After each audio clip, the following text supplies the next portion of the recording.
The child asks if it's too big. The man replies that it's still small, but it's the biggest mansion in their entire village. It's also the first time he's seen a style like this, but it's flawlessly executed. The servants are amazed by the sight before them. The hero starts to believe that, with power like this, he isn't useless after all. The sudden appearance of the building caught everyone off guard. Together, they're determined to help this village thrive. It's been about 10 years since our hero finished high school and left his village for the city. Now he commutes to work every day in packed, jostling train cars.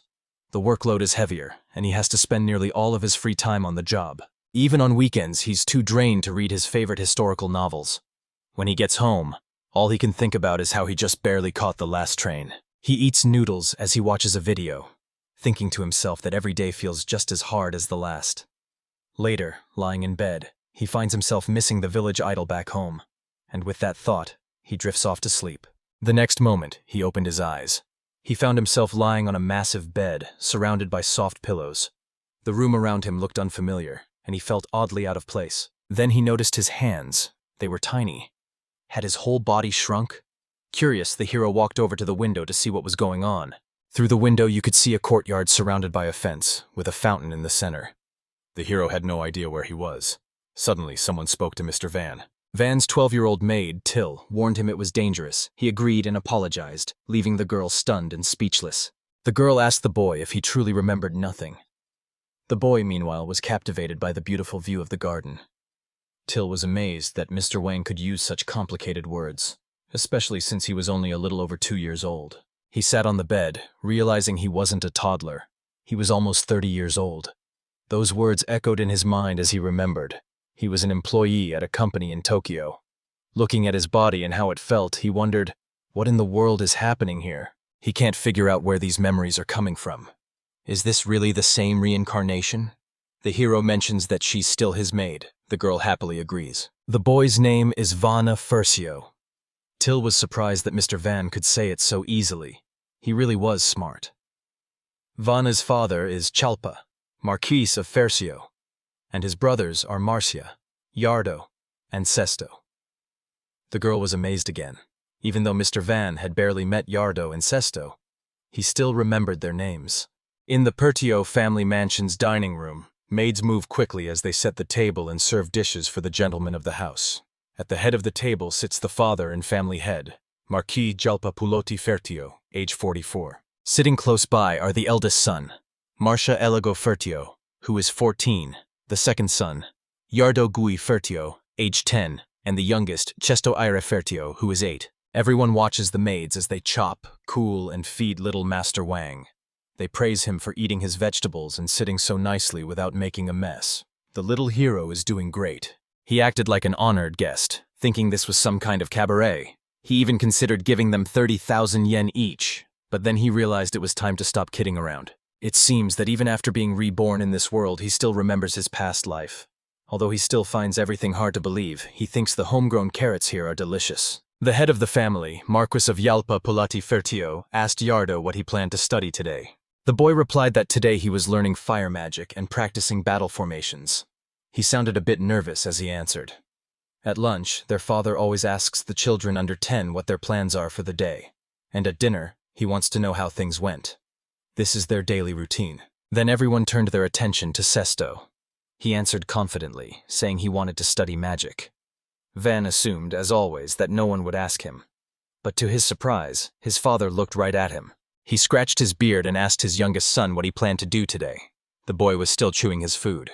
With a serious look on his face, he admitted he didn't know much, so he decided to start by learning about the country's culture and history. The Marquis of Jalpa, along with Paul, Ati, Fertio, Marcia, Yardo, and Kesto, were all taken aback by the youngest member's unexpected response. Surprisingly, the Marquis didn't get angry. Instead, he burst out laughing. He explained that since the boy is the last child of his wife, Mira, they tend to spoil him. Still, he thinks the boy is absolutely wonderful. Jalpo Polati Fertio believed his fire magic was as powerful as anyone's, even the world's best. He felt confident his family was safe. Now, he just had to wait for his abilities to be fairly tested, 6 years from now. The Marquis is relying on him. In this world, magic is everywhere. What matters is which type suits a person best. Aristocrats are expected to possess at least 2 of the 4 elemental magics. fire, water, wind, or earth, or to have healing magic. This is so they can protect their land and people. Father and my brothers can control the 4 elemental magics. He also believes that other types of magic can be useful too, depending on how they're used. House Fritio, an aristocratic family in a militaristic nation, is renowned for its formidable military strength, especially its mastery of fire-based attacks. First, this world must have a civilization as advanced as those from the Middle Ages or early modern period. However, due to the widespread use of magic, gunpowder is rarely used here. Most weapons are swords, spears, and bows.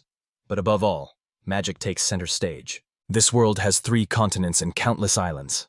Right now, we're in a vast nation in the southern region of the western continent, called Grant. The royal family has ruled here for over 300 years, slowly growing their lands. It's said that during the war, the hero's father was granted the title of Marquis. This is the only port that ships can use. Because massive sea monsters lurk in the deeper waters, ships have trouble getting through anywhere else, except for this narrow strait. If magic exists, are there animals that look like monsters? Well, I guess it's still too early for us to know. Till started to explain to the gentleman that there are many different races, elves, gnomes, anthropomorphs, and more. Usually they keep to themselves and don't interact much, so encounters between them are quite rare. One of the maids noticed that Till was making things too complicated. The third maid suggested the boy get some sleep, but he politely refused. He thanked her, saying he truly wanted to understand, and then asked why they seemed tired. The girls looked surprised but reassured him everything was all right. Then, Van turned to Till and asked about the magic tools. Some crystals, gems, and minerals can store magical mila. Tools are crafted to match different magical abilities. He asked her a question about magic, and she replied with what she knew. The maids are chatting about how Mr. Wang is a child prodigy. They can't believe he's only 2 years old. He even looks after them sometimes. They've never heard of an aristocrat like that before. Meanwhile, the butler overhears their conversation. The butler, Espada, who is 49 years old, approached Mr. Wang and mentioned that when he was just 2, he was already learning his letters and even about prime numbers. He wondered how much the boy had learned so far. The hero reflects on Espada, the loyal butler who served his father faithfully for years. Strangely, they've never spoken to each other before. He startled the boy and asked what happened. The butler also wanted to know how much the child could remember. The hero thought to himself that this wasn't the right way to talk to a 2-year-old. Out loud, he simply said that he was good at talking and listening, but the letters were a little confusing. Then I tried asking about numbers instead. The hero explained he meant addition and subtraction. The man hesitated, visibly nervous. Van wishes he could get away. A spot points out that there are only 3 fingers here, then asks Van how many there are. Van answers, 5. Next, the spot shows 7 fingers between both hands and asks, how many if you take away 2? Van replies, still 5. The room fell into an awkward silence. Then, the butler broke it by offering to study with him twice a week. This is like a nightmare. No 2-year-old should have to go through this. It's just overwhelming. These thoughts raced through the protagonist's mind. The Esperes stood there, his face like stone. If he were a demon, he'd probably be a ghoul or some kind of undead. So his grueling lessons went on. In just a few weeks, I learned to read and write. I picked up all sorts of new things. The rules of war, how the aristocracy works, and how to manage a kingdom. For the next 2 years, our main character dedicated himself to studying. Now, he stands on the training grounds, gripping a wooden sword in his hands. As soon as he swung his stick, the maids instantly started praising his quick reflexes.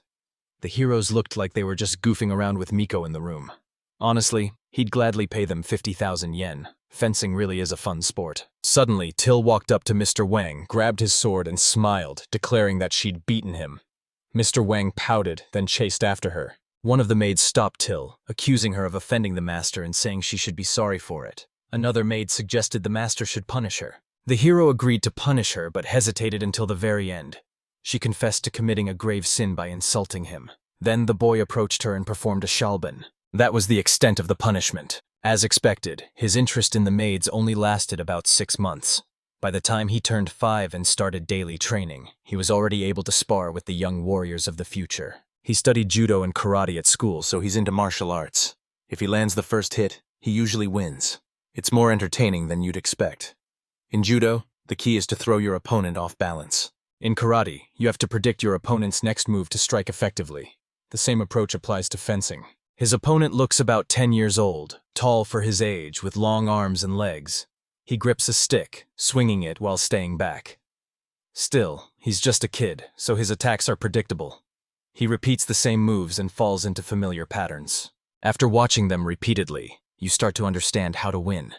With his 30 years of experience, Van Won led the way, and everyone began to celebrate and praise their hero. Unlike Mr. Yardo and Chesto, he's much easier to talk to. Those two aren't interested in fencing. They're too busy with fire magic. The other day, Mr. Wang had a chat with him. Someone remarked he seemed odd. At 35 years old, Dai, the vice chief of the Knights, decided to ask young Master Wang a question. The boy believed he was facing one of the Marquis family's strongest warriors. The man told the boy to show his hands. The boy did as he was told, though he didn't know why. Dai looked at his own hands and noticed the man's were smooth. No calluses, soft skin, nails well kept. The hero just said, "I'll train harder when I'm older." The man assumed Wang was losing to the students during nighttime training, but he was mistaken. The hero realized that studying is tough, but he's determined to keep working hard whenever he can. He promises he'll never stop enjoying it. They say Espada gave him 3 times more homework than usual. The boy was surprised by how much he had to study. It felt strange being the only one learning from morning until night. Dee told him to come by if he ever wanted extra sword practice. This old man is really passionate about learning.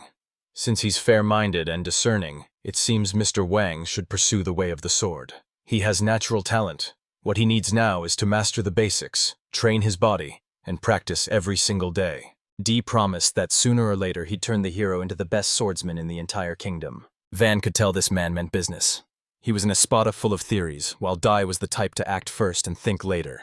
The hero answered that he enjoyed both sword fighting and studying, and he'd do his best at both. He answered that there was nothing to be done. At least he'd be the one training him. The hero pleaded with the man to go easy on the child. The man agreed, but it was clear he was lying. He had to do 100 push-ups, 100 squats, and 100 jumping jacks. Van said he needed a break. They had just finished running. Dee responds that there's no time to rest. They need to get started right away. The boy sat on the bench, thinking to himself that Dee was like a real demon. The deputy, noticing Mr. Wang was just resting and not busy, suggested they take the wooden bench outside and sit there instead. The boy realized this man wasn't a demon, just not the brightest. He kept insulting him, even though Dee was sitting right outside. As the nights went by, he wished Mr. Wang luck and told him to listen to whatever the deputies said. Then, she came over and praised the boy for his hard work. He thanked her. "I really admire how hard he works every day. Being a hero isn't easy, but ever since he was reborn, something amusing happens to him all the time. For the first time, he feels a satisfaction he never knew in his previous life. Now, in this world of nobles, he'll rise to the top and finally experience true happiness." 3 years went by, and for a while, everyone called the hero a child prodigy. But some doubted him, saying, "That can't be right. Aren't you embarrassed to be such a failure?" Jalpopol Atafertio gripped the sword and warned that if the hero didn't leave his family alone, he would be forced to take action. Verzio's bright new life came to an abrupt end. His father raised his sword high above the boy's head. 2 years ago, when Mr. Wang was 6, he rode in a carriage, gazing out the window. Crowds of people filled the streets, and he watched them in awe, never growing tired of the scene. Suddenly, a knight appeared, leading a man through the crowd. He felt upset, but before he could dwell on it, Till called his name, snapping him out of his sadness. She remembered he'd mentioned wanting to go for a walk, so she asked where they should go. Then she suggested they check out the market. This is Vanefertio, 6 years old. He still remembers his previous life. Now he's been reborn as the 4th son of a marquis and is known as a wunderkind. Every day he endures grueling lessons in academics and fencing. People are saying that even 12-year-old recruits can't compete with Mr. Wang now. Despite the big difference in size, it's impressive. He's studying things that are normally taught to adults. Till claimed he was a genius, so talented, he even excelled at fencing. He believed that someday, he might surpass his brothers and become the head of the family. In the world of aristocrats, it's every person for themselves. Money, status, reputation, and power. All that matters is winning. Rising to the top can completely change your life. That's why it's not unusual for rivals to target their talented younger siblings. Unfortunately, he doesn't have a good relationship with his brothers. They wouldn't hesitate to kill him if it came to it. In other words, the closer he gets to becoming head of the family, the greater his risk of being killed. There's no way he could ever find happiness living like that. The hero has chosen to take it easy from now on. But even with this new resolve, he doesn't really know how to enjoy himself in this world. After all, he was a workaholic in his previous life too. Mr. Wang was taken to the best marketplace in the city. He decided to begin with some shopping. The market was bustling with people. As he made his way through the crowd, 2 escorts stayed close by his side. They arrived at Mary's company, which has branches throughout the entire kingdom. The hero compared its size to that of a well-known American company. Suddenly, he heard a voice in the night urging someone to hurry. It was just a child. They turned to the man, who snapped at them, demanding to know what they were looking at. This wasn't some kind of show for their amusement. Instantly, the knights at his side reached for their swords. The man flinched. Wang stepped in and asked the man why the child was tied up and who he was. He responds that this is the best he can do for his son. With debts piling up, he has no choice but to sell him as a servant. Till explained that the Servant Act only recognizes 2 kinds of servants: those working to pay off a debt, and those serving as punishment for a crime. However, for a long time now, poor families have survived by selling children they can't afford to feed into servitude. The man transferred the deaths onto his own child to turn him into a servant. Despite his frightening appearance, the child doesn't make a sound. It seems that serving others has become so normal in this society that no one even thinks twice about it.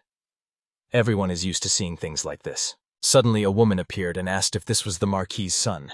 Till confirmed that it was. She held up the hero's cloak and announced that he was the legendary prodigy, Mr. Van Nefertio. The girl introduced herself as Rosalie and welcomed him to Mary's company. She told him that if he needed anything, they'd be happy to arrange it for him. The man suddenly realized the boy belonged to the Marquis family, and he began to tremble with fear. The hero guessed the man was afraid of being punished for abusing the servant system. Van turned to Rosalie, explaining that it seemed the man wanted to sell a child as a servant. He asked the man how much he wanted. The child looked to be around 8 years old. The girl asked him about magic. He explained that the boy used a thief's magic.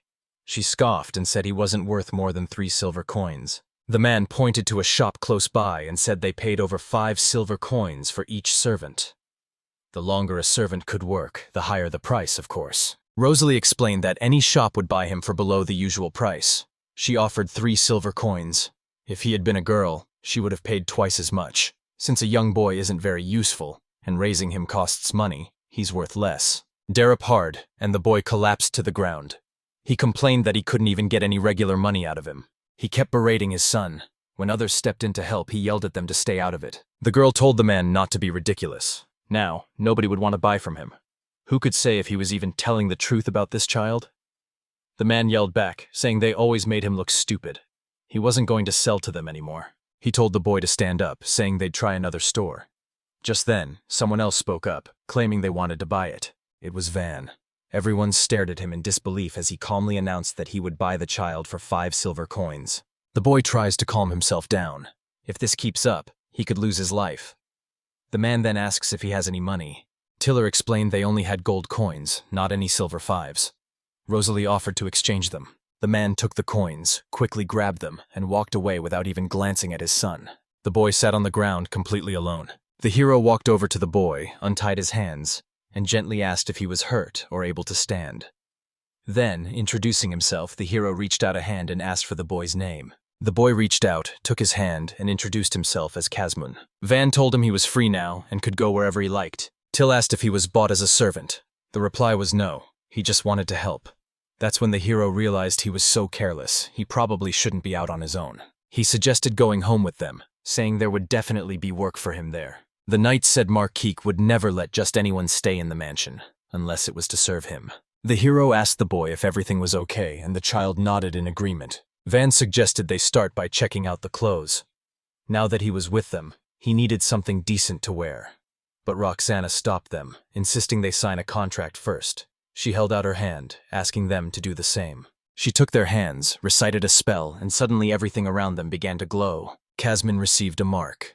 The hero asked what it meant. She explained that it was a special contract. The mark would remain on the servant until the contract ended. She added that she's a contract mage. This time, she says there's no charge since it's his first visit. The hero thanks her, but he can't help feeling a little guilty. Roxana was caught off guard by the aristocrat's gratitude, but quickly regained her composure and invited them to view the clothes. First, they needed to find some clothes for Kazmin. The hero gently took the boy's hand, and Kazmin looked up in surprise. The boy blushed with embarrassment. This was all new to him. The woman complimented the boy on his excellent choice. The hero then asked her which clothes she would find comfortable if she were his size. She replied that this one was made from quality fabric. Roxana mentioned a popular servant uniform, but the hero quickly said he didn't want to look like a servant. She understood his feelings. After that, they'd probably pick out some underwear and shoes. The girl thanked him and mentioned they had shoes that would match his new outfit. The boy thought to himself that, even though anything could happen, he'd somehow ended up buying a servant on his very first outing. Everything's okay now. Kazman walked into the room, saying he'd been looking for the hero to take over for the Knights of D. The hero handed over the liver and asked Kazman to cover for him, to say he wasn't there. But the boy refused, probably already guessing that he was lying. Van noticed the boy wasn't wearing any gloves and asked him why. He simply said he didn't need them. The hero guessed he probably wouldn't be happy to see her when she became visible. As Kazman munched on the cookie, he said it was something that connected him to his past, so he didn't mind showing it. Van, however, thought he shouldn't be so open about it. Then the boy chimed in, saying he had gloves on his hands. The servant decided to try it on anyway. Suddenly, he heard someone call out to him. It was D. Someone told him the master wasn't there, but D didn't believe it. After all, a witness had just seen someone enter the room. Did he really care for the master, or was it all just in his head? He noticed some crumbs on the boy's face and asked where they came from. The boy hurriedly brushed them off and pretended not to know what he meant. Dai yelled that he had paid him off and demanded that he stop ignoring his orders. Kesman calmly replied that he served Master Wang. The deputy said it took guts to admit something like that. So instead of Mr. Wang, he'd be the one to train him. He should feel honored. He took the boy by the hand and led him along. Peeking out from behind the door, the hero called his friend a poor guy. So, he started slacking off, hoping it would lead to a better future. He just wants people to see him as a regular kid, not some kind of genius. If Kazman gets worn out, he'll step in for him. Word is spreading that Mr. Wang is turning 8 soon, which means his magic test is coming up. Everyone knows he's a child prodigy, so they're really excited to see how he'll do. One boy even said he hopes Mr. Wang becomes a lord, since he's always kind and visits them often. Fertio's sons all have fire and wind magic. Everyone assumes he has fire magic too. Standing in the middle of the room, someone shouts that he can't control any of the elements. Wang's father and brothers glare at him, furious that he hasn't inherited any of the 4 elements. He has production magic. His brothers laugh at him for it. This magic lets you create objects, but most people consider it one of the least useful types. Magic, also known as alchemy, lets you prepare materials like iron or copper. By picturing an item in your mind, like a sword or an accessory, you can create it. However, you can't use this magic to make anything large. Even weapons disguised as jewelry need a lot of magical power. But while others can easily create magical items, inventors and blacksmiths don't rely on magic at all. For 2 years, he worked hard to be seen as a child prodigy, and his brothers have shown no interest in harming him, but getting such a low grade on the test was a real shock. He was hoping to receive magic abilities related to the 4 elements, or maybe healing magic like most nobles. In the Fertio family, fire element magicians are especially prized. The eldest son, Marsha, inherited the wind element from his maternal grandmother. He's determined to become the next head of the family. Although wind is a respected element among nobles, his younger brothers, who both have the fire element, often make fun of him for it. Among the aristocrats, one's type of magic means everything. Father doesn't see Van as a prodigy. Both he and his wife, Mira, have fire magic. So why was their youngest born with production magic? His mother was frail in body, but powerful in magic. She died bringing him into the world. His father placed great hopes on his future.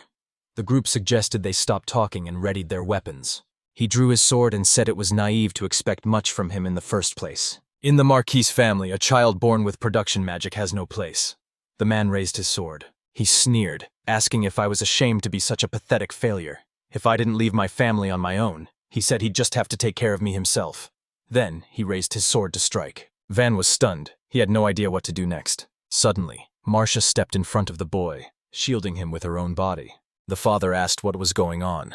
The young man explained there was a part of their land, that remote village, which was hard to develop because of where it was located. The young man suggested letting Van take care of her. At first, around 100 people lived here. They didn't do much manufacturing, but the Wolfsburgers up north were rich with resources. Next to the village lies the county of Ferdinand, while on the opposite side is the hostile kingdom of Aranat. Though it's a fair distance away, there's a fortress there that serves as a defense base. In other words, this village could become a staging ground for expeditions into Count Ferdinand's territory. This land became part of his domain when he was made a marquise. It's also where Count Ferdinand, after losing part of his own territory, sends knights to launch raids. In other words, if they send Wang to this village, assigning knights to his county wouldn't be a problem. The signs show that the new territory isn't exactly loyal to their family, especially if someone from the Marquis family is put in charge. Father told Van that he would one day lead this village. He was free to go whenever he felt prepared. The man wasn't surprised by Marcia. He knew what to expect from her. He took what others thought was useless, found a purpose for it, and moved on. Then the hero turned to face his brother. He dropped to one knee and apologized to the younger boy. His father and brothers always pressure him because of his wind element. This makes things even tougher for him, especially when faced with such a reckless suggestion. Honestly, the boy has every right to feel insulted. Wang said his brother had saved him. Without his help, Wang would have been killed, locked away, or even worse. He might have lost his tongue and been sold off as a servant. No matter how hopeless things seemed, he would never squander the chance his brother gave him. Marcia said that Van truly is a genius. He wondered where this boy had picked that up. The kid thought with a maturity that even he couldn't match. Espada, on the other hand, had spent ages boasting about his own achievements. The Marquis who sent him to the border will come to regret it. Marcia may not have much power, but she'll do everything she can. He hopes this will help the hero, even if just a little. The boy reached out to his brother, and Van smiled. Then he thanked his brother and gave him a handshake. Till exclaims that even without magic, Mr. Wang is a clever and remarkable nobleman. But even that didn't satisfy them. They sent him off to the countryside. Their boss must be something else. Wang reminded her there was a confidentiality order. Still, he was looking forward to getting out. The boy had a sudden realization. Outside the rigid rules of aristocratic life, he could finally be free. I want to consider what he should do next. As the village chief, he might not have any extraordinary tasks and could end up with plenty of free time. He made it his mission to turn the village into a place where everyone could live happily and comfortably. From now on, his days would be packed with work. Aristocrats are just like anyone else. Even with their fancy words and inflated egos, they're quick to back down and put their own power first, ignoring the needs and safety of the people. A man with a scar on his face talks about arranging an escort for a young nobleman. Maybe he's a decent guy, or maybe he's just an arrogant noble who looks down on people like them. The girl mentioned that's how most folks view adventurers, so why take the job? The man explained they didn't have much choice if they wanted to keep living in the duchy. Wang walked over, greeted everyone, and thanked them for coming with him. The man with the scar approached the boy, scratched his head and greeted him. The hero, impressed, commented on how strong he looked. He's like a war hero, carrying a huge heavy weapon. When asked about it, he explained that the heavier the weapon, the more powerful it is. The other adventurers started chatting with the boy and enjoying themselves. After weighing the options, the chief adventurer paused to think. It feels like they're just accompanying a normal kid. I kind of want to pat him on the head.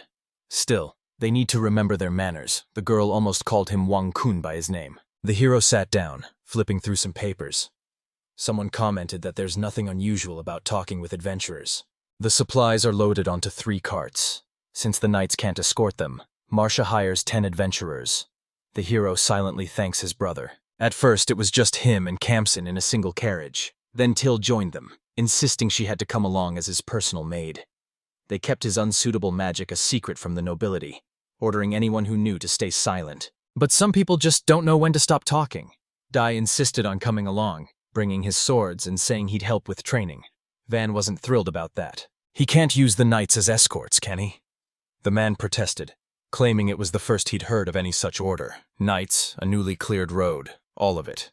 But in the end, they followed his command. Espada told Mr. Jalpa he planned to retire a bit early. Since his replacement was already old enough for the role, Mr. Jalpa agreed. At 55, Esbata was ready to leave work behind and enjoy a quiet life in the countryside. The hero doesn't get how he could just let Espada go after all those years of loyal service. Finding someone to fill his shoes won't be easy. As he climbed into the carriage, the man remarked that maybe he could still learn a thing or two from the young man, even at his age. Quietly, the boy wished he would just stop talking. The hero can't figure out why both of them are tagging along to such a remote village. Still, he's glad to have Dee, who's strong in a fight, and Esbata, who's so knowledgeable by his side. Till asked the boy if something good happened. She saw him smiling. The hero hadn't expected things to turn out this way. And now he feels uneasy about the journey to the border. Wang smiled and thanked them, saying he was glad to have their company. To be fair, Till wasn't the only maid who wanted to go with him, but she was his personal maid. That's what she reminded Master Marcia when she was competing for the job. After all, they could choose anyone they liked. Mr. Marcia is always busy and never has time to talk with the maids. Mr. Yardo and Mr. Sesto don't pay attention to them either. But Mr. Wang isn't like the others. She always greets them, gives them treats now and then, and even helps out with the cleaning.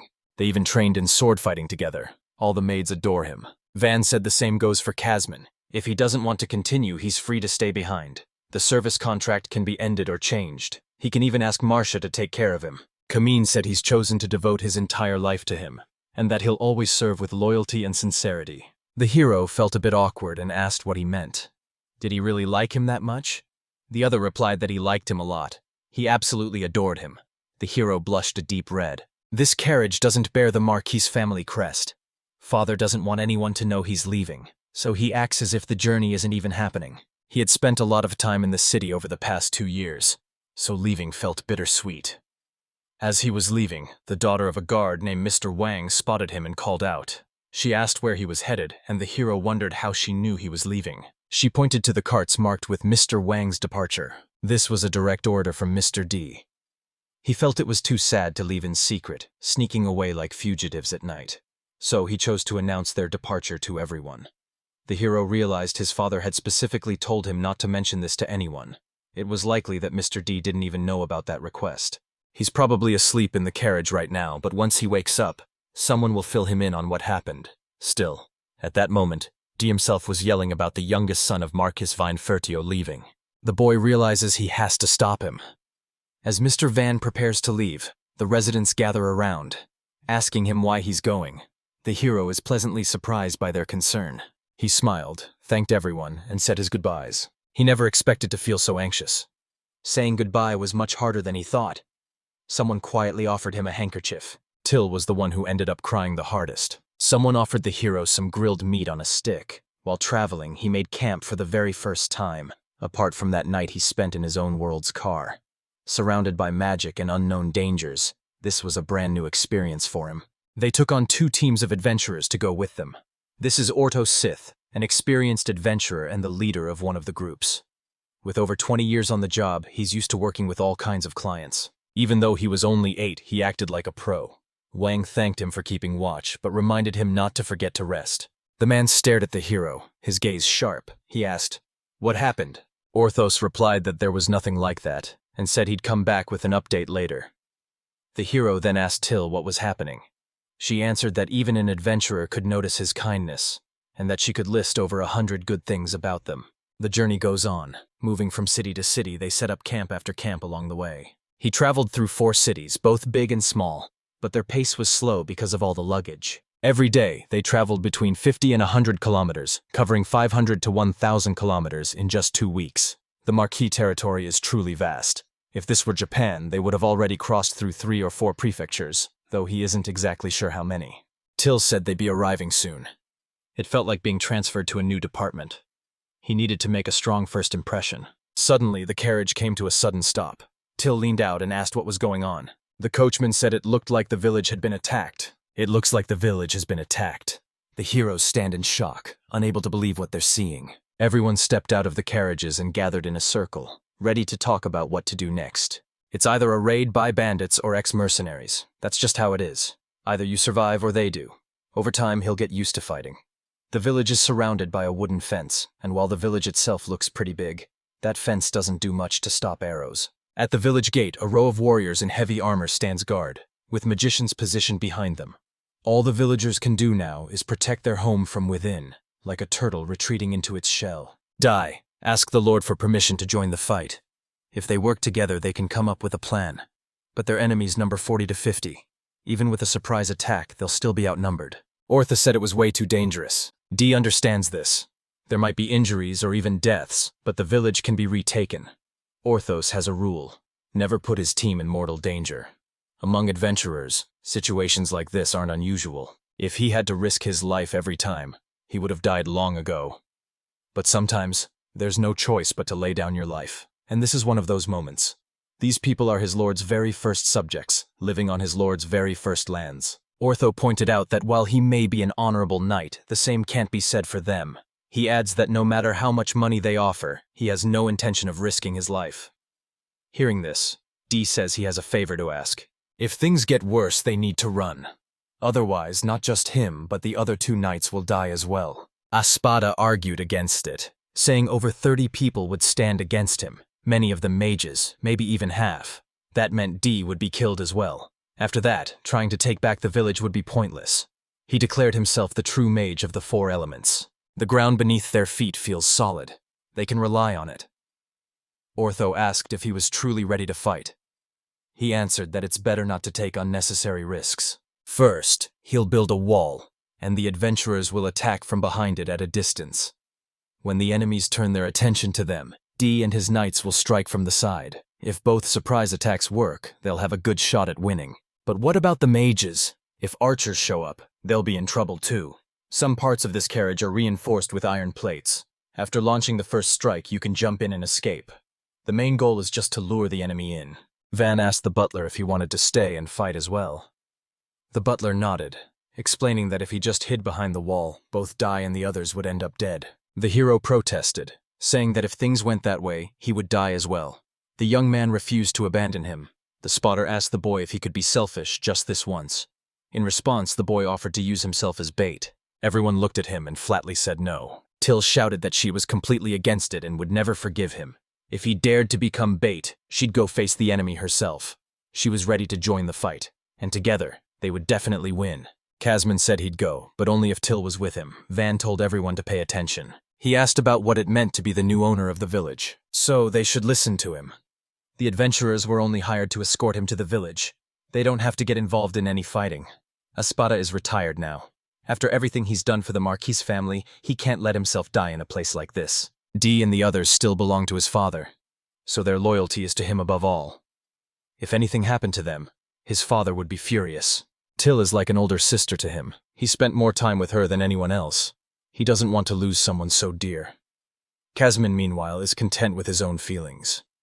But even as a servant, he believes the choice to live or die should be his own. He'll be happy just knowing he's content with his life. They were willing to follow someone who'd been cast out as unworthy.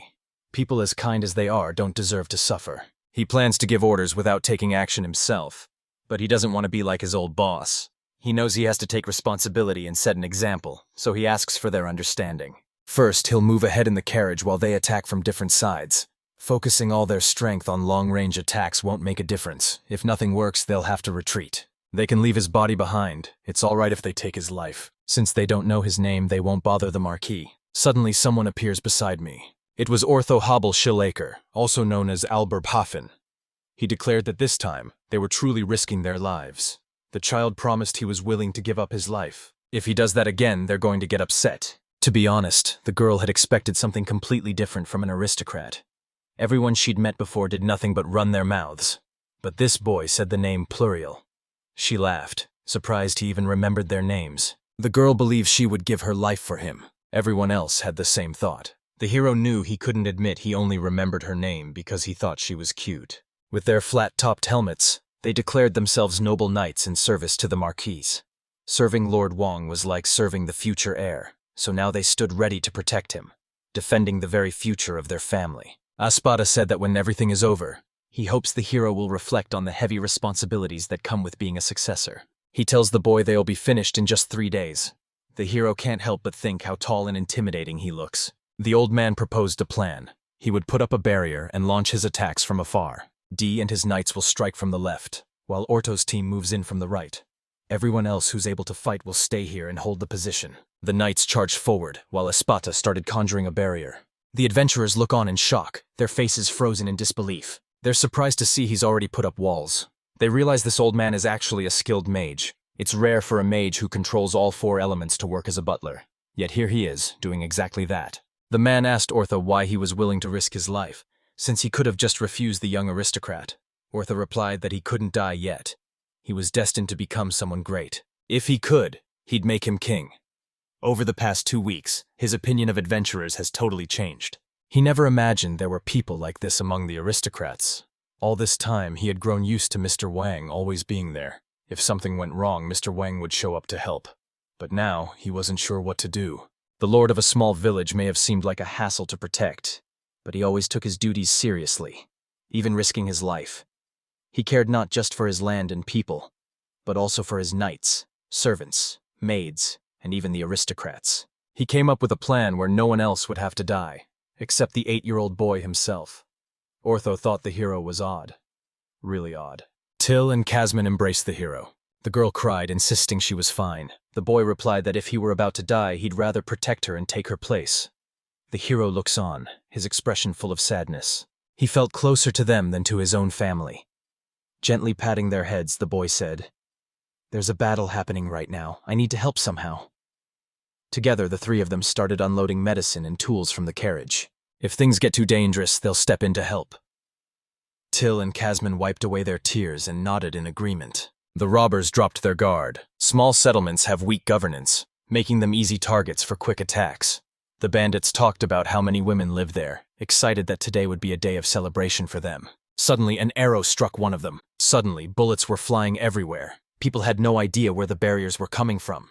The robbers suddenly realized they were under attack from both sides. Ortho noticed how effortlessly Dee and his knights wielded their large swords. And here he is, the deputy head of the Fertio family's knights. The robbers panicked, realizing they couldn't win, and quickly started to retreat. One of the bandits took off running, and Ortho spotted him right away. He shouted that they'd caught the robber trying to escape over the wall. Those attacking from a distance need to keep the enemy distracted. He called out, warning them that the enemy was getting closer. Was there a giant bandit standing right beside them? Since she just used her magic, she'll have to wait another 10 seconds before she can cast again. He won't make it in time.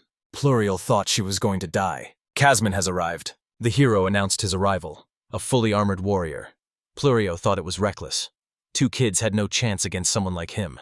Van ducked under the robber's legs and swept his knees out from behind. Casman joined the battle. He lands a blow to his opponent's head, knocking him to the ground. Pluriel stands there, stunned. Van warned that all the enemies might show up here, so they need to stay alert. The girl can't figure out what's wrong with this child. A handful of bandits got away, but the rest were defeated. And no one on our side was hurt. This is the best result we could have hoped for. Once we receive the second half of our payment, we'll go our separate ways. Pluriel fired at Ortho, and he asked her what was going on. Ortho offered to stay here as payment. One of the adventurers apologized to his companion, saying this arrangement was convenient since they were heading to the neighboring county anyway. They promised they'd meet again, and the man agreed. One of the guys agreed to stick around. The other said that if it was going to take a while, he'd rather head out. There were dense forests and mountains nearby, and they could probably make even more money hunting. Pluriel said Van isn't like most aristocrats. Any grown-up would envy the way he thinks. That's why Pluriel wants to stay. He's so young, yet already so clever. After all, not every child raised by nobles becomes one themselves. He's a true genius. At first glance, Wang seems like just another arrogant noble, but when you talk to him, he's nothing like that at all. He's polite, approachable, and genuinely cheerful with the townspeople. Even though he comes from the aristocracy, he never acts superior to anyone. Ortho realizes he's never met nobles like these before. When you think about it, his magic is pretty much useless in battle. That boy was actually prepared to lay down his life. Pluriel said he saved her when she was in danger, so now she feels she owes him. He's not even 10 years old yet. A real mystery kid. He's the top aristocrat among the Orthanoses. If he ever becomes a ruler someday, it'll be interesting to see how much land he'd rule over. He even offered his help. The other adventurers nodded in agreement. Tilt told Mr. Wang to start looking out for himself first. The hero replied that he understood. The girl asked him to say it again. Kesman realized he needed to try harder. Pluriel walked up to them and asked if everything was all right. He's still so young, yet he's already made a girl cry. Van says he tries to be honest with girls, especially with ones he cares about. The adventurers wondered if the gentleman was an elf. As children, elves don't look much different from humans. She wasn't very polite to the noble, either then or now. The hero explained that Till has looked after her since she was a child, so he's just a regular guy. The girl noticed he didn't seem bothered by her rudeness, and then she asked him about fencing. Wang pointed at Dai, saying he started training him even when he was just a kid. He said his goal was to make Dai even stronger than himself. Pluriel mentioned that his butler, Espada, had been training him, and the hero agreed. The people around him have shaped the way he thinks. The adventurer knelt before the boy, bowing her head. She thanked him, saying his skill and bravery had saved her when she was in danger. She thanked him, promising she'd never forget his kindness. The hero just smiled and told her it was no problem at all.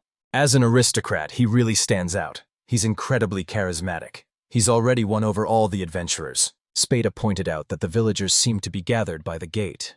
Till remarked that, although this wasn't quite what they'd expected, they had finally made it. Wang mentioned that since this was their first meeting, it was important to make a good impression. The villagers wore ragged clothes, and their homes looked run down. The hero stepped forward and introduced himself. He said Lord Fultio, who recently took control of this region, sent him here. From now on, he will govern this village. An elder stepped forward, introduced himself as Rhonda, and expressed his deep gratitude for their help to the village. The hero heard rumors that in this village, neither the landowners nor the soldiers are in charge. He wants to protect this village, so from now on, he'll take on the role of leader. He asks for your understanding and support. The apology was so formal, Ortho struggled to keep from laughing. Rondo thanked him warmly and invited him inside. As they entered, he explained that long ago this village was home to 150 people. 6 months ago, then again last month, and now today, the village has been attacked by bandits 3 times. Now only 100 people remain. Each attack was different. The boy asked why their village kept being targeted. He thinks it's connected to the kingdom of Geronetta, since it's near the village. Back when Count Ferdinand was in charge, the border guard knights used to patrol the area. But now, with a new lord, the border's been left unprotected. Simply put, the village is safe now. It belongs to Lord Fulfio. Other nobles would have executed Rhonda without a second thought, all under the lord's command. The previous ruler, Count Ferdinand, still has loyal supporters in every city. Apparently his father, Lord Ferdbodio, only assigned governors to the larger cities, so what's happening in the small villages is anyone's guess. A small village doesn't need protection and barely pays any taxes. Wang stopped him and said from now on, he'd be informed about everything. Complaining or criticizing this country won't change a thing. He might not believe that, but it's true. At that moment, Rondas's son Malaga suddenly stood up and asked what they were going to tell the nobles. The hero believed he was healthy and sharp-eyed, but his short temper meant the village had little hope for the future. The boy asked him to sit and said he would speak on behalf of the village. Nobles have a duty to act responsibly. Looking back, maybe King Brylene, the founder of our kingdom, made a mistake in the laws and left a flaw behind. All eyes were on the hero as Espada cleared his throat. Van realizes he has nothing to fear. Even though he's about to lead a village teetering on the edge of ruin, he knows, because they're here with him. Still, just complaining about the kingdom's laws won't change anything. There are 3 concrete steps we can take. The girl will be surprised to learn there are actually 3 solutions to this problem. First, create something so valuable that the kingdom can't overlook it. Second, earn a steady income by working as a top-tier mercenary. Third, rebuild the village on your own. The girl said they'd considered that too, but none of those options were easy to pull off. In such a remote area, even if they tried selling wood or stone, transportation costs would make it impossible to turn a profit. And with the villagers' limited education, it would be difficult for them to create handicrafts that could sell for a good price. If that's the case, they won't be able to make a profit. So, there wouldn't be any reason to rebuild the village. But even so, they've shown up here. The hero understands the challenges they faced, but now he's here, equipped with the education he needs, and he promises to do everything he can to protect and help this village grow. The villagers remained silent. Then Espada stepped forward, introducing himself as the butler of the Fertio household. Even though Master Wang was just 8, he was already trusted to manage the land. People saw him as a prodigy because of this. It might have been a bold move for someone so young, but that's how he and the deputy leader of the knightly order ended up becoming close friends. The villagers can hardly believe why such important officials have come to their village. It feels like a dream. Malaga asks if they truly intend to help. They asked him if he truly controlled the 4 elements. He replied that he didn't possess any of them, so they shouldn't expect him to be strong in battle. The residents felt hopeless. Wang suggested they start by reinforcing the walls to make sure no one could break in. The fence is sturdy, but since it's made of wood, it's still susceptible to fire, just like the houses. He asked Espada why the stone stays solid. Espada explained that as long as the magic is active, it remains hard, but once the spell fades, it turns back into regular earth. They'll use the lumps to reinforce the walls. Any size will work. He's sure they'll have enough time to build them strong. They could really use a ditch. It would help keep the bandits out. Dee said they'd handle it since they were already used to digging trenches. He also suggested setting up some traps and getting ready to defend from the wall. They'll need bows and arrows, or even just stones. Those are easier for the villagers to use. The hero asks Rhonda to gather everyone. They need to welcome the villagers and explain the plan. The hero stood before the villagers and said that he had shared all he could for now. He promised to do everything in his power to help the village grow, and thanked everyone for their support. He may be just a child, But he has strong and clever people supporting him. If bandits appear, they'll all stand together and fight back. Together, they're determined to build a thriving village. Now the hero looked just like a politician. One of the townspeople spoke up and called out to him. He asked about their taxes. Up until now, they had given 30% of their harvest, along with monster skins and fangs. The boy thought that was too much, so he lowered it to 10%. If that wasn't enough, he said he could make up the difference himself. First and foremost, it's crucial for them to have a stable life. Sometimes, people are driven to sell their children just to pay off debts. Lowering their taxes would make them happy. The woman also asked if she could place an order for the night. The hero explains that sending the message will take 2 weeks, plus another week to get a reply. Then, it would take another 3 weeks for the reinforcement to arrive. By then, it would be too late for help to make any difference. Most likely, no one will come because the distance is just too great. The residents start to grow frustrated and resentful. The hero understands why they're angry. But right now the Marquis doesn't have the funds or enough knights to protect such a large territory. Even if they convinced the knights to help, there simply wouldn't be enough of them. They'd need at least 200 men. You'd need to cover expenses for food, horses, armor, and tools, and hiring mercenaries costs even more. The hero asked a spotted to build a wall behind the wooden fence. He got to work right away. When the wall was finished, everyone in town was amazed. Now, more than ever, the village needs their help. With their support, this place can not only survive, but grow even stronger. With not enough housing available, they end up resting in a wagon. Rhonda wanted to offer his home, but he couldn't just move it out onto the street. He never once complained about only having production magic. He was never resentful. If you don't have elemental magic, there's nothing you can do. That's just how it is. He pleaded with the villagers, but they remained doubtful. He knew he had to earn their trust, for the sake of the village's future and their happiness. With his magic, he'll protect the village and make it a better, more welcoming place for everyone. Dee explains that simply defending isn't enough. If the enemy attacks, it's best to strike back.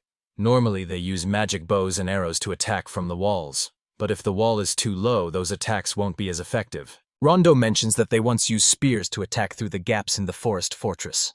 Dee points out that the enemy is in the same spot now, so they can use the spears on them again. Van suggested they use a catapult, but Espada pointed out that catapults are siege weapons, not meant for defense.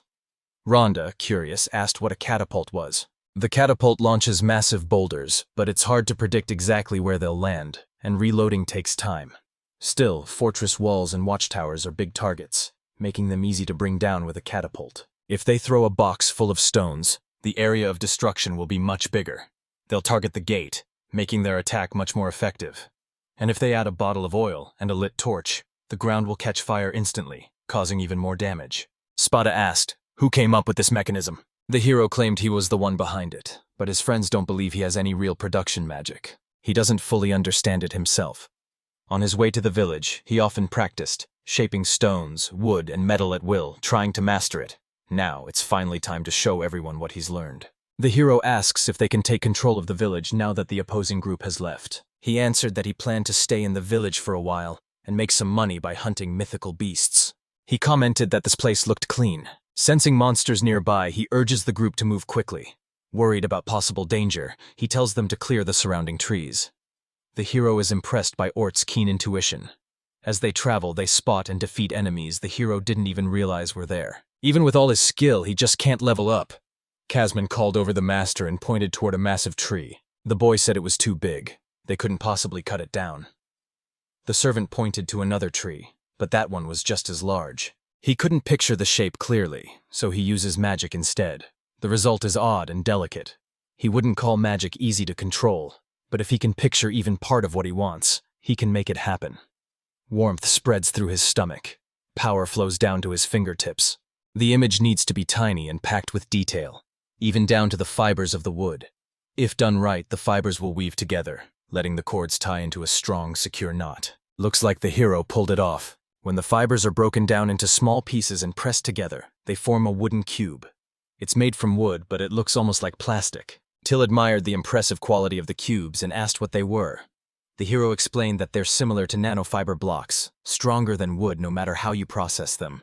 You can use these blocks to build all kinds of things. The boy suggested they take it to the carriage first, and then deal with it later. The adventurous one asked what it was. Wasn't he just collecting wood? Or took one of the cubes and remarked that it was lighter and much harder than he expected.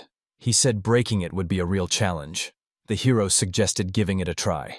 The boy wants to know how strong he really is. The adventurer drew his sword and hurled the cube at the stone with all his strength. Everyone watched closely. The stone was left with a dent, but the cube itself was barely scratched. There wasn't a single crack in it. Till said it was amazing, so strong that he actually broke the stone. The hero asked which was tougher, stone or wood. Wortho explained that he meant stone usually breaks, but this light block didn't. So the hero realized he had found something incredibly useful. While riding in the carriage, Wang realized his magic power was completely spent. This could have serious consequences. He remembered hearing that magic is complex, but it follows its own logic. Till once said that everything is crafted with great skill. How does magic work? First, you have to clearly picture the entire weapon in your mind, including the shape of its sharp metal blade. He did it. The hero noticed Kazman watching him intently, his eyes shining with curiosity. He handed it to the boy, who lit up with joy. Smiling, the boy declared it would become a family heirloom. Till was expecting something special from the gentleman, but he handed her an axe with a skull on it. She looked visibly disappointed. She thanked the boy. He asked if she didn't like the weapon. After all, he made it extra strong so it wouldn't scratch or break. Till quickly tried to smooth things over, saying how much she loves axes and that this hatchet is really awesome. The boy is happy she liked it. In his mind, he quietly apologizes and promises to make her an ornament later. He's not sure how much magic it will take, but maybe it'll help him improve his crafting magic. As he surveyed everything he had made, the hero realized that all of it could be put to unexpected use. This is where I started building the wall. Every half day it comes together a little more. Ordo says this butler is a bit eccentric, but also a very skilled mage. The hero is pleased to be considered on par with Espada. The mage is an excellent butler. He stood by the Marquis during tough times. The adventurer is puzzled too. Powerful mages like that are usually recruited by the army. If he really is an adventurer, he'd have to be top-ranked. The hero says he's glad he chose to follow him, even though he was planning to retire. To him, the future matters just as much as the past. He wishes the spider a long and happy life. Espada appeared at the lord's side and remarked that he was growing up right before his eyes. Now, as a lord, he would need to accept all the responsibilities and burdens that came with the title. He said there hadn't been any progress in the past 3 days. Right now, the priority was improving the village's defenses. He decided to focus on reinforcing the gates. The butler asked if the master had time to make them stronger, then vanished. He said he'd help pile up the stones. Van explained that he was here on a mission involving magic. Dai was taken aback and told him he really admired his dedication. No matter how hard he tried, magic just didn't work for him. The boy realized what he was holding was wood, and making it was much like shaping ordinary wooden blocks. The only thing that concerned him was its weight. That would be crucial for defending against the enemy. For now, this was all they had to rely on. Everyone stares in disbelief at what the main character is doing. They can hardly believe their eyes. The hero transformed the gate. It grew larger and now bore the duchy's coat of arms. Everyone stared in awe, their mouths hanging open. The boy asked Ortho to cut through the door with his sword. If Ortho succeeds, he'll be restored. That's why he can't hold back. The hero wants to see just how strong the wall is, so he tells Ortho to give it everything he's got. The adventurer made the first move, landing the opening strike. He kept banging away, forcing everyone to cover their ears. The man froze, stunned. There was still a scratch left behind. Wood just isn't the ideal material for this. People kept asking him how he managed it, and why it was so difficult to work with wood in the first place. He feels a sense of pride for being able to help them. At least, that's what he hopes. That morning, the hero woke up inside a carriage. Sleeping in tight spaces with just a sleeping bag is rough. You can't even get a proper wash. Along the way, they spent nights in camps or packed into wagons. Even when they finally reached the village, they still had to sleep in the carriage. Though he's a nobleman, he now feels more like an adventurer. As Till and Kazman stepped out of the carriage, they greeted him warmly. He's holding up all right, but the others are in much worse shape. They're completely worn out. We can't keep going like this. Before the village can be protected, the people need food, clothing, and a place to live. The boy decides to try building a house. He told Kazman to bring over some wooden blocks, and Kazman nodded in agreement. Rhonda glanced at the stack of stones and asked what they were for. Van said he wanted to build a house here. He asked if the area was safe and wondered if it was a good location. The hero replied that this was the heart of the village, making it the perfect spot for Van's mansion. They could even build a square nearby. When they have free time, they sometimes put together festivals. He's strong, no doubt about it. But can he really build something bigger than a house? He wanted Casman and Espada to live there, and for Dee and the Knights to have their own quarters. First, he would set up support beams, then decide on the right size. Think of it like inserting a wire into the ground. The thicker the column, the stronger it would be. First, you need to build the floor and the walls. Only after that can you add the roof. Don't forget the interior walls, too. He had pictured it all in his mind, but now it feels much larger in reality. He's used up all the building blocks, but the house is now complete. It has a kitchen, a bathroom, one large bedroom, and a smaller one. There are still 2 small rooms left, though. He'll have to figure out what to do with them. Otherwise, someone might not be happy. He'll put up shutters on the windows for now. If you need quartz sand, you'll have to check with the merchant. The hero asked if he was too tall. One of the spotters commented that the mansion was too small. But in reality, it was the biggest one around. Its appearance didn't look wooden at all. It actually looked impressive. Till was in awe. Casman remarked that Mr. Wang's magic was almost like that of a king. Wang shook his head and admitted magic was interesting, but he still believed that powerful attack spells were far superior. The people should feel as secure with their lord as if they were protected by a stone wall. Till even said she'd choose to live in his city over Marcus Jalpa's. The hero figured that was just her personal bias speaking. Espada agreed that heroes are important in times of war, but said that in times of peace, people look for a leader who can improve their everyday lives. And he can't think of anyone better suited for the job than himself. Casman promised he'd always have his back. The hero gave an awkward thank you. Suddenly, a shout rang out. Someone was yelling, "What is that?" The hero explained that he had created the house using magic. The knights were stunned. Just moments ago, nothing like this had been here. Wang said that if they could gather more wood, they'd be able to build homes for everyone. Dai gave the order to move the wood. If needed, they could use the carts, but everything had to be here by noon. The knights followed the command without hesitation. The hero had never seen them work this fast. Where was their usual laid-back attitude? Orto said they were heading into the forest now. He'd handle the chopping, while the others would load everything onto carts. They couldn't let the knights get ahead of them.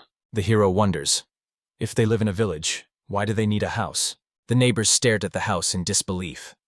Rhonda explained that he had been given permission to build. People began to voice their complaints about their homes. Just as he expected, one house wasn't enough.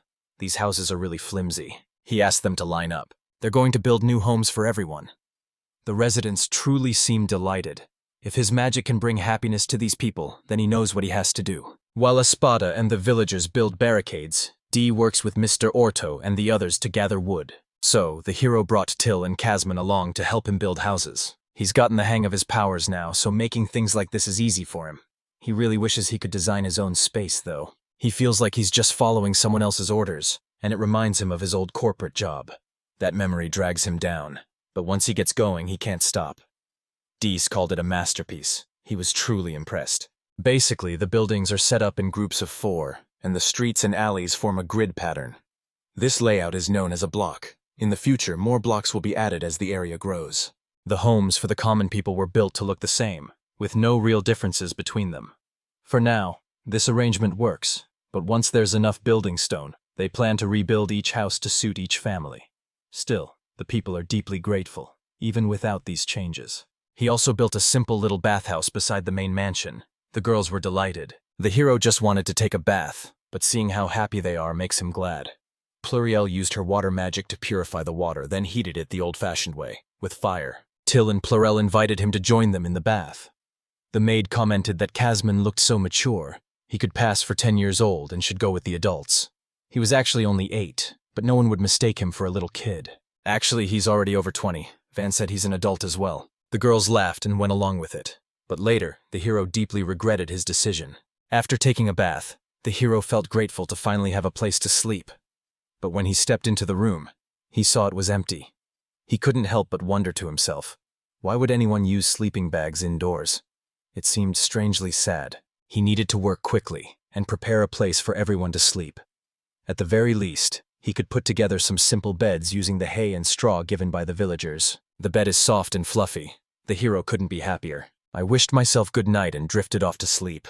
In the morning, the boy has breakfast and says it's delicious. After a restful night, he wakes up feeling refreshed and full of energy. Till admits she's a bit concerned, though. They're running low on ingredients. It's a wonderful feeling to enjoy a tasty breakfast at home and share carefree laughter with Till. Defending the village matters, but they also need to find a steady source of income.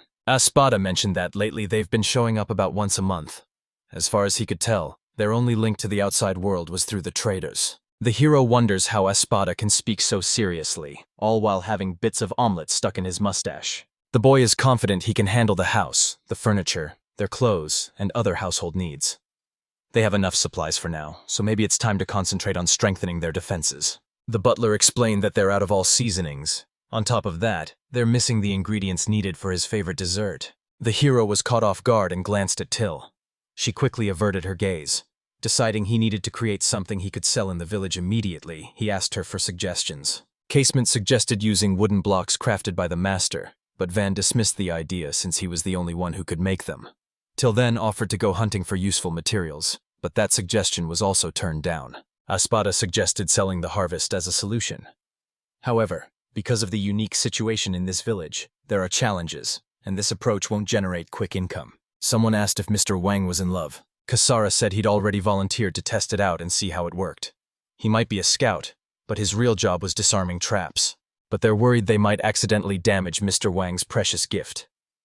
The hero reassures Till and Kasman, thanking them for their concern and telling them not to worry. Everything will be fine. The oak night shield is reinforced with leather lining on the inside and around the edges, giving it extra strength and flexibility. Kasman tapped the shield gently. Kasara acknowledged he didn't want to cause harm, but said the strike was far too soft. But Kusa was suddenly blasted away from the shield.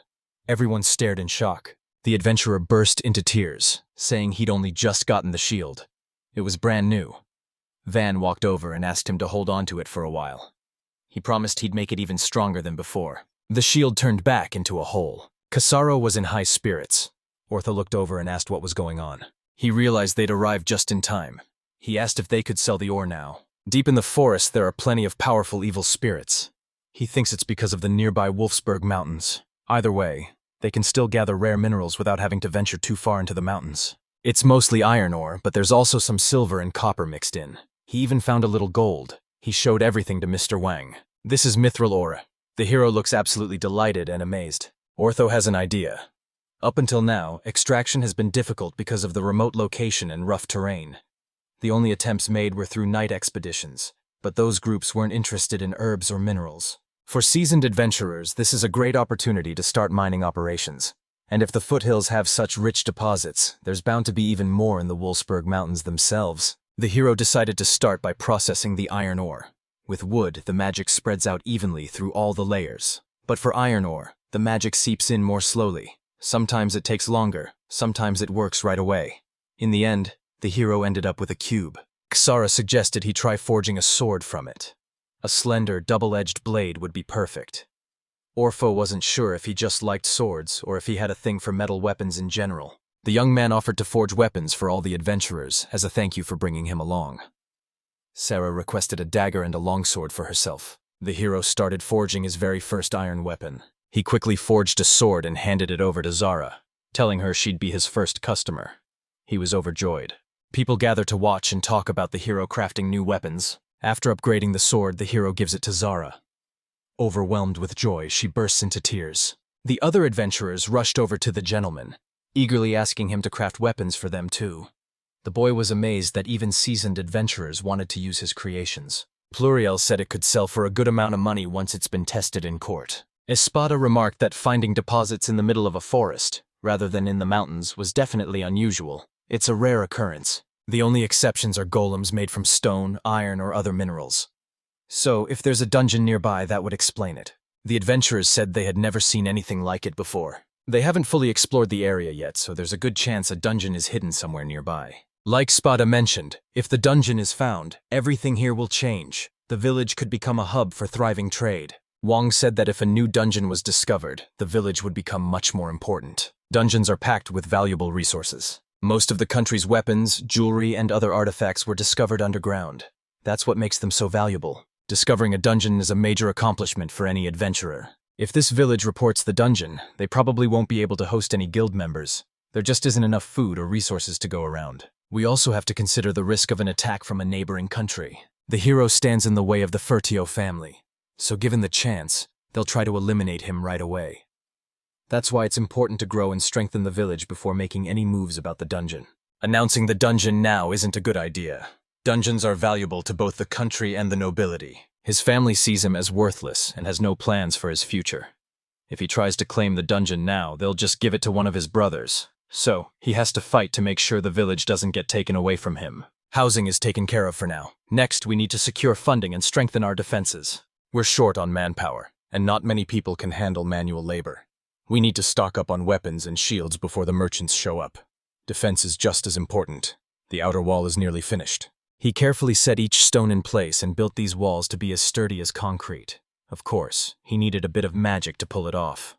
At first, the walls weren't tall or thick enough, but he found a way to fix that too.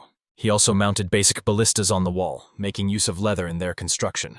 It's fitted with a massive front shield, letting it fire powerful bolts without worrying about enemy counterattacks. He set heads on stakes around the edge of the village, mounting ballistas among them. Then, he praised Casman for a job well done. He said all he did was hand him some stones, and yet he transformed the entire village with such ease. He answered that as a lord, it was his duty to serve the village. Then he asked Cosman what his own goals were. That's a question someone could easily ask him. He answered that he just wanted to protect him. Wang thanked him, but asked Casman not to push himself too hard. Casman was always so honest and thoughtful toward him. Next time, he decided to craft armor. His dear knight deserved something beautiful, something that would protect him when things got tough. For the next 3 days, the hero worked tirelessly. Espada said this place can't even be called a village anymore. It's more like a small fortress. Bandits don't stand a chance of breaking through these walls. If only Jalpa had recognized Lord Wang's power, the Marquise's family would have flourished in no time. Espada explained that the head of the house valued fighting ability above all else, so there was no use arguing about it now. Despite this, Debegans started to protest, insisting that, given time, Van would surpass everyone in strength. They started arguing back and forth, leaving Casman stunned.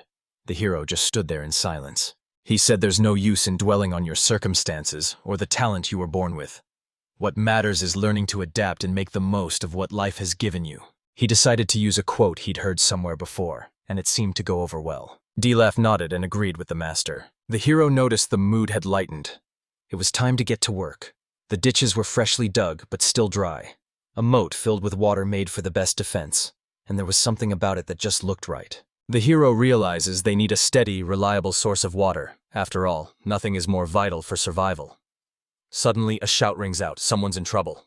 The bandits are here. They're coming from the other side of the wall. The hero ordered everyone to get behind the walls, then commanded the bridge be raised and the gates shut tight. He told me to see if anyone was still outside. The boy realized that while people obeyed his commands, they were still too scared to actually fight. It was just like the last battle. He's actually a bit afraid himself. But as a lord, he can't let that show. He'll step up and guide them. He knows they're afraid, but this battle is crucial for the village's future. He's ready to fight for it too, but there's no way he can handle this on his own. So he asks the locals for their help. Together, they'll defend the village. Everyone agreed to join the fight, and the hero thanked them all. He ordered them to head up to the watchtowers, 5 people stationed in each direction, and at least 10 guarding the gates. He started to run up the stairs as well, but Till stopped him. He insisted that he needed to go too. As he passed by, the hero told him to gather his men and uncover the enemy's plans.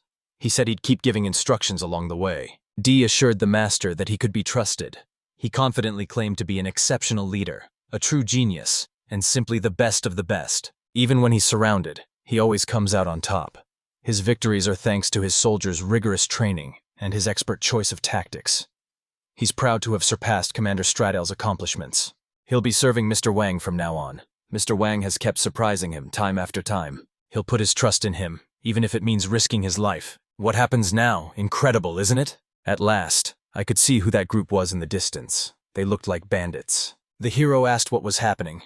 He said there were about 50 or maybe 100 of them, several hundred meters away. They seemed to be running straight toward them with confidence.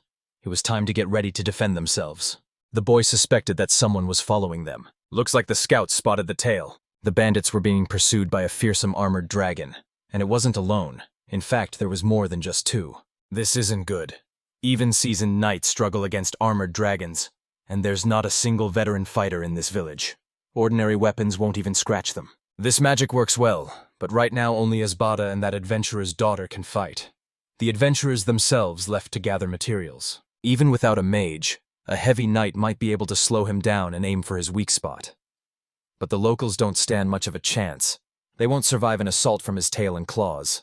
The hero instructed everyone to take cover behind the ballistas and keep the bolts close at hand.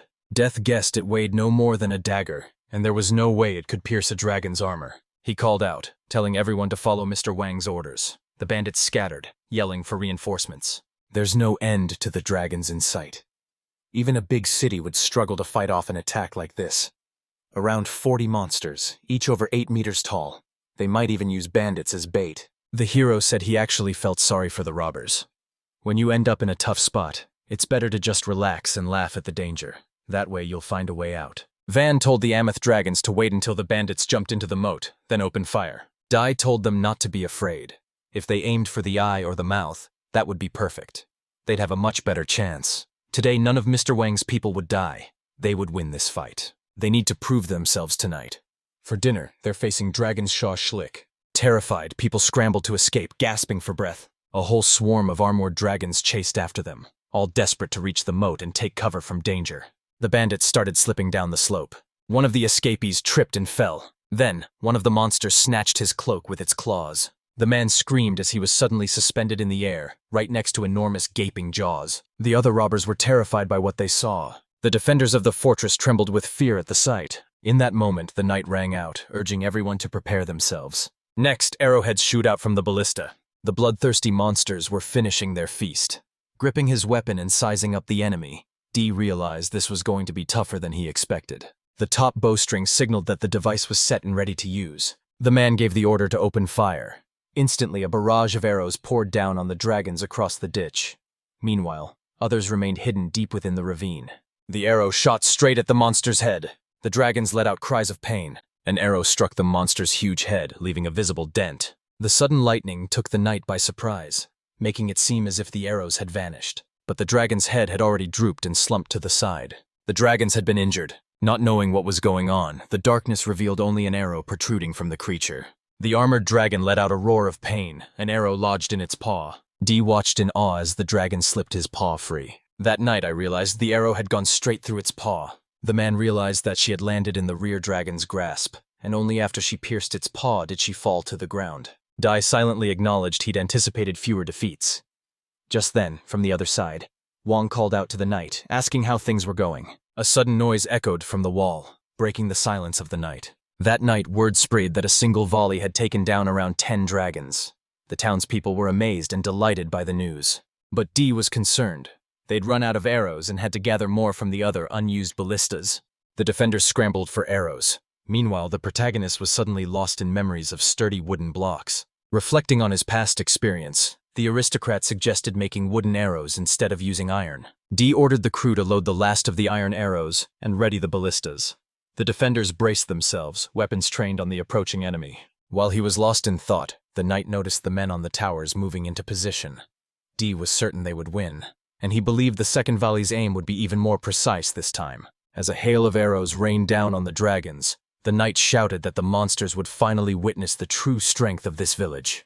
Amid the monsters' furious roars, he gave the order to open fire. The knight was filled with wonder. I was really surprised to see so many dragons taken down by nothing more than wooden arrows. The knight took note of how the result differed from fighting iron, yet he was still able to pierce those thick scales. The man quickly gave the order to use wooden arrows.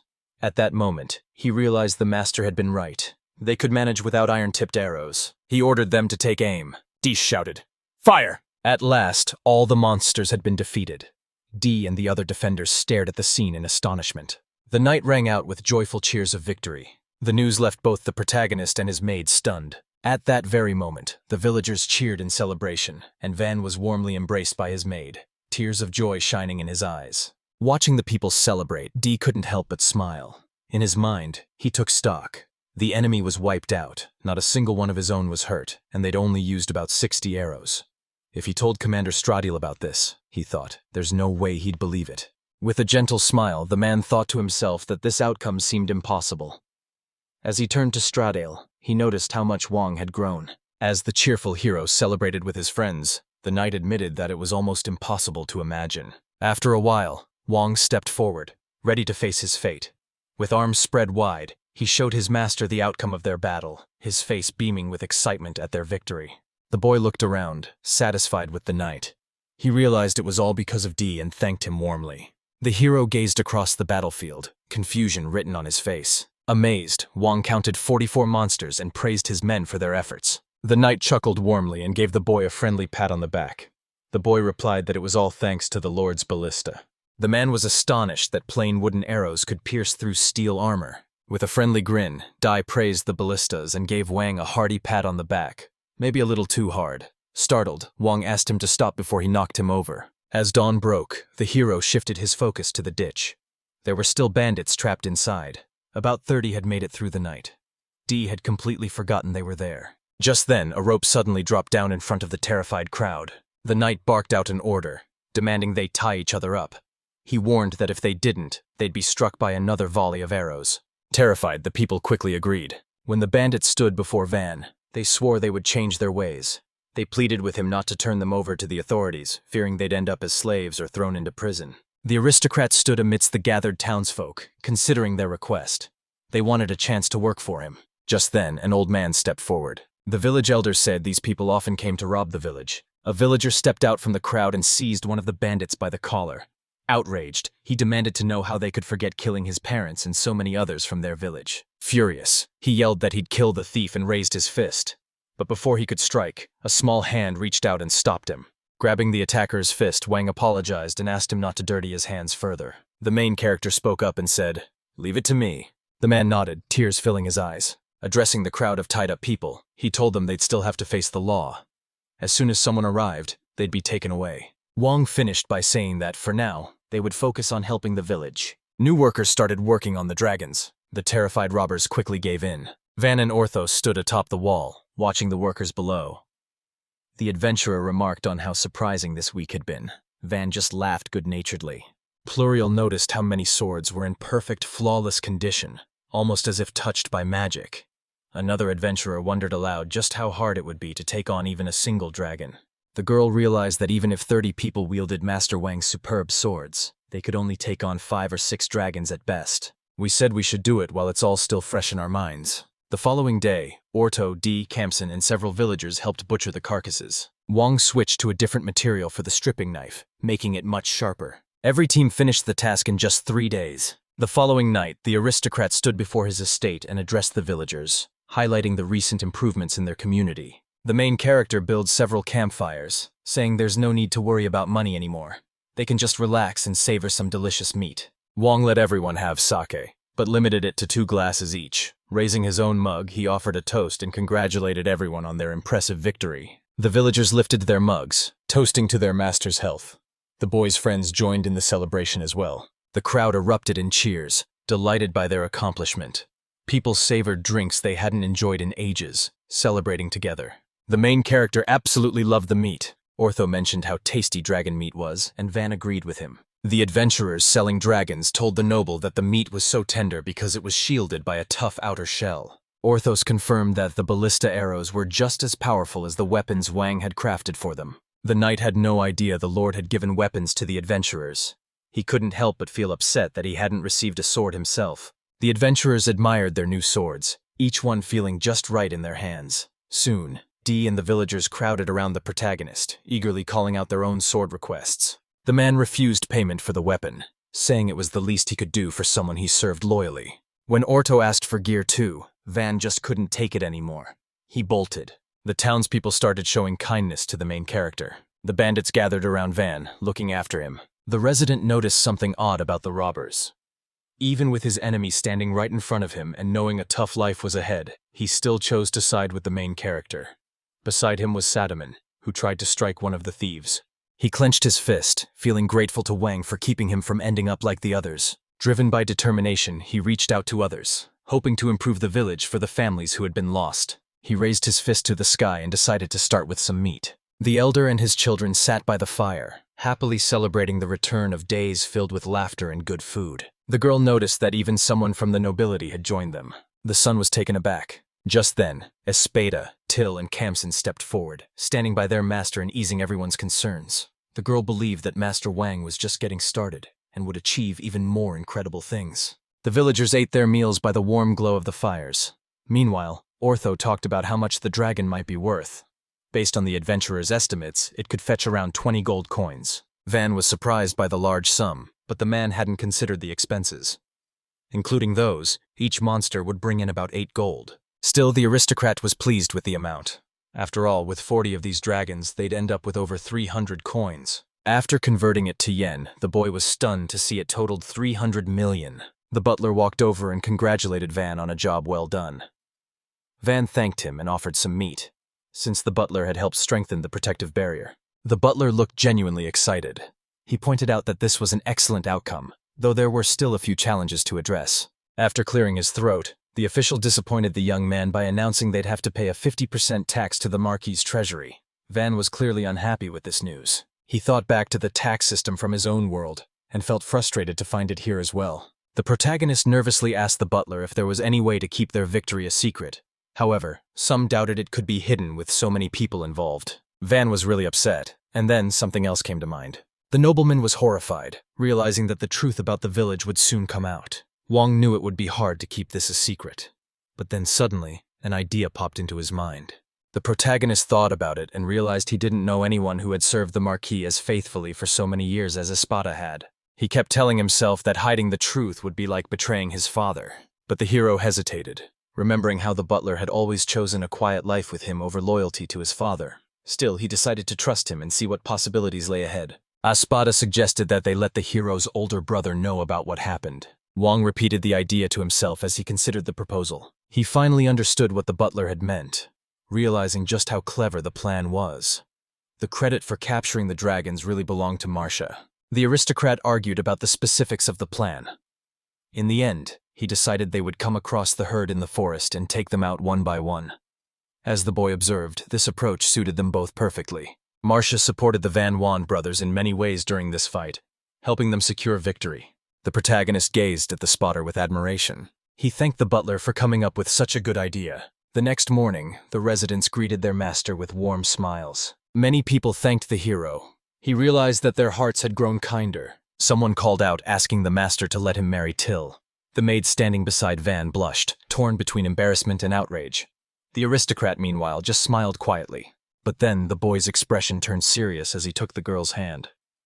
The maid, caught off guard, smiled and remarked that it had been a while since Mr. Wang had held her hand, asking if he was feeling affectionate. Frowning realized that, when it came to the bathhouse, he'd acted mature for his age. But at just 8 years old, he was still entitled to act like a kid. Kamsen went after them, and the residents watching were visibly moved. Suddenly, Van released the girl's hand, making her gasp in surprise. The maid couldn't understand why the protagonist set her free.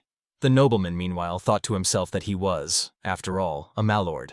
The boy reminded himself that while affection mattered, keeping his dignity was just as important. Van always believed that one day Till would end up leaving him. But what matters most is her happiness. Then he turned to the maid.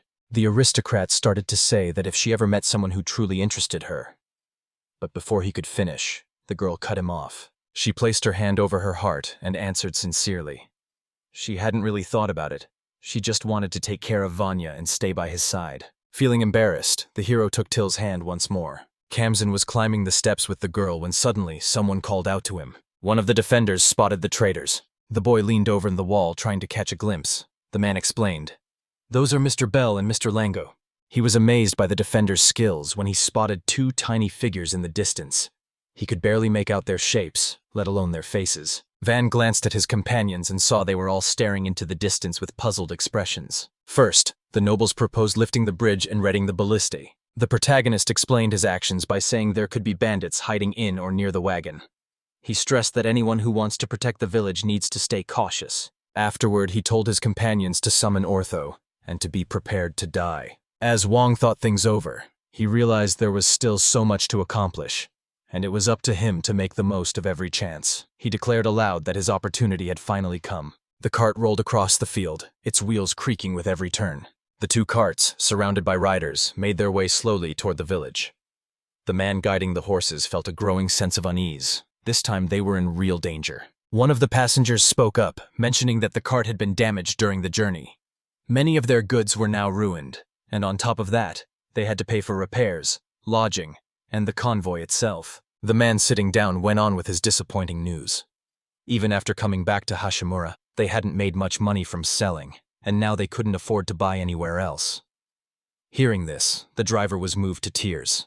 In frustration, he shouted about the severe shortage. One of the riders called out to the man in tears, asking, "Are you Hashimura?" At this point, the carts came to a stop in front of a massive gate. The rider couldn't help but notice. The size of this place was nothing like any village he'd seen before. The man stared in astonishment, then nodded in agreement. The rider then mentioned they might be on the wrong road, but the man driving the horses disagreed, though even he was surprised by how much the village had changed. Just then, someone called out from the wall, guessing they were traders. The visitors gazed in awe at the majestic fortress towering before them. Wang stepped out from the top of the tower, introducing himself as the village's owner. He asked them to confirm whether they were truly merchants. The man in the carriage turned to his brother in surprise and said, "Isn't that the fourth son of Marquis Fercio? I've heard he's known as a child prodigy." The bald rider looked surprised. Just then, his companion continued, explaining that their stronghold was the largest city around. They had seen him several times, and since people often interacted with him, he was pretty well known. The merchant said with confidence, "That's definitely the child." The man was shocked. A boy under 10 had somehow become the owner of this abandoned village. He knew that geniuses were often avoided, but he hadn't expected the Marquis to send one all the way to the frontier. He figured the village must need to become a fortress, but he couldn't understand the reason why. The man driving the horses stood up and introduced himself and his companions. He was the merchant Mary Bell, and with him was his brother Lango. Their group also included a guard, an adventurer named Ear, who led the B-rank Silver Spear group. The protagonist turned to Orto and asked if he knew the man. Orto nodded and said they had met before. After that, the nobleman let them in. The gates lifted and the merchants drove their carts inside. The Amaz brothers arrived to find the village transformed. The elder greeted them warmly, saying they had been expecting their return. Rhonda greeted the guests warmly, happy to see them return. Mary Bell felt relieved that the village was safe. The guests apologized for taking so long, explaining they'd been delayed on the way back. Just then, Wayne approached the merchants, offering a friendly greeting and apologizing for the wait. With a respectful hand over his chest, he greeted them once more and introduced himself. The brothers exchanged nervous glances before bowing politely to the aristocrat and introducing themselves. Wasting no time, the protagonist explained their request. They hoped to sell the dragon parts and shell as soon as possible. The merchants, feeling inspired, quickly agreed. They were amazed that anyone could tame such powerful monsters. After all, even seasoned adventurers usually avoid battling them. The brothers were overjoyed and thanked God for this incredible gift. Their happiness grew, knowing their village now had such a precious resource. The merchants admitted their mistake about the shortage. Van then offered to show them the warehouse. A gasp of surprise echoed through the dark warehouse. The brothers stared in disbelief as a room 10 times bigger than their own opened up before them, packed from wall to wall. Based on Lango's calculations, the armored dragon remained stretched out for about 20 to 30 meters. His brother stood beside him, quietly marveling at the incredible sight. Wang gave the merchant all the details about the product and asked for his feedback. He explained that the cart was all set, while Bell couldn't believe how much was loaded onto it. The man began to wonder if the aristocrat had been telling the truth after all. He responded by saying that they needed to attract people to the market as soon as possible. While one of the brothers checked out the goods behind him, the other asked for a month to come up with a plan. The aristocrat agreed and, in a show of politeness, invited them to try the delicious meat. Then Mary Bell noticed that they also had a large supply of meat, far more than the village could eat before it spoiled. Realizing this, the merchant quickly agreed to deliver the meat to a nearby village for sale, promising to cover the costs. The protagonist asked, a bit unsure, if this village could even afford to buy the meat from a dragon like that. Mary explained that the village was actually quite poor. After paying taxes, there would be no savings left. That's why the villagers had asked them for help getting food. The man made a mental note. They were starting to run low on supplies themselves. The merchant figured that giving away just a bit of meat for free might help. He turned to Van and asked for his approval. Realizing that Mary Bell truly wanted to help, the nobleman agreed to give away the dragon meat for free. He observed that, despite being a merchant, making a profit wasn't his top priority. Belle told the main character they needed a mount. She thought to herself that the rumors were true. The Marquise's son was certainly perceptive. The merchant offered to pay a reward for catching the criminals, all the while thinking to himself that this would leave them with no profit at all. The man figured this was at least some kind of payment for their efforts. The aristocrat thanked them, but then suggested they visit him again. He promised to make them an offer they wouldn't regret. This deal was for high-quality armor, which really surprised Belle. Mary was surprised when she asked Van, who was about to leave, if he had also brought a blacksmith along with the highly skilled draftsman and talented carpenter. The main character didn't say anything, he just smiled back. Air and Mary Bell both exclaimed together, "That's incredible!" The aristocrat set his weapon down in front of them, saying he hadn't quite mastered all of its features yet, but as a showpiece it was priceless. He let them try it out. Ortho suggested the adventurer use a shell to cut off a piece of dragon skin. The main character's weapon sliced through the object with ease. Ear couldn't believe his eyes. The blade sliced through without any effort. Pleased, Ortho praised the weapon and asked if it was really made of iron. The guard was stunned by how easily the knife cut and decided right away to buy it. Then he asked if they had any spears available. Ortho kept praising Eru's weapons from behind, while a fan listened eagerly, and Mary Bell looked on in awe.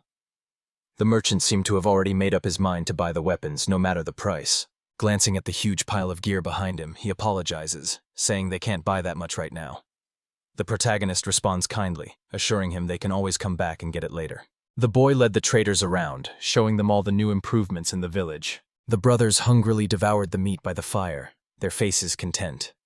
Meanwhile, Bell looked around in awe, remarking how much he loved this place. Mary decided to speak with the trade group about bringing in more merchants, a suggestion that Van really liked. The protagonist explained what their village lacked and requested those supplies, mentioning that good food alone is enough to lift everyone's spirits.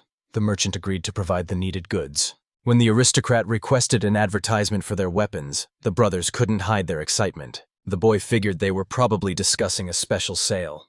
He thought to himself that these two seemed like good guys. Wang explained that if two people kept trading along the same route and teamed up to sell weapons, they would eventually make it to their village. The protagonist advised the brothers to plan their advertising strategies ahead of time. He explained that the more they sell, the more money they'll make. The merchants were instantly intrigued and started calling out, eager to learn how it was done. The aristocrat responded by saying they needed to open a village shop. Wang thought it would be great if they could reach an agreement with the owners of the company, or really with anyone. The brothers loved the idea. The boy thought that with a steady income and his own shop, he could even build a house for Bellonlango. In the background, his brothers quietly shared in his happiness. The protagonist realized that if he agreed, it would save him time. He wouldn't have to haggle with different merchants anymore. Plus, this shop would be the first of its kind in the area. Wang made a mental note of how the agreement would benefit both sides. Just then, Mary turned to Lengo, saying she would bring the offer to her boss as soon as possible. With a hand over his heart and newfound determination, the merchant declared he would open a shop in this village and stay until his vision became a reality. The aristocrat and the merchant reached out and shook hands. Wang sealed the deal with a firm handshake, expressing how pleased he was to work with the brothers. The negotiations had ended in success. Lengo and the adventurers hurried out of the village, hoping to persuade the Chamber of Commerce to supply workers and materials. Wang handed over his sword, dragon skin, and magic core to win the Chamber of Commerce's trust. The main character also asked to have a letter delivered to his brother, Marcia. Near the village entrance, the boy did something that left Mary amazed. It turned out the noble had built a beautiful shop just for Belle. The surprised merchant couldn't believe how quickly the building had gone up, especially since they'd only just talked about the shop's design. Now, Wang began explaining how everything inside was laid out. The protagonist gently explained that he followed Mary's directions, but if he made a mistake, he could easily fix it. Belle was amazed that the boy had such abilities. The merchant thanked the nobleman, his eyes brimming with joyful tears. In his mind, Havan decided the goods would be ready within 2 weeks. For now, business with Belle's shop was complete. In the afternoon, the aristocrat and his entourage set out from the village toward the river. Walking beside him, Till couldn't help but worry if her master was getting tired. The boy reassured the anxious maid that everything was fine. He then asked how she was feeling. The girl just smiled brightly and said she was okay to leave for now. Kamsin moved quietly, effortlessly clearing a path through the thick plants ahead. The protagonist made a mental note of his polite manners. Wang felt frustrated. He wanted to show everyone he cared and was kind, but he just didn't have the strength to help Kamsin. It took about an hour to reach the village. Kamsin kindly stepped aside, letting the weary travelers pass as he gently pushed the grass out of their way. The travelers soon reached a beautiful, wide river and stopped to collect some water. After finding the right spot, the man placed his hand on it. A trench was dug, and a wall was built to block the river. That's how the work to lower the water level began. Espada unleashed his magic, digging dozens of meters into the earth in seconds. While the butler was taking a break, Dee walked in and the others forced their way through on their own. Then everyone pitches in, reinforcing the ground and walls together. The protagonist was stunned by Espada's incredible reserve of magical power. Just then, D made an unexpected noise. As the night deepened, he suddenly started to laugh. The boy couldn't help but wonder what he found so funny. The butler mentioned that D was already past 40, but still in his prime. The aristocrat seemed surprised to hear this, and the news stirred up excitement among the others. Till pointed out how tough the job was because the river was so far from the village. Van agreed but said they couldn't do without water. The protagonist admitted that the work is tough, but he feels there's real joy in working together toward a common goal. He also realized that besides overcoming obstacles, there's a special kind of satisfaction that you can only experience with others, not on your own. The boy believed that if living conditions got better, life in the village would return to normal, and it would be easier for merchants and visitors to come. The aristocrat realized they needed to do this to keep living comfortably here. About 8 hours later, one of the sweaty, exhausted workers called out that he could see the village ahead. This news took Van by surprise. According to his plan, the trip was supposed to take about a week. However, the main character declared that they were done for the day. Espada and D were caught off guard by this decision. Knight noted that, at their current pace, they would reach the village within a few hours. However, the nobleman disagreed. The boy pointed toward Abe, Lo, and Kamsen. From the look of it, they were completely worn out. No energy left to keep working. He sighed in disappointment, thinking he'd finally found a good way to temper himself after all this time. Still, he admitted it was wiser not to push himself too hard. Wang was surprised by how long the night seemed to last. These abilities were honestly frightening to the protagonist. He glanced at the spot and silently admitted, it was truly terrifying. Today, he had seen firsthand the hidden power of the older generation in the veterans. The next day, to everyone's surprise, they reached the village before noon. With the digging done, it was finally time to let the water flow. The boy cleared his throat, then began to speak. He thanked everyone for their help and proudly announced that the water supply project was finished. Abba and Lu listened with tears in their eyes, while Kamsen looked on, clearly inspired. The main character spoke, saying he understood how tough the last day and a half had been for them, and thanked them deeply for all they had done. Wang waved his hand, signaling that it was time. The aristocrat eagerly proclaimed their discovery. Suddenly, the wall gave way under the pressure and came crashing down. The water raced across the moat in a flash, leaving you breathless. The boy was just as surprised as anyone. The whole crowd burst into joyful applause. As they rested, people watched the water rush by, amazed at how fast it flowed. The villagers gathered, curious and amazed by the fresh river water flowing into their village. Excited children ran along the ditch, chasing the current as it rushed by. Everything they saw filled them with wonder. The joyful elder was glad for all the time and effort he'd managed to save. Just then, the enthusiastic Van reminded everyone that they still needed some special filtration equipment. Rhonda could only respond with a puzzled sigh. At that moment, one of the helpers walked up to the main character and handed him the medal. He looked at him with admiration and curiosity. He stopped in front of the boy, looking embarrassed. The aristocrat, confused, asked why he was acting that way. He then replied with interest, curious about what kind of device the gentleman would invent. Looking back on his behavior, Wang recalled how happy the young man was when the job was finished. It seemed to the protagonist that he really enjoyed the process of creating things. Realizing this, the boy gave a warm smile and suggested they build the device together. He mentioned he'd need some help, and Lo quickly brightened up and agreed. Hiding his excitement, Wang began explaining the device. It had 3 main parts: a filter, a copper reservoir, and a boiler. The protagonist considered how to start the boiler's fire. Till suggested using a fire magic crystal to light it.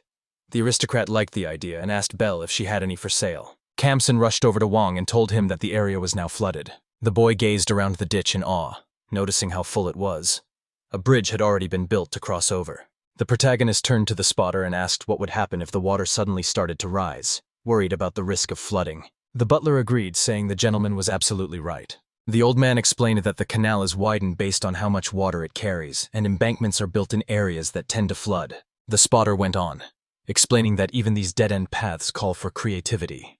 Wang added, "If we block them off, the water will have nowhere to flow." The aristocrat suggested that, in that case, they'd need to either redirect the river downstream or create a lake behind the village. Dvoretsky was especially fond of the idea of building a lake. During dry spells or when river water was scarce, the reservoir would come in handy. The protagonist felt satisfied with the precautions he'd come up with and asked his spotter once more if everything would be okay now. The old man nodded in agreement. In short, the new plan was set. The lake needed to be built about 200 meters behind the village. This was a rushed project that had to be finished before the rainy season arrived. In just 3 days, the lake was almost finished. The aristocrat mentioned he wanted to add a water outlet, but said he needed more time to figure out how it would be used. But Wang decided to relax and just enjoy the abundance of fresh, clean water. The unhappy boy noticed it was still early in the morning. The main character realized it was still before sunrise. A relieved Exiled quickly brushed the aristocrat's hair, apologizing with enthusiasm. She couldn't help but notice that many people, Rhonda included, looked anxious. Meanwhile, Van was hurriedly buttoning up his shirt. Turns out, the elder and a crowd of villagers were the reason for the early wake-up call. She threw a cloak over the boy and explained that Dee and Espada were already heading to the right location. The protagonist then asked where exactly this place was. Just say they were heading to the recently formed Lake Van. The boy was confused by that name. The enthusiastic maid explained that the lake was named after the main character, Maritz, as a way to preserve their legacy for generations to come. The girl went on to say that the village was now called Van as well. But the aristocrat cut her off, admitting he felt uneasy and that something about all this just didn't sit right with him. One of the residents urged the gentleman to hurry. As soon as he said that, the man took off running. The boy felt sad to be left behind. Wang's rushed to the lake with Till and Kamsen. Exhausted from constantly running, the main character eventually chose to create a new passage from the opposite side. A group of locals gathered by the lake, watching intently. As he got closer, the aristocrat eagerly asked what was happening. The startled townspeople simply pointed toward the lake. Something just surfaced on the water. A creature, looking much like a mermaid, rose up from beneath the waves. Confused, Wang could only ask in surprise what it was. People say that deep within the forest, along a beautiful river, mystical creatures with striking blue hair make their home. They're a unique species called Abgalu, half human, half mermaid. The protagonist had never heard of them before, and Espada explained that this species is rarely encountered. Van asked if the girl was an Abgalu. Meanwhile, the half-mermaid, half-human watched them quietly from beneath the water. The aristocrat wondered to himself if she was still just a child. Then, standing on the shore, he called out to her and asked for her name. All I heard was silence, followed by a reply. The boy realized she didn't understand, so he told Till and Kamsen to bring some meat and fruit. They quickly set off to carry out his request. The main character realized that offering food is the best way to show friendliness. Suddenly, the creature in the water gave a quick twitch. Abgala started slowly moving closer to Van. The residents gasped in astonishment. The aristocrat's guards stood watch, alert and ready. The girl swam carefully to the shore, sniffed the food, and then shyly asked if it was okay for her to eat. The boy reacted with a loud gasp to what she said, startling the little girl. At that moment, Abgala quickly moved to a safe distance. The protagonist rushed to apologize and begged her to come back. In his mind, he couldn't help but notice just how fast she was. Van kindly offered her some meat and fruit, which the girl gratefully accepted. I need to pay attention to the flavor of the meat. After tasting the meat, the girl spun around to face the aristocrat's defenders. She clearly had questions for them. Ortha was surprised when Diet looked at her. The boy explained that the meat was from a dragon, shell and all, and offered to dry some for her if she wanted. The girl immediately tensed, asking who had caught it. The adventurer, knight, and butler all answered together. It was Mr. Wang. The protagonist argued that it was all because of the ballastai, but the townspeople just agreed with what the master's trusted advisors said. In the end, Wang recognized his achievements. The girl glanced over at him. Still holding the meat in her hands, Abgala nodded and said she understood. In that instant, all the nobleman saw was a splash, and then the girl was gone, swimming away. This behavior left both the main character and the townspeople confused. The boy sat on the shore, stunned and motionless. People nearby looked on, puzzled, trying to understand what just happened. The main character was jolted awake by Tillis's screams. The girl apologized and explained that the villagers had reported the attack. She added that everyone was in a state of panic. Wine, who had just woken up, asked once more about the attack. The maid hurried to help her master get ready, all while sharing what she'd heard. The enemy had already surrounded the water channel. The nobleman was uneasy about how close they'd gotten. He questioned whether the ballistas could scare them off. One thing was certain. This was a dangerous situation. The boy was upset about losing those precious, peaceful hours of sleep. The protagonist burst through the doors, seething with anger, and vowed he would never forgive them. At that moment, the people on the wall were bracing themselves, ready to defend and fight. Many Abgolas were poking out from beneath the water's surface. The boys and girls watched the people on the fortress intently, their faces serious. Dee and Lo draw their swords, preparing to fight. The Abgala had no plans to leave. They looked nervous and on edge. The crew manning the ballistas buzzed with excitement. As Wang searched for the reason behind their arrival, he wondered if the shell dragon might be their god. The boy remembered that yesterday it was just a child. But today, there are men and women of all ages. The Upgull spoke to him. A powerful man wearing a crown stood before him. He wanted to speak with the young man. The protagonist freezes in fear under the terrifying stare of the sea creature. To be cautious, the aristocrat chose to bring some strong companions. Just then, a merchant came up to him. Mary Bell was excited to point out that the Abgalu had supplied a wealth of rare raw materials. She said that trading with them was a fantastic business opportunity. The man eagerly asked if he could come along for a closer look, and Van agreed. The protagonist and his people descended into the Abgali together. The man on the phone mentioned that his daughter was thankful for their help. The boy wondered if he was referring to the girl they met yesterday. The Abgul spoke fiercely, saying he'd heard Van had defeated the dragon. This news thrilled the boy. The man was certain it was really him. The other Abgala behind him looked on in shock. The sea creatures were astonished. Watching his companions, the aristocrat realized that the atmosphere made them aware of their own strength. The chief of Gala acknowledged that the protagonist was truly courageous. After that, he gave his blessing for Van and Lada Priola to get married. The boy looked stunned. Then he asked about it again, this time sounding even more upset. Growing frustrated, Wang started to explain what was really going on. So it turns out that Abgala is actually Vesta, Aulus's father. Or maybe a bit of a fool. He starts complimenting her looks, clearly confused about why the main character is turning him down. The nobleman asked where she was, and Vesta pointed her out. The girl was playing with her friends back then.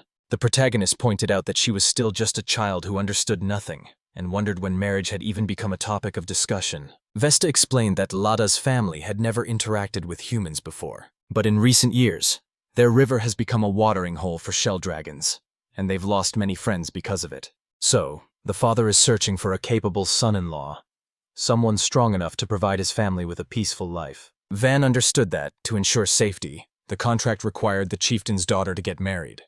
He recalled that political marriages were common among nobles. Van then assured Vesta that Priola could choose her own husband later on. The protagonist assured them that, no matter the situation, they would keep them safe.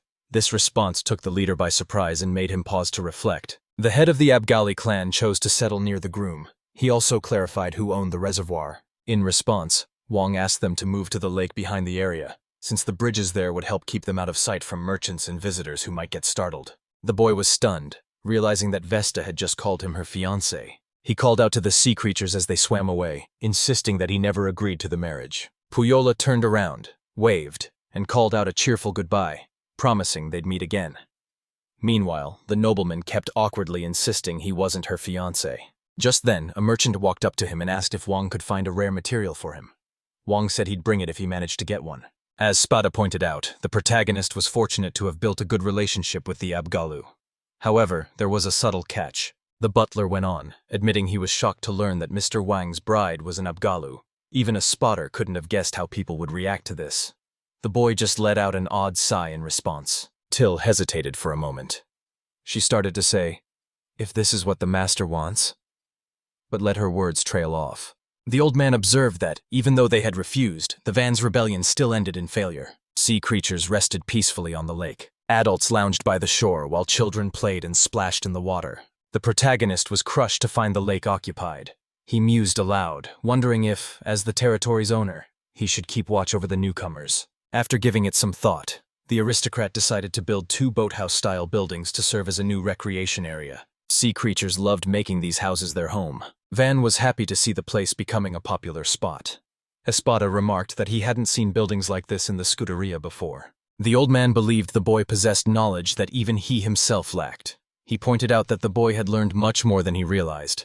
Then he quickly changed the subject, saying it was time to move on to the next stage. The aristocrat decided to add a gate and drawbridge in the backyard. The locals slowly started to connect with the Abgalu, sharing their meals and building trust. In exchange, the sea creatures gave them different ores, which they brought back to Belle. The main character couldn't help but feel happy about making a connection. Wang decided to build a second wall. This not only made the village safer, but also helped protect the sea creatures. In the aristocrat's office, he and his Spada discussed strategy. The butler suggested building fortifications for a city of 10,000 people. The boy hesitated, but his Spada pointed out that, with how fast the village was growing, even that wouldn't be enough. The old man explained that if they built the wall, a lot of people would be needed to guard it.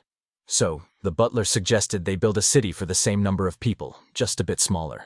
But the nobleman preferred life in the village, so he only offered a maximum of 2,000. I objected on the spot. He firmly stated that this needed to be planned ahead of time. Otherwise, it would end up taking much longer.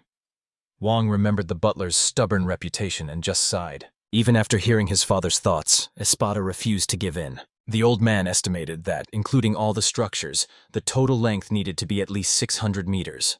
This realization was overwhelming for the main character. He wanted the height to be over 10 meters, but building something so massive was a daunting task. The butler chose to hold off on building the full fortress until they had more people.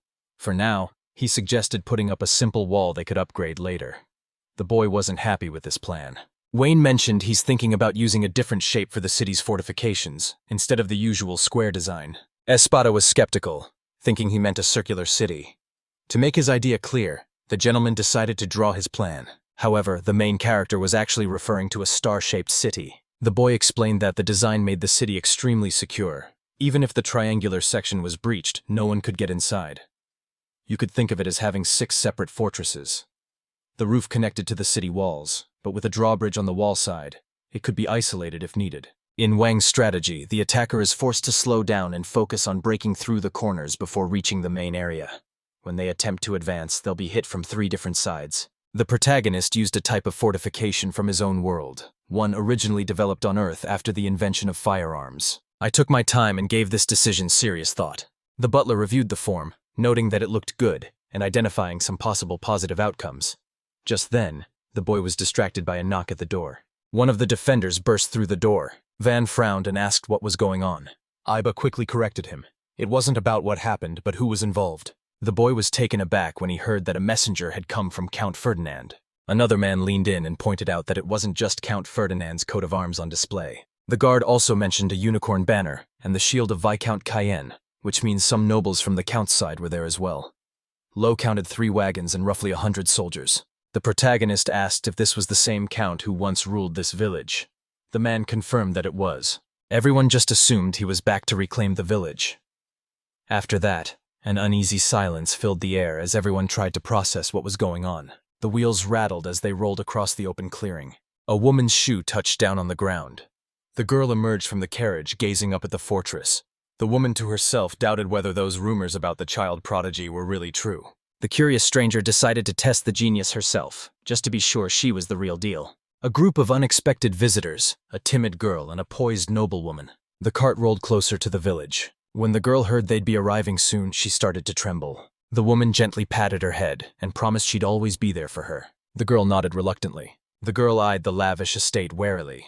She said they should find out who they were dealing with before making a move. As Wang hurried to get ready, he was caught off guard by the unexpected arrival of the Count's messengers. The protagonist's close friends rushed to get ready for the guests, setting out snacks and tea. The boy thanked her for the preparations. Just then, there was a knock at the door. The aristocrat thought to himself that whatever would happen was already set in motion. Out loud, he told them to come in. The door slowly creaked open.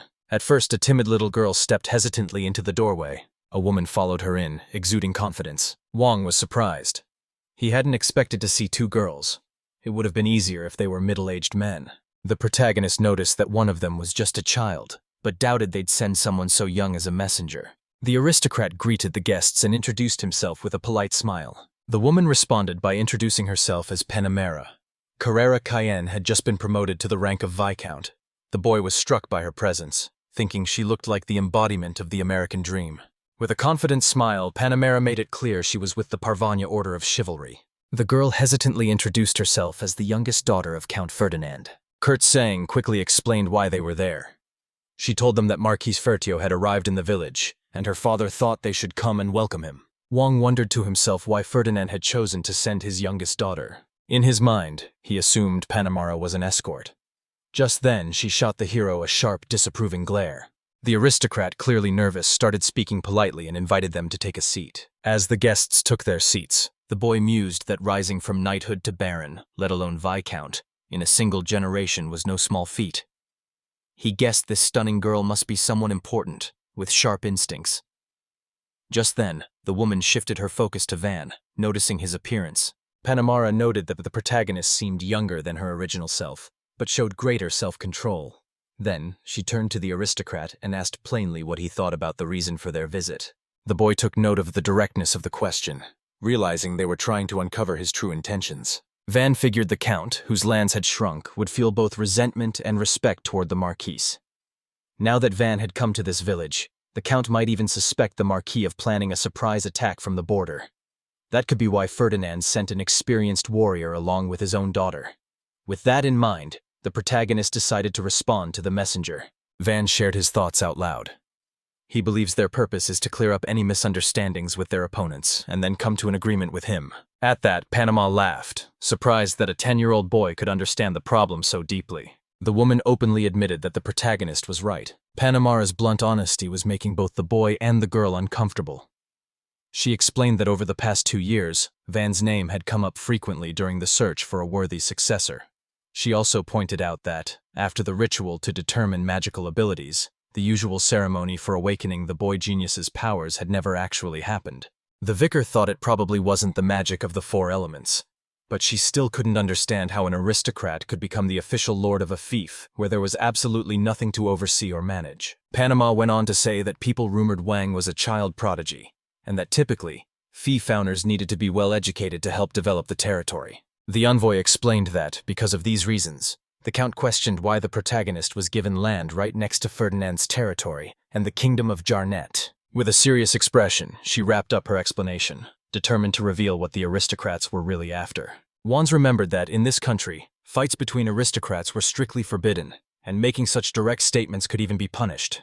He realized they'd told him this to see how he would react.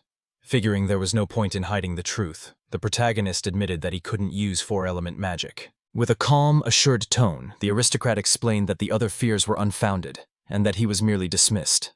Panama eyed her companion warily. The messenger looked doubtful, clearly thinking this whole idea was ridiculous. The Vical wanted to find out if the rumors about him being a child prodigy were true. So Van asked her what she meant by that. Panamara said she'd heard this village was no more than 100 huts. She pointed out that in just a month or two, the main character had built an impressive fortress wall, and rebuilt the buildings with materials no one had ever seen before. The woman also mentioned that there's an experienced butler and an expert in night duties. As he glanced at the map, the Viscount noticed her trembling with excitement. To help calm the girl, she gently took her hand and made a suggestion. Panimer figured out that the main character had at least 5,000 followers. This left the boy stunned. The Viscount observed gravely that the technology allowing their troops to move undetected posed a real threat. However, she believed that Van had acted fully aware he might be discovered. The nobleman trembled in shock at the suggestion. The woman stood silently, waiting for his response. The messenger went on to explain that this basically meant transforming the border into a new military base. Meanwhile, the protagonist had to cover his mouth to stifle a laugh. From an outsider's point of view, it did make sense. After all, he had been kicked out of the house pretty abruptly. Trying to hide his amusement, Wang glanced at the girls, who stared at him in surprise, clearly waiting for him to respond. Panamera's expression turned serious, confused by what was so amusing. Sensing trouble from the way she looked, the boy's protectors instinctively reached for their swords. But the aristocrat just laughed, completely unfazed. The protagonist chuckled, breaking the tension, and offered an apology. The Viscount stared at him in confusion, while D remained tense, his hand still gripping his sword. Wang took a deep breath, raised his hand in a peace gesture, and apologized for laughing. He offered to clear up the misunderstanding, but Panamera refused to believe it was just a mistake. The nobleman explained that his father only let him bring Kamsina and enough luggage to fill one carriage. Meanwhile, Kamsina kept his hand defensively on his sword hilt. The protagonist explained that even his own family hadn't come to see him off. He was told to leave the city quietly without drawing any attention. Hearing this, Arut looked at the boy in surprise. Meanwhile, the woman asked about the knights, the butler, and the maid, assuming they were his subordinates. Wang tried to explain further, but Dai cut him off. He said they had chosen to follow the master on their own, simply because they were amazed by his brilliance. The Viscount watched anxiously, trying to figure out if it was really true. The knight just laughed, admitting he'd actually gotten a letter from the head of the Knight Order, telling him to come back right away. But he ignored it. The main character found this pretty funny, while Tinsley wondered if D might get kicked out because of it. Then one of the Spata spoke up, saying he was just an old man. Continuing his story, the butler explained that the boy's trip to the village was the perfect chance for him to retire. To pass the time, he decided he would teach the master everything he knew. The aristocrat couldn't help but think that this was quite a troublesome hobby. She also told him that he treats people like her, as in, those from the lower classes, as equals. The girl wishes she could serve such a kind-hearted gentleman forever. Wang smiled shyly and added that he was truly grateful to these people for choosing to follow the exiles to such a remote place, simply out of a genuine desire to be near them. The village count relaxed a bit, but she still wondered about the changes happening here. She was curious how a noble might explain this transformation. The boy stood up and said he wanted to see it all for himself. Panamera asked where he was planning to go. As he reached for this door, the protagonist explained he was heading outside to start building a new outer wall. This idea made the messengers nervous. Walking outside, wondering which way to go, I'm surprised by how many nights have passed. Meanwhile, the Viscountess gave instructions to her followers. The residents gathered on the street, surprised as a group of unfamiliar night travelers passed through. Meanwhile, the main character asks the workers to bring over some wooden blocks. In an orderly line, they stepped through the gate, led by the commanding voice. Suddenly, the boy realized that Panamera had stepped forward. The woman, wearing a serious expression, asked exactly where they were headed. As he turned around, the young prodigy guessed she probably thought it was some kind of trap. Van turned to the spotter and asked if they had arrived. The butler checked the map and confirmed, but mentioned the corners were a bit farther than expected. The main character suggested building the wall about 2 meters wide, so he could make adjustments if needed. The old man agreed and kept this in mind. Switching to a serious tone, he warned them. It was time to build a fortress wall. The girls stared in surprise. Just then, a sudden noise broke the silence. It turned out the noise was caused by a spada moving the stone. The Root and the Viscount were both astonished. Pydamer, in particular, was shocked to learn that the old man was once a retired first-class 4-element magician. As the boy touched the stone, the woman wondered if the wall would crumble and lose its power if the magic faded, but she kept the thought to herself. At that moment, Wang started casting his magic, considering all the different materials that could be joined within this wall. He reminded himself that he wanted to make the concrete perfect, but since they lacked the right materials, they would have to improvise for now. Meanwhile, the wall was going up. Panamera couldn't figure out how the main character pulled it off. But then carts carrying wooden blocks arrived, and the boy kept talking. The woman asked if those blocks were for building houses. Van nodded and said yes. As the girl watched in surprise, the aristocrat went on. He explained that a layer of metal would be added later, and when building the gates, the most important thing is to first picture their shape and sturdiness in your mind. The envoys and their people look on in awe as the nobles go about their work. In the dense fog, the main character declared he was done. His cloak billowed in the wind. The fog lifted, and a boy appeared, standing before a massive gate. Turning to his guests with a warm smile, he confirmed it was true. The knights standing behind the woman were left speechless. A Root turned to Van, excitement in his eyes, and asked, "So what kind of magic can you use?" Panamera had some questions too. The Viscount demanded angrily, "Who are you?" The protagonist smiled and said that, unfortunately, his magic was only for making things. He could only create, not fight. The nobleman explained that this type of magic was considered the most useless in society. It appeared to have no real value. Juan's comment about his magic being seen as useless left a strong impression on Root. Plush toys and dolls were stacked in a pile. Since her father was always busy and her mother paid her no attention, the girl was left in the care of a nanny. For obvious reasons, people saw Harut as useless. This was due to her shy nature, her perfectionism, and her struggles with studying. In the beginning, there didn't seem to be anything she was particularly good at. The only thing she was good at was creating dolls with magic. Physically, she wasn't much of a dancer herself, but she could control the doll and move it even more gracefully than her own body. The girl hoped to make her mother proud with her special talent. Harut practiced her magic to earn her parents' approval. She dreamed of dancing alongside a life-sized doll, but things didn't go the way she imagined. In return for all her hard work, her mother slapped her and yelled, calling her a talentless child. Then her mother yanked her by the hair, making her scalp ache with pain. She remembered not understanding what she had done to upset them. Her mother threw her out the door. As she walked away, she finally realized why everyone was so angry. In high society, puppet magic was seen as evil and looked down upon. The girl wept, realizing that even magic, her last hope, had failed her. After everything that happened, Harut was left all alone. People ignored her, and even her mother stopped coming to see her. As a result, Harut stopped going outside her room. She spent her days doing nothing, surrounded only by her toys. Ferdinand's daughter was overwhelmed with despair, blaming herself for being helpless. The girl's tears kept falling as she remembered her mother's harsh words. All of this drove her to scream in frustration and despair. At just 10 years old, she was called to see her father for the very first time. Harut, her voice strained with nerves, mentioned that it had been a long time since she'd last seen him. Ferdinand agreed, and so did Panamera, who was standing nearby in the council office. The Viscount asked Ferdinand if he was truly certain about her nomination. The Count objected, pointing out that when dealing with someone without a title, it wasn't proper to simply send a summons. He insisted on doing things his own way. Meanwhile, his daughter stood hesitantly in the office the whole time. Arut couldn't help but wonder, who was this woman? Panamera nodded, understanding the Count. She explained that when they would return depended on the other side's response. The Viscount then turned to Ferdinand's daughter. Panamera leaned in toward Harut, introduced herself, and asked if she had heard about the upcoming marriage. Harut looked confused and nervously pulled back, fighting back tears. The girl explained that no one had told her about any of this. The vicar said they would consider the marriage if the groom was capable. Hearing this, Harupe sighed in despair and said she wasn't needed here. The girl believed she was being sent away because she was no longer needed. The woman protested. Panamera mentioned that all her brothers and sisters are already married. She's the only one who isn't. The Viscount gave a cheerful smile and playfully ruffled her hair, saying she'd be lucky if the man was a good one. The girl was caught off guard by this and, stumbling over her words, couldn't manage a response. Dan's daughter still remembers the strong, gentle hand that once touched her. She looked at the woman, who was smiling at her with a mix of joy and shyness.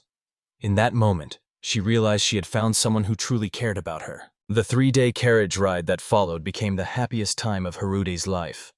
Mrs. Panamera was kind to her, even if she sometimes seemed easily annoyed.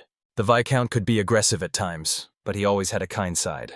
Whenever the girl said she was useless, the lady would finish her talk and then hold her close in a warm hug. Panamera would often start a conversation by gently patting Ruth on the head.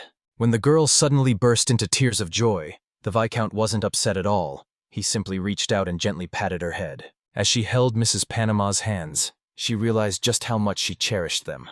She held the Viscount's hand with a gentle smile, marveling at how warm, gentle, and almost magical it felt. But the woman was only joking. As the carriage neared the village, she found herself thinking that she didn't want to marry at all. She just wanted to stay by Panamera's side forever. So, the girl chose to keep her distance and simply observe the boy, acting as if there was nothing between them. It quickly became clear to everyone that Van was someone special. The main character was nothing like the girl. The aristocrat impressed her with his confidence and the loyal followers who looked up to him. Even though he's younger than her, he's already accomplished so much. Talented, confident, and full of promise. Harut had no doubt he would make his parents proud and meet every expectation. She used to wonder why he was so lucky, until he opened up about his relationship with his parents. Then the girl realized he was treated just like her, but she still didn't understand what made her different. As Harut watched and listened to Van, something inside her began to shift. She grew really curious about the boy. The girl wondered if she would have turned out like Van if she hadn't quit her training after her mother's warning. Ferdinand's daughter took a deep breath and made up her mind. As they examined the new gate, Harut decided to give it a try too. Meanwhile, the Viscount declared that this force was a genuine threat. Panamera worried about the boy's skill in setting up bases in key areas, and about the Marquis's interest in the Count's lands. Still, the young noble insisted that his father knew nothing of his powers. He'd been disowned the moment his magic type was discovered. Then the Viscount started thinking about how much of a waste it was. If the Marquis had that kind of power, he could quickly grow his influence. But then she caught herself, admitting that even she hadn't realized industrial magic could be that powerful. The protagonist suggested they delay their departure, since construction on the fortress wall would resume tomorrow. The woman agreed. On the way back, Panamera kept questioning Van about his abilities and the effects of his magic. The girl listened to the answer. She understood but didn't agree with everything. The boy smiled to himself, relieved that the misunderstanding was finally cleared up. After that, the Viscount brought up the topic of marriage as a way to unite the families. The boy then realized that this was probably why the girl had been sent here in the first place. He figured her family wanted to end the feud by marrying her off. But the nobleman replied that this land still wasn't well protected from magical beasts. Wang made it clear that their goal was to grow and strengthen the village, not to compete, but to ensure everyone's safety. He added that there was no need for an arranged marriage under these circumstances. Panamera agreed the village should keep growing, but now her interests were reaching far beyond its borders. The woman started to take an interest in the main character too. It turned out that the Viscountess was personally concerned about Harut and opposed her marriage. Pemarest explained that the girl was set to marry into a potentially hostile Marquis family, with her partner being the youngest son who had already become a border feudal lord. No matter why he had been sent away, the woman felt certain that Haru would be unhappy in such a situation.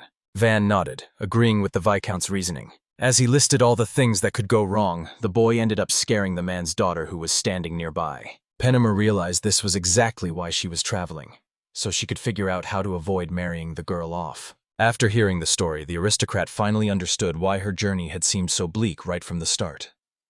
He found himself wondering what emotions she must have experienced.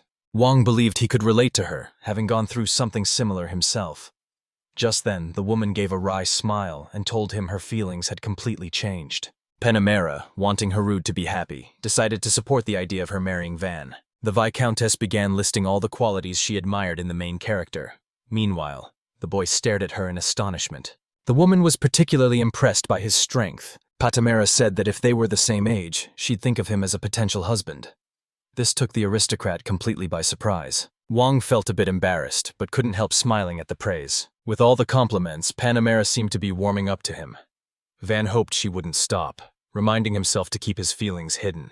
The Viscount then turned to Harut and asked for her thoughts. The woman let the girl choose for herself. Ferdinand's daughter hesitated, unsure of what to say. Tears welled up in her eyes as she admitted Wang was a good man. But she still wasn't completely sure. At this point, the anxious protagonist admitted he wasn't ready for marriage yet, but he was open to settling down in the village without it. He recognized that at such a young age, a child has no idea what they're really agreeing to. The aristocrat turns to the girl and told her this was an important decision. He reassured her that she could take her time to think it through, but Penamera couldn't figure out why Van said no. Giving Wang a careful once-over, the woman observed that his strength was unusual and could attract the attention of other countries. She advised him to focus on protecting both himself and his land more carefully. The protagonist then asked what benefits this marriage would bring for their plans. Penamera explained that after the wedding, she would have Count Ferdinand's backing, and most importantly, her own support as well. Smiling warmly, the Viscount admitted she probably shouldn't say this, but marrying would mean Count Ferdinand's knights wouldn't try to retake the land at night. The boy, a bit uneasy, made a mental note that she'd said it anyway. Though to him, the whole thing sounded suspicious, almost like a setup. Wang thought it over carefully, but couldn't see how the proposal offered any real benefit to the Count. The protagonist couldn't see any advantage for this man. Just then, Penamera smiled, realizing their roles had been reversed. The woman said she would spend the night and gave the boy a full day to think things through.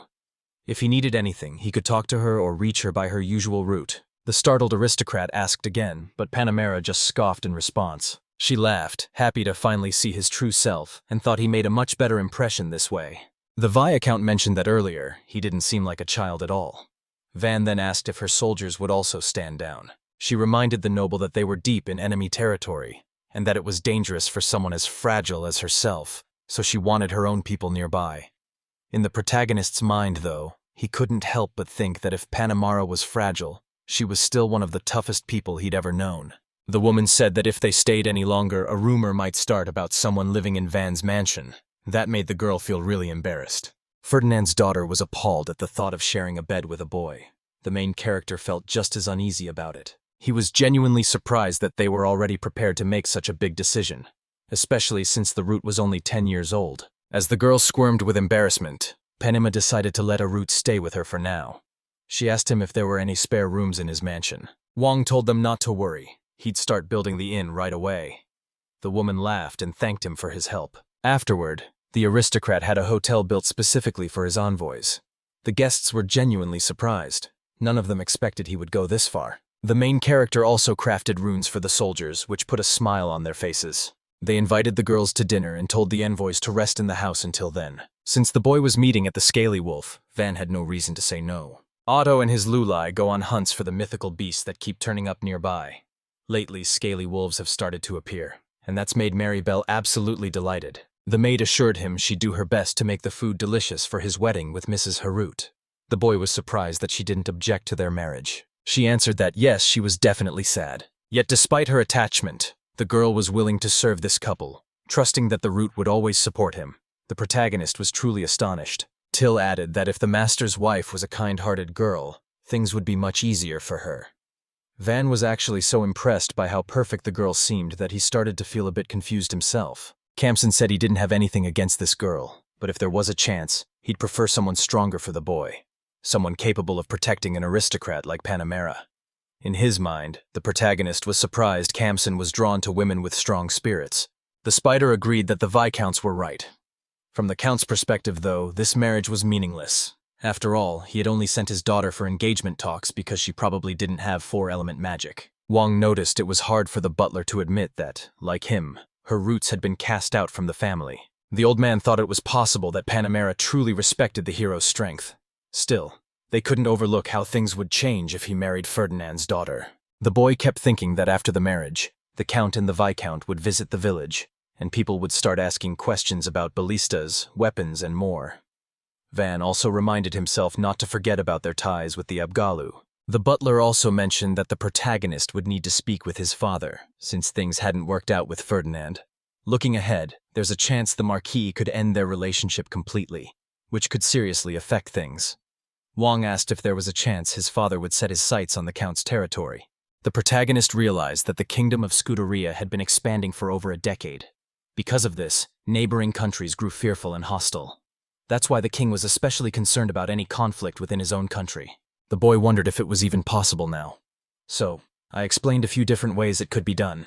The old man explained that there were many possible ways. This made Van feel excited. For now, the protagonist has chosen to focus on understanding the will of the root herself. No matter what happens, he'll respect her decision. The aristocrat pondered. He realized they hadn't really had a chance to talk yet, so he decided he'd try over dinner. Evening was already approaching.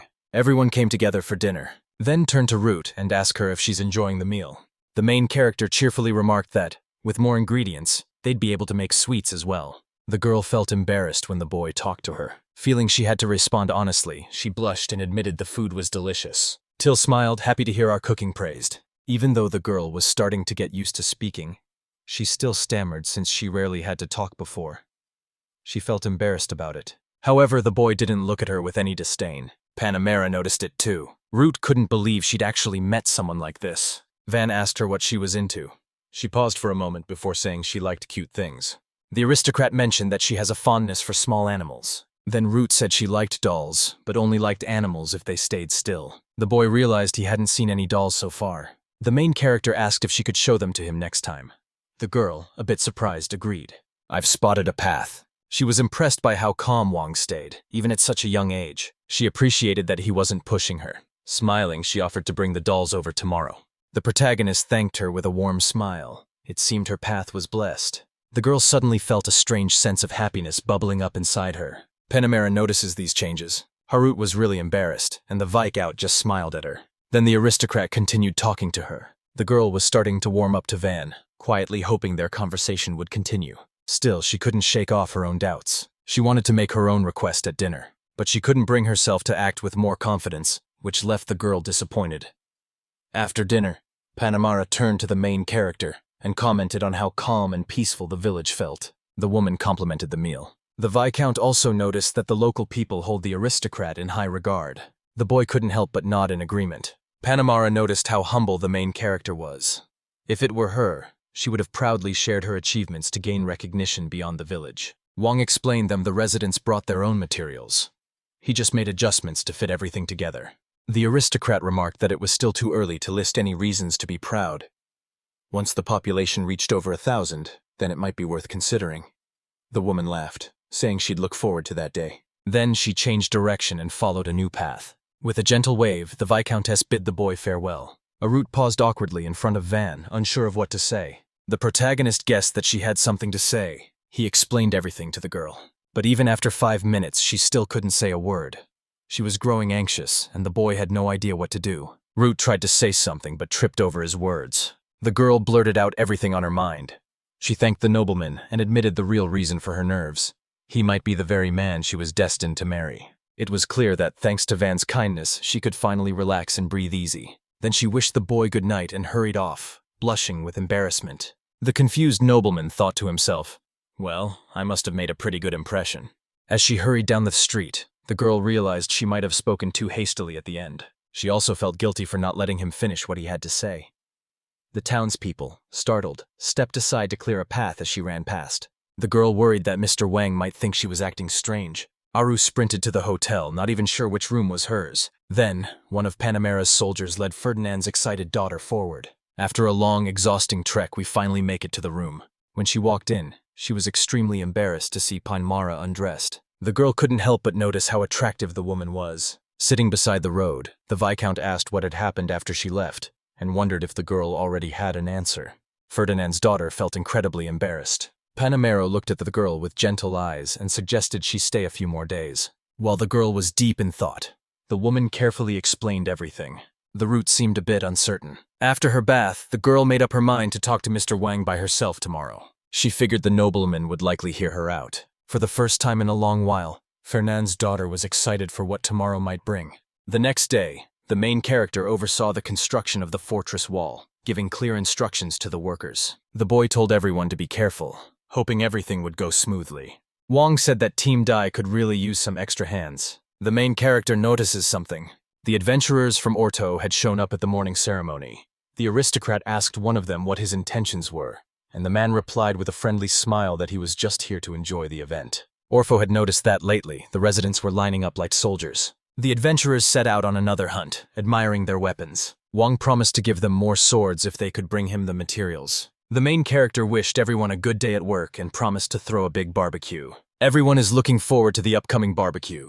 The aristocrat noticed that many once calm residents had suddenly become wild partygoers. Panamera showed up and commented that this was a fantastic way to boost everyone's mood. The boy stepped down from the platform, greeted them with a good morning, and said he would allow them this small freedom. He shared another way to stay motivated with her. At that moment, Arude linked up with the V account and the aristocrat. The girl gazed at Van, her eyes shining with excitement. The main character felt a bit uneasy. A passing traveler greeted the boy with a cheerful "Good morning." The boy smiled and returned the greeting warmly. Ferdinand's daughter made an earnest effort to start a conversation. The aristocrat responded kindly, encouraging her to continue. Van was surprised by how much she talked. The girl paused, lost in thought. She decided she wanted to see the world through Mr. Wang's eyes, so she asked if she could watch him at work. Weighing in, his team shifted their focus to the water supply. Panamera asked what they usually did when they weren't busy building walls. The protagonist replied that they were cleaning the drain at the time, which left the woman confused. Meanwhile, the boy in Kamsen leaned over the water. He explained how the pipeline system worked and warned that if it wasn't kept clean, it could become unsanitary and might even cause outbreaks of disease. The boy explained that the water always finds its way back to the river. Suddenly, a tail flickered across the surface of the water. Turns out, 2 young Abgalu had come over and offered to help carry the water. The messengers were taken aback. Panamera wondered why these sea creatures were here, while Arut was seeing them for the first time. The Abgalu children greeted the lady with cheerful excitement. Priola was there too, insisting once again that she was Van's bride. The boy shifted uncomfortably at those words. The girls were stunned at the idea of him marrying an Abgawa, but the aristocrat quickly clarified that it was all just a misunderstanding. The main character reminded Prial once again that they were not engaged. Offended, the girl swam away, leaving the other children shocked by what he had done. Lara found the news of the advance harsh and unforgiving. But the aristocrats simply bribed them with some fruit and they stopped complaining. The boy told Abgali they were struggling to pull the waterproof slabs out from beneath the water. The sea creatures rushed in to help right away. After a while, the main character asked for the doors to be closed. The boys suggested making this a daily thing, and Wang happily joined in every time. Panamera asked about the Abgolas. The boy answered that they had become part of the community.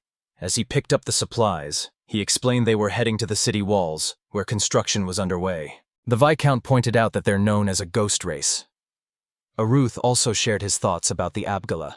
The construction was moving right on schedule, just what you'd expect from a Spada. Juan gave an update on the construction, highlighting how quickly the work is moving forward. The main character quickly figured out how to fix the issue with the corners. The boy also instructed them to build this wall, and a lookout made a note of it. The aristocrat was impressed by how quickly the butler understood and followed the vague order. Wang paused, considering carefully what the best next step would be. Penamara walked up to him and asked about the fortress. The woman stepped in to help, using a method that proved quite effective. The Viscount marched off with her soldiers, ignoring the main character completely. Then Arut appeared beside him. The boy grew anxious, realizing they had left her alone. He asked the girl, and she gave an awkward nod in reply. That's when your noble decided it was time to strengthen ties. Van brought Ferdinand's daughter to see the ballistas. She was amazed by the sheer size of the massive weapon. The boy told her what it was and how it worked. The wall was expanded, and the ballista was built even bigger. Arrows as thick as a man's hand were arranged in 2 neat rows. The main character wanted to try something new, but he was worried about failing and looking foolish. So instead, He decided to build a reliable ballista he already knew would work. Then I want it to be surprising. The boy chose to test the weapon together with Kamsen. Aiming the ballista at the forest, a barrage of arrows blasts through the trees, snapping many of them apart. Gazing off into the distance, the aristocrat conceded. Not bad.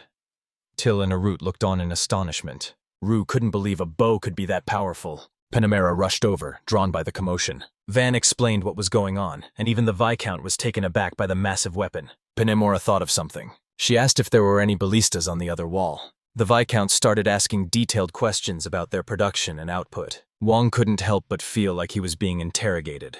The main character apologized but wouldn't reveal anything, saying it was a military secret. The rejection left the woman feeling upset. Then Panamera decided to purchase some ballistas. The aristocrat once again declined politely, but said he would cooperate if they could prove they were truly allies. The Viscount struggled to find any evidence, but she couldn't help but notice. The boy never failed to surprise her. She thought back on the incredible results she'd accomplished. Panamera noticed that even shy, quiet Arut was starting to take initiative, thanks to Van. After considering everything, the woman sincerely promised to form an equal partnership with him. To show she meant business, the Viscount declared she'd send a letter to the capital that very day. Her soldiers stared at her in shock. Panamera went on to vow that she would build a reputation among the titled nobility as Van's loyal ally.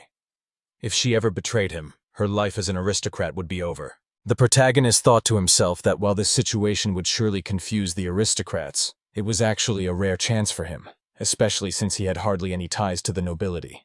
The boy bowed and accepted the offer. After that, the Viscount's soldiers and Wang's close aides all bowed respectfully. Root glanced around, searching for the next move. Embarrassed, she gave a quick bow as well. The protagonist thought to himself that he really didn't need to bow back. The woman raised her hand in celebration of her very first collaboration. She agreed to send 100 of her soldiers for 2 weeks in exchange for the ballista.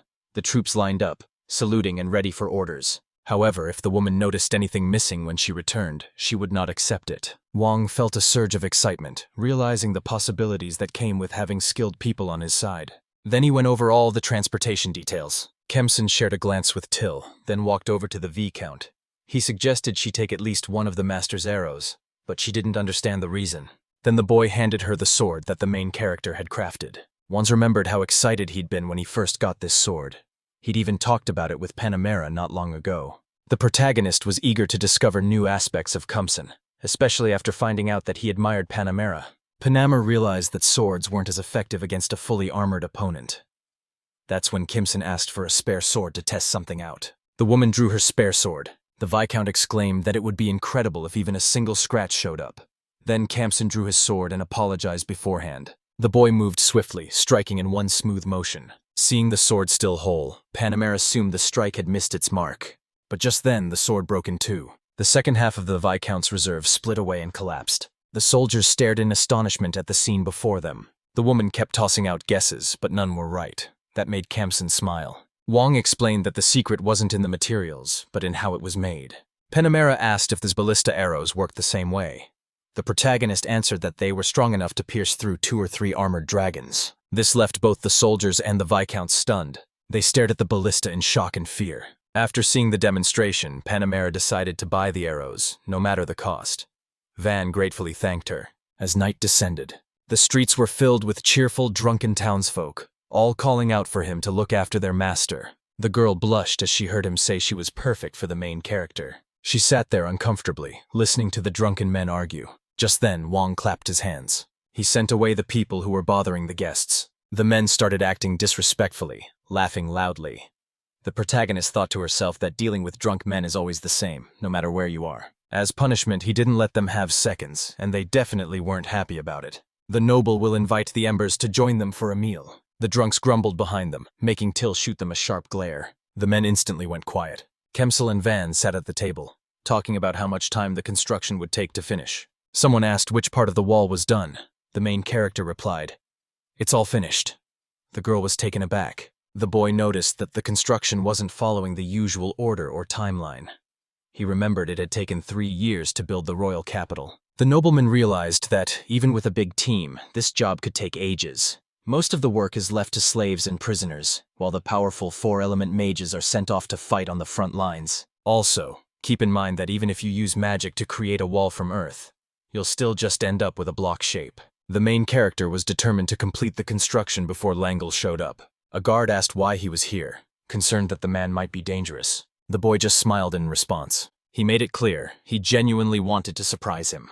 The adventure quickly slipped away. Someone was tailing them. Panamera's subordinates turned out to be incredibly helpful. The fortress wall's foundation couldn't be built fast enough to match Espada's magic. They're putting the final touches on it. After dinner, Espada and Dee pulled the main character away for a study session. In less than 2 weeks, both fortress walls were finished. We've started seeing new double-barreled ballistas. Panamera pointed out that they've already done a lot to help. She'd lost track of how many times Van had caught her off guard. The protagonist couldn't help but notice the Viscount's posture, and nearly said something out loud. He quickly clapped a hand over his mouth. The boy shared his plans for what he wanted to do next. Panamera envied the noble, because owning land had always been her dream. She told Van that if he distinguished himself in the upcoming battle, she'd try to secure him land as a reward, land he wouldn't have to buy.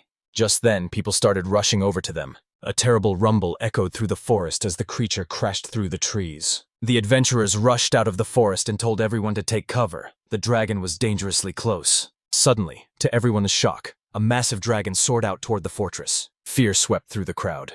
The adventurer chose to hold him off and distract him, giving the others a chance to escape to the village. Wong wondered what the right thing to do was. The protagonist realized everyone was in danger. People around him were prepared to fight. Panamera stepped in to help. The aristocrat quickly regained his composure and called out to Ortho, telling him to come over. Together, they would attack using the ballistas. They gave us directions. The Viscount announced that their enemy was a forest dragon. She then gave specific orders about Aruth. The girl looked anxious. The main character realized that Aruth was scared. The boy tried to lighten the mood. He put her at ease, reminding her they had weapons and strong allies by their side. The nobleman took note of Panamera's involvement. Van declared with confidence that they wouldn't lose. Root cheered them on, wishing them the best of luck. The protagonist asked Till to accompany the girl, and the maid agreed. The adventurers neared the gate, the furious dragon hot on their heels. He gave his orders, but couldn't help thinking how tough it was to fight an enemy in the air. He gave the order, aim for the wings, take away his ability to fly. The girl could feel it. The adventurers spin around, staring at her in disbelief. She told them to run and not worry about her. Ortho froze, tense. To give Pluriel a chance to get away, the adventurers stepped in to distract the monster. The dragon ignored them at first, until one finally struck. This made him furious, and he ran after the man. Tears streaming down his face, he pleaded with his friends to escape. The adventurers listened quietly as Xaro expressed how upset he was about being left behind. Ortho confidently gave the order, certain of his own speed. Tears welled up in his eyes, but the man kept venting his outrage. Zara promised to remind the boss about this, even if it meant arguing with him. Van hoped they were just joking around. The main character gives the order to take aim and fire. He warned them that if they slowed down, Zara would be eaten. The adventurer didn't take kindly to that threat. Panamera said she was able to stop him. The Viscount got ready to strike. Wong figured the Count must have put someone so young in such an important position for a specific reason. The protagonist wasn't surprised by the woman's power. He expected it. A blazing whirlwind began swirling in the sky. She hurled a spear of fire at the monster, but the dragon swiftly dodged out of the way. The beast's claws. Just then, the defenders launched their ballista bolts. They scored a direct hit on the wing. Van noticed the monster had sharp eyesight. He managed to dodge most of its attacks. Those injuries should slow the dragon down. The protagonist gives the order to prepare a second shot. Arrows pour down from the ballistas. The monster let out a furious growl and quickly dodged. The aristocrat sighed, disappointed that the second shot didn't do any damage. At that moment, the adventurers rushed through the gate, breathing sighs of relief. The boy cut in, reminding everyone that the attack wasn't over yet. Panamera started conjuring the fire spear once more. She said this would buy us some time, but everyone still needs to take shelter in the village. The dragon swiftly evaded the flames once more. With a swift motion of her hand, Panamera quickly redirected her attack toward the recoiling monster. Wong stared in astonishment as a wave of flames engulfed the enemy. The dragon let out a fierce roar as the flames engulfed it. Desperate, it struggled to break free. The main character couldn't help but be amazed by the power of fire magic. The woman rested her weight on one knee. Panamera quickly hurried back to the village to rally everyone for a counterattack. While the nobleman was arranging the evacuation, the monster had already made its move. The monster leapt onto the fortress. Why explain that his injuries slowed him down, so all he could do was chase after them? The boy thought they'd grown overconfident after dealing with the armor dragons. These were no ordinary magical creatures. They were extraordinary. Suddenly someone dashed ahead. Dee was the one who wanted to fight hand to hand. but the protagonist quickly talked him out of it. Right now, Espada was moving toward the dragon, his expression serious and focused. Wong tried to stop the butler, but he kept walking straight toward the dragon. Wong tried to hold the butler back, but he just kept walking straight toward the dragon. The aristocrat grew irritated by his persistence. The boy said he wouldn't go without him. The butler smiles gently and says that might be a problem. The old man promised he'd only stall for time and come right back. But the main character wasn't satisfied with that, so he turned it down. The dragon flew toward them, stopping when an earth pillar rose from the ground. The strike landed squarely on the monster. The old man looked pleased, while Wong couldn't help but marvel at his skills. But the boy realized it was already too late. The main character did everything he could to hurry the butler along. Kamsen saw that the old man was struggling to run, so he offered to help him. After that, Wong left the butler with Kamsen and hurried on ahead. The aristocrat gazed up at the fortress. No matter how fast I ran, the village was still far away. Wong wondered how he could help those whose strength was fading. Meanwhile, Panamera and his men moved into position. Wong kept running as he shouted out orders. Even while moving, he kept the shooter's spirits up. Then the Viscount asked her what she should do. The boy was surprised to see that Panamera was waiting for him to give directions. The protagonist asks the woman to hold the dragon back with her magic and fire a volley of ballista bolts. The Viscount smiled and admitted she couldn't think of a better plan. She was delighted. This was the first time anyone had actually taught her magic. Meanwhile, Van just gave a nervous apology. The dragon rose up from beneath the rocks. The monster charged straight ahead. Wong was trying to figure out how to buy more time for the evacuation. In that instant, a cloak swept past his eyes. D was among his knights. He made up his mind to buy some time. Wong was impressed by the bravery of all three. The monster draws near. The dragon spotted him, letting out a deafening roar that tore through the night. Night struck, slicing through the monster's paw. Its claws were sent flying. The dragon let out a thunderous roar and swung its tail at the attacker. But the assistants had already raised their shields, ready to block the blow. The monster began hunting people. Espada and Wang exchanged a quick glance. Then the mage launched an attack on the monster. The butler quickly covered the dragon with a stone once more, saving the knights just in time. This time, the monster stopped its attack. Worried, Wong urged Espada and Kamsen to move faster. The butler and Kamsen hurried out of the room. Rose falls and the order to retreat. Wong was amazed to see them dash ahead so quickly, even with their injuries. Suddenly, the dragon charged after the knights. Once they were close enough, the protagonist gave Panamera the command. The blazing spear shot straight at the monster. But the dragon quickly shielded itself with its wings. The flames roared out of control. The noble gave the order to fire a volley from the west side of the village. The monster shrugged off the flames from the last attack. A hail of arrows came crashing down on the dragon. Most of the arrows missed, but the few that hit did serious damage. Wong waited for the perfect moment, then gave the order to fire. The dragon let out a roar of pain. Everyone gazed at the monster, filled with hope. The monster has fallen. The protagonist realized he'd guarded his head, yet the arrow still pierced right through him. These wounds are surely fatal. To be safe, the noble ordered more volleys to be readied. Panamera glanced at him anxiously. Time to double-check my wine and snack diet. Night crept quietly toward the dragon. People watched in fear as D cautiously moved closer to the monster. The knight raised his sword and caught sight of an open eye. At that moment, the creature's gaping jaws opened wide, lunging to devour D. The man narrowly escaped as the jaws snapped shut. After that, the knight struck down the monster. The dragon has been defeated. The knights cheered, celebrating their victory. After evaluating the threat, Wang took action. The main character turned toward the fortress with confidence. He told the defenders that the enemy had already been defeated. The crowd cheered loudly, celebrating their victory with excitement. The main fighters finally breathed a sigh of relief. The townspeople cheered with joy at their victory. Aaron asked anxiously if Van was all right. He smiled and said he was fine, but pointed out the ones who truly needed to be checked. The boy was completely worn out. Panamera walked up to him. She admired the way he led others. The Viscount congratulated the noble on defeating another dragon. People objected as the villagers behind him talked about the battle. The protagonist admitted he was only successful thanks to his good fortune and everyone's help. The woman nodded, agreeing with him. However, she noted that if the attack had targeted the Count's area, the damage would have been far worse. The aristocrat was convinced the defenses there were far superior. Panamera replied that there weren't any heroes like that around. D and Espada were simply taking a break in the back. With a smile, Wong said that everyone on their team is someone to be proud of. The Viscount specifically emphasized the strength of the ballistas in battle. The protagonist answered that there was still room to improve. The woman suggested throwing a party to honor the achievements of D, Van, and Espada. Wong was stunned by his latest title, Dragon Slayer. Vana stepped out onto the balcony and announced their victory to everyone below. This time, the main character chose to reward those who played a key role. The first was the Panamera, Carrera, and Cayenne. The crowd grew quiet and stood at attention under the Viscount's stern gaze. Much to everyone's surprise, the woman pointed out that if it weren't for everyone's efforts, another village or city could have been lost. Thanks to their help, they were able to prevent that disaster. Panamera noted that there were no casualties and only minor damage. The crowd was filled with excitement. Then the Viscount stepped forward to announce those who had played a key role in their victory.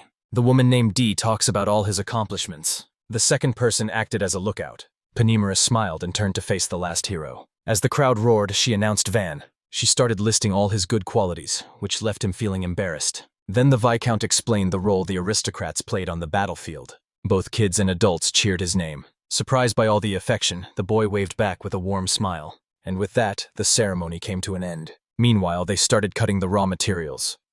Panamera was still in awe of how sharp the blade was. The Viscount was astonished. They had counted hundreds of swords like these.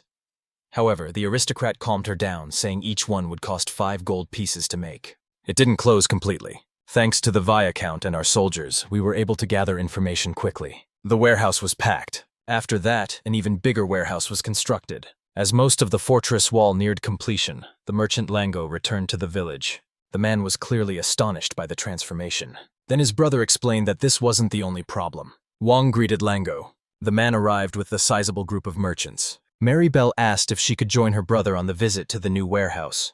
The protagonist then politely invited the merchants to step into the carriage. The merchants were stunned to learn there was a dragon inside. As the merchants stood in awe, the boy cheerfully chatted about the profits they could earn. Bell counted over 100 white gold coins. Wang was stunned by how much money it was. He then asked the merchant about the trades he had talked about earlier. The man explained that this was a public auction held in the capital for especially valuable items. The protagonist made sure Bella knew that both he and his brother would benefit too. The merchant complimented the boy for his sharp mind and kindness. Mary realized he was willing to risk his life for a profit like that. The aristocrat suggested starting a trading company. Bella was stunned by this proposal. The merchants were astonished by how much the village had changed. The boy was flooded with offers. One person even suggested he open a shop. He was a merchant from Mary's group. Wang explained the price they were willing to pay, and how much they expected to sell it for later. One of the merchants offered a fair price for the dragon with the shell, promising future benefits in exchange. But the main character realized what this conversation was truly about. Everyone views the outcome of this battle as something extraordinary, and no one is really thinking about what comes next. If the village keeps growing, they'll have to pay more for raw materials. To be honest, they have no interest in a remote village like this. All they care about is making a profit. After considering everything, he thanked them for the conversation. Wang turned to leave, but one of the merchants spoke up, saying it was useless to rely on those two. They tried to convince the main character that choosing them was the best decision. To get rid of them, he called out the price the merchants had offered, making sure the brothers heard. Lengel was caught off guard by this. The man insisted that the price needed to be higher. At that, the traders lunged at Lango, trying to silence him. The merchant was taken aback by such anger. Then Bell stood up to defend his brother. With the traders glaring at her, Mary exposed the scheme. The merchants weren't pleased with this at all. One of the merchants tried to bribe Bell. Wang noted that he could hear them clearly. But the brothers showed they were trustworthy. For Mary, honesty mattered far more than anything else. According to the brothers, trust is what will bring the greatest rewards in the future. One of the traders even threatened to kick him out of the company. After the argument, the boy asked if everything was all right. The brothers grew frustrated with the merchant's greed. Bell chose to keep going as an independent trader. The merchants gathered their goods and started sorting out the details. I found out that starting a trading company requires a recommendation from a noble. In exchange, the nobles get a significant share of the profits. Nobles like that can earn money without lifting a finger. Then Van brought up the collection. Mary Bell made it clear that everyone has their own unique path. The protagonist asked who suggested Mary's company. The brothers perked up at the question. Mary was recommended by the Berlin royal family, the rulers of the country. The boy realized this could be a problem. In the background stands a tall, impressive building with grand columns, a trading company headquarters. Wang figures that the higher ranking the noble backing a trading company, the stronger and bigger the company will be. The hero observes that trading companies like this are always greeted warmly, benefiting from a positive reputation and aristocratic patronage. Meanwhile, Wang sits on a wooden bench with his legs crossed, clearly not agreeing with these customs. The boy rested his chin on his hand and remarked that it wasn't fair for the king to play favorites. Across from the van are the manager and his brother. The manager explains that Mary's business can open shops in any city under favorable conditions. Local feudal lords become customers thanks to the rare materials, slaves, and other goods collected by the knightly order. He goes on to say that Mary Triumph, the company's chairwoman, is rumored to have been the king's personal concubine. In the background, we see an image of a woman wearing a hat decorated with roses. His brother looks shocked at the mention of a concubine. Wang, looking worried, says things just keep getting worse. The hero thinks that if a powerful trading company finds out their rivals are starting up their own business, no one will want to back the newcomers. He pictures the Mestasio traders spreading the word in hushed voices. Wang explained that the Merchant Guild is a massive organization, operating across several countries, including their own. Its main office is based abroad, so as long as certain criteria are met, the guild can approve the creation of a new company. The manager nodded in agreement with Wang. He said they were really grateful to him, since now they had their own store and no money troubles. The boy was concerned about gaining the support of the aristocrats. Wang quickly pointed out that his own family wouldn't be the right choice for that. The boy felt certain that his relationship with his father was beyond repair, and although he cared deeply for his older brother, he knew his brother held no title. Only one nobleman came to mind who might support him, Wang Said. He said he'd try asking Vikat Panamara for support, since she was the only aristocrat he knew. His companions lit up with excitement. Wang promised he would ask the vicar in a way that would convince him and started to explain further. But the merchants didn't pay attention. Overjoyed, they cried and hugged each other. Seeing their fierce reaction, the boy assured them he only wanted to talk to her. The brothers kept celebrating, and Wang asked if they could hear him. The hero realized this would likely put Mrs. Panamera at a serious disadvantage. When Wang went to ask the Viscountess directly, she simply said she had no objection. The boy was stunned, which made Mrs. Panamera burst out laughing. She started to explain her decision with a gentle smile. In the background, knights were hard at work, training and sparring with swords. The girl said that, as a rising aristocrat, this wouldn't hurt her.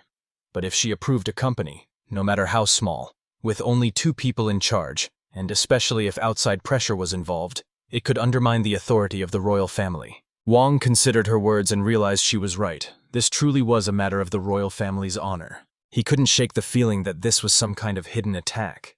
Maybe he was just being paranoid. After all, he did start out as a commoner. Mrs. Panamera realized she didn't have a notorious reputation or any kind of secret alliance. So, if she wanted to get ahead, she needed to act boldly, something that would get people talking about her. The Viscountess decided this proposal worked in her favor. She thought to herself, after all, some upstart with a private army of 100 was heading to the royal capital after slaying a dragon. Mrs. Panamera went on to say that everyone would definitely be talking about this event. The boy realized she was right. No one would ever expect a small border village to have the kind of equipment needed to take down a dragon. Wang cheered, saying this was great news. If he let everyone believe the Viscountess was behind it, he could avoid his family's attention. The girl replied, puzzled, that his way of thinking was really odd. She says that defeating a dragon is a rare event. News of it, along with all the details and rumors, will quickly reach the high nobility. They'll hear about the materials used, the strategy for victory, the number of people involved, the location, and the extent of the damage. Whether you're accepted into exclusive circles or receive a royal commendation, all depends on how successful you were. Mrs. Panamera went on to say that, even if she was officially credited with slaying the dragon, any investigation would eventually point to Van. Hearing this, the boy was clearly displeased. Van was frustrated by all the trouble this had caused. He'd been kicked out of his own home, and now they could just call him back whenever they wanted. He actually enjoyed building up the village. The girl teased him, saying he acted like a kid who'd run away from home, then realized, with a smile, that Van really was just a child. Mrs. Panera leaned in and whispered that if the boy ever asked, she would tell him how to make sure he was never sent back. Van was intrigued. He asked excitedly if it was really possible. The Viscount assured him it was as easy as pie. She flashed the boy a confident grin and told him to earn a title, saying it would make him independent and help him start his own family. Wang hadn't expected advice like that. The hero felt the girl made it sound too simple, almost like she was just talking about buying an apartment.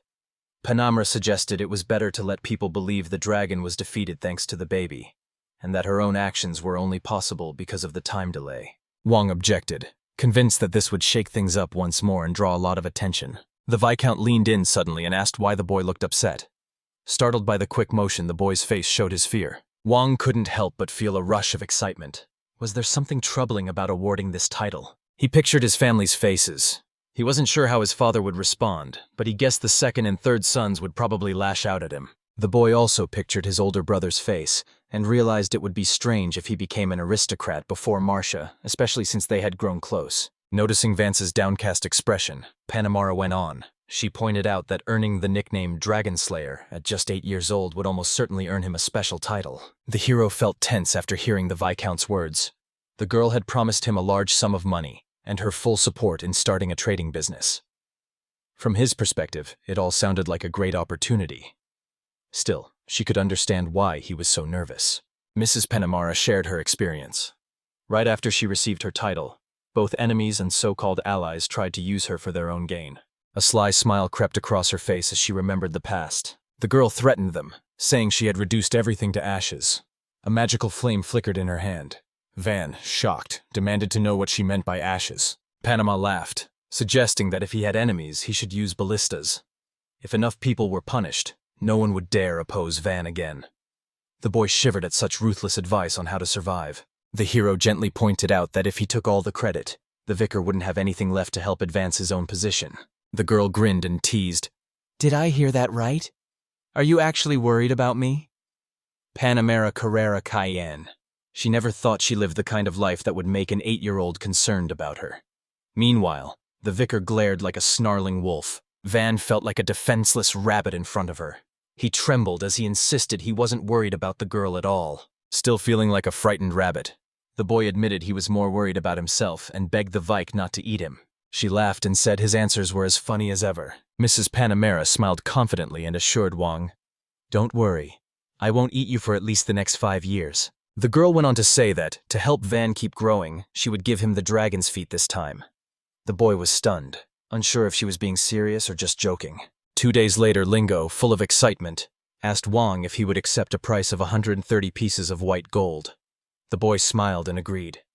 The two people standing in front of Wang gasped in surprise. The deal was sealed. The hero believes that the agreement to start the trading company included a clause. Either he or Mrs. Panamera would provide a recommendation in exchange for receiving 10% of the profits. Wang figured that Lengo had probably gone back to the royal harbor to sell the raw materials from the forest dragon and shell dragon. Suddenly someone cried out, asking if the merchants had just left without warning. Workers were everywhere. The manager's brother reported that all the adventurers and merchants had already departed with empty carts, but there was still a chance to catch up to them. The manager, frustrated, wondered how they'd explain the situation to the trading company if they came back with nothing. Mrs. Panamera approached, sighing. She said the merchants were probably holding out hope for mercy, since if the shipment failed, that would be their only option left.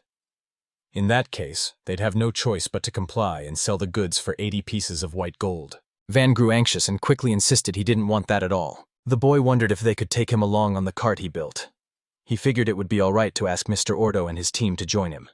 Panama replied that she was heading to the capital with the army to apply for the title of Van.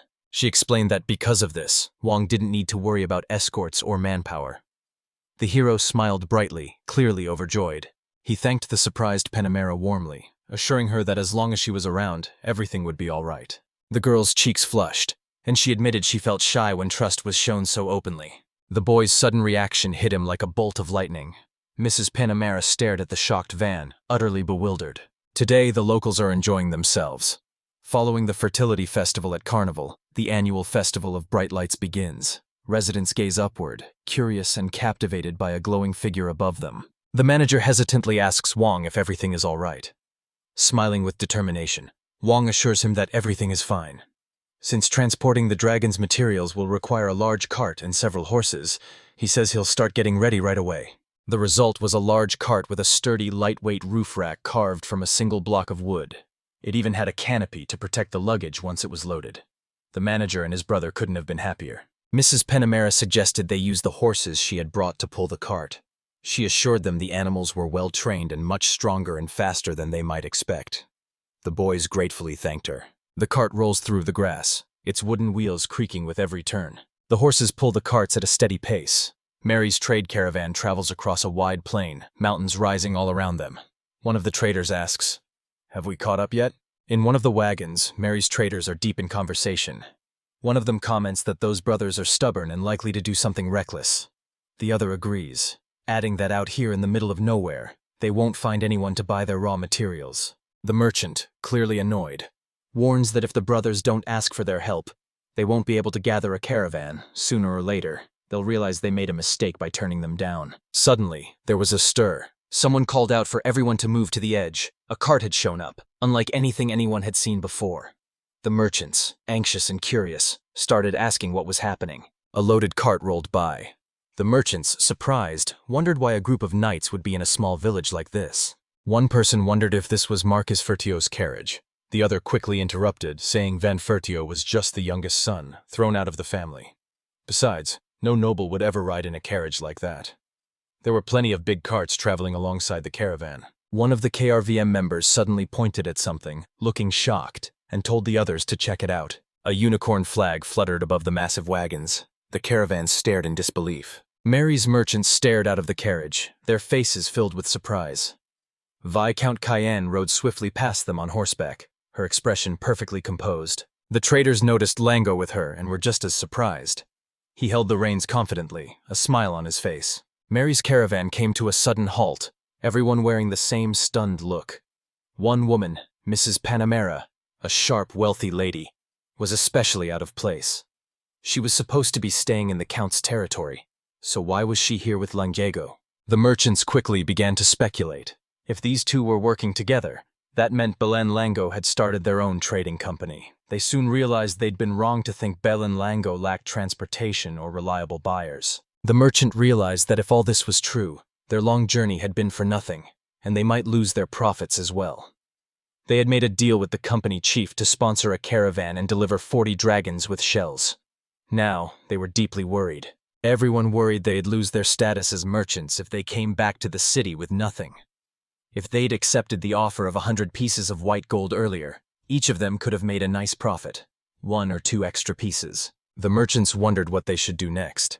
One suggested that, even with lots of carts, they'd still need to make 2 trips and maybe they should apologize and offer their assistance. Another disagreed, pointing out that they'd already spoken politely with the caravan leader. Continuing his point, he said the head should know that Bel and Lango had sabotaged their efforts and lied to them. Sweat trickled down the man's face from the tension. He firmly gave the order to turn back. The others stood in stunned silence. The merchant quietly wished they would be understood and forgiven. Meanwhile, the horses kept pulling the carts through the wide, open plain between the mountains. Before you stands the ruler of Scudariadino and Zola Berlanetai. He became king at just 16, and by the age of 20, he had already launched a major military reform, building a stronger army than ever before. All officers of Agadent rank and below, except for the commander, whose duty is to prevent betrayal and value blood ties, must be courageous warriors with years of combat experience. King Dino's main reform is to place the highest priority on military service. This reform demands time, effort, and sadly, a great deal of bloodshed. In the past, it was common for anyone born into an aristocratic family to automatically become an adjutant in a knightly order. As a result, many unqualified children ended up jobless.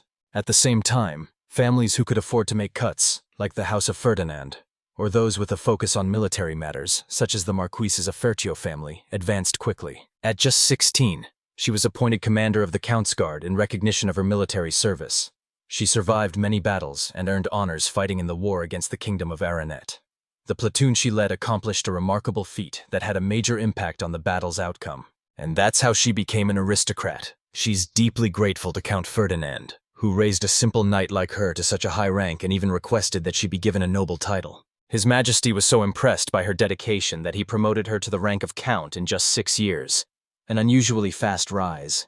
The man was certain she had come to request this honor for herself, based on her latest military accomplishments. With a scowl, he demanded if she was suggesting that the title should go to someone else. But he saw no obvious candidate.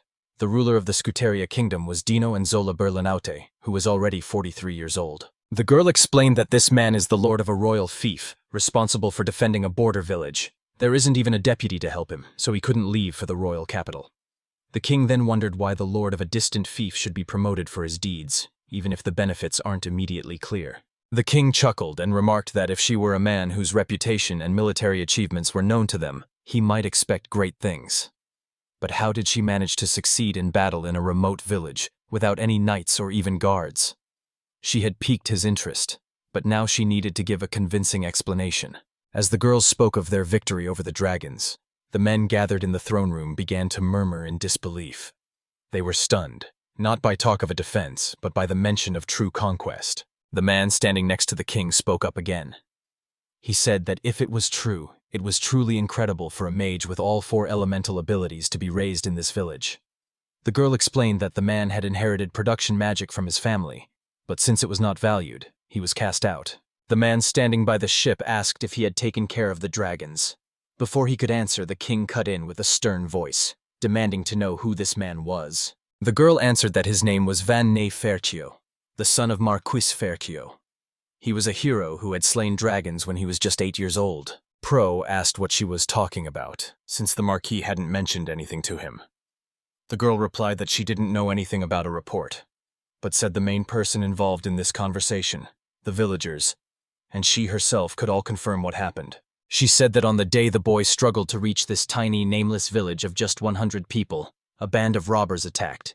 But thanks to him, along with a small group of subordinates and adventurers who had already been acting as escorts, the robbers were defeated and the village was saved. The king was surprised that someone so young could fight and win.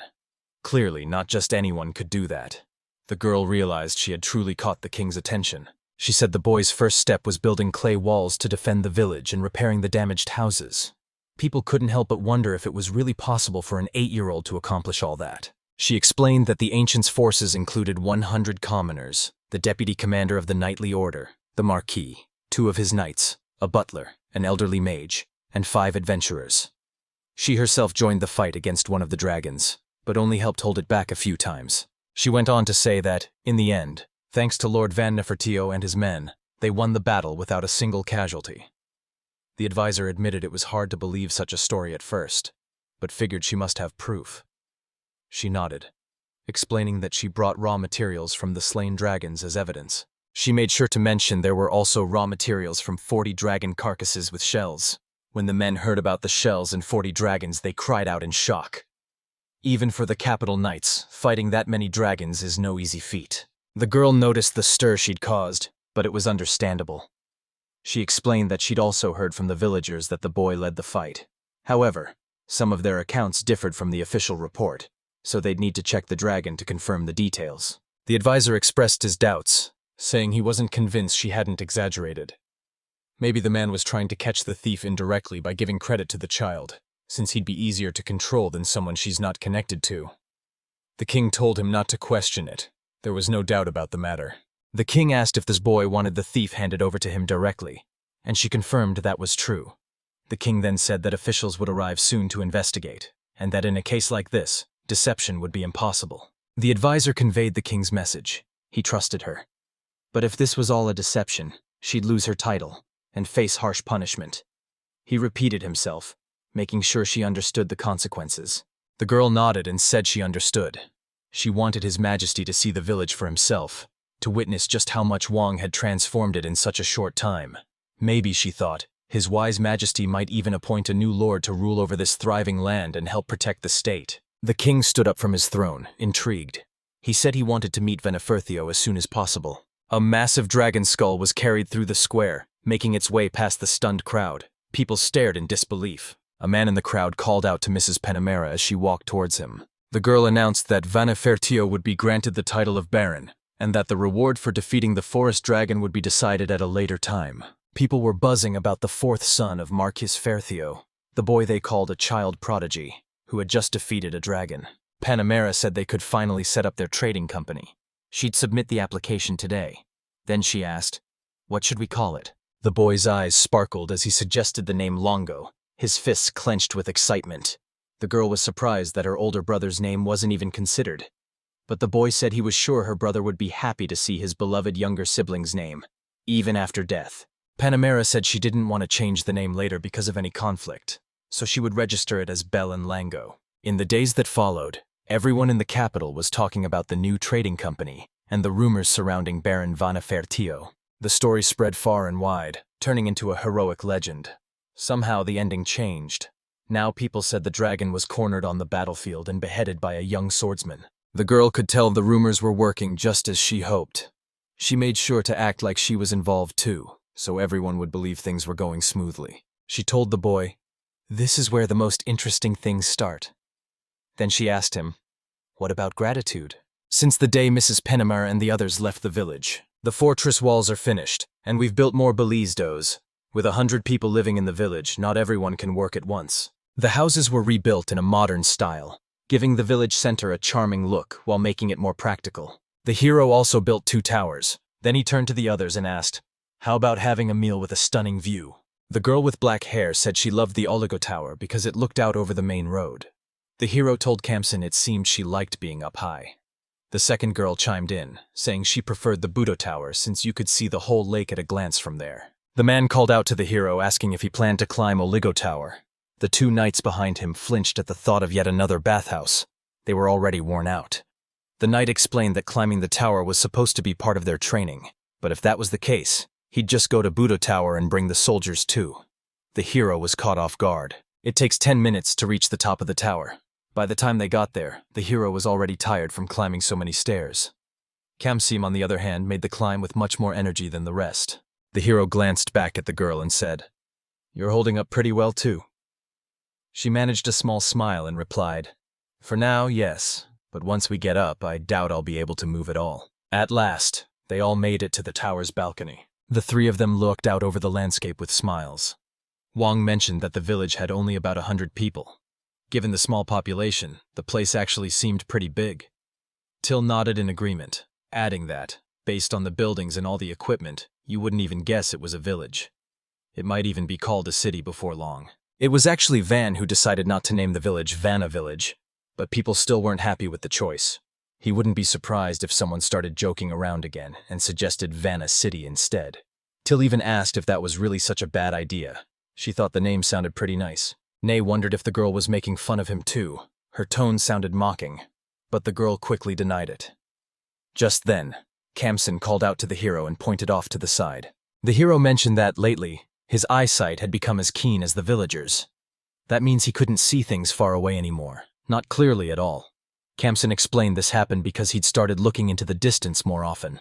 Kamsen realized these weren't soldiers or adventurers. There were lots of children, elderly people, and even some servants in the group.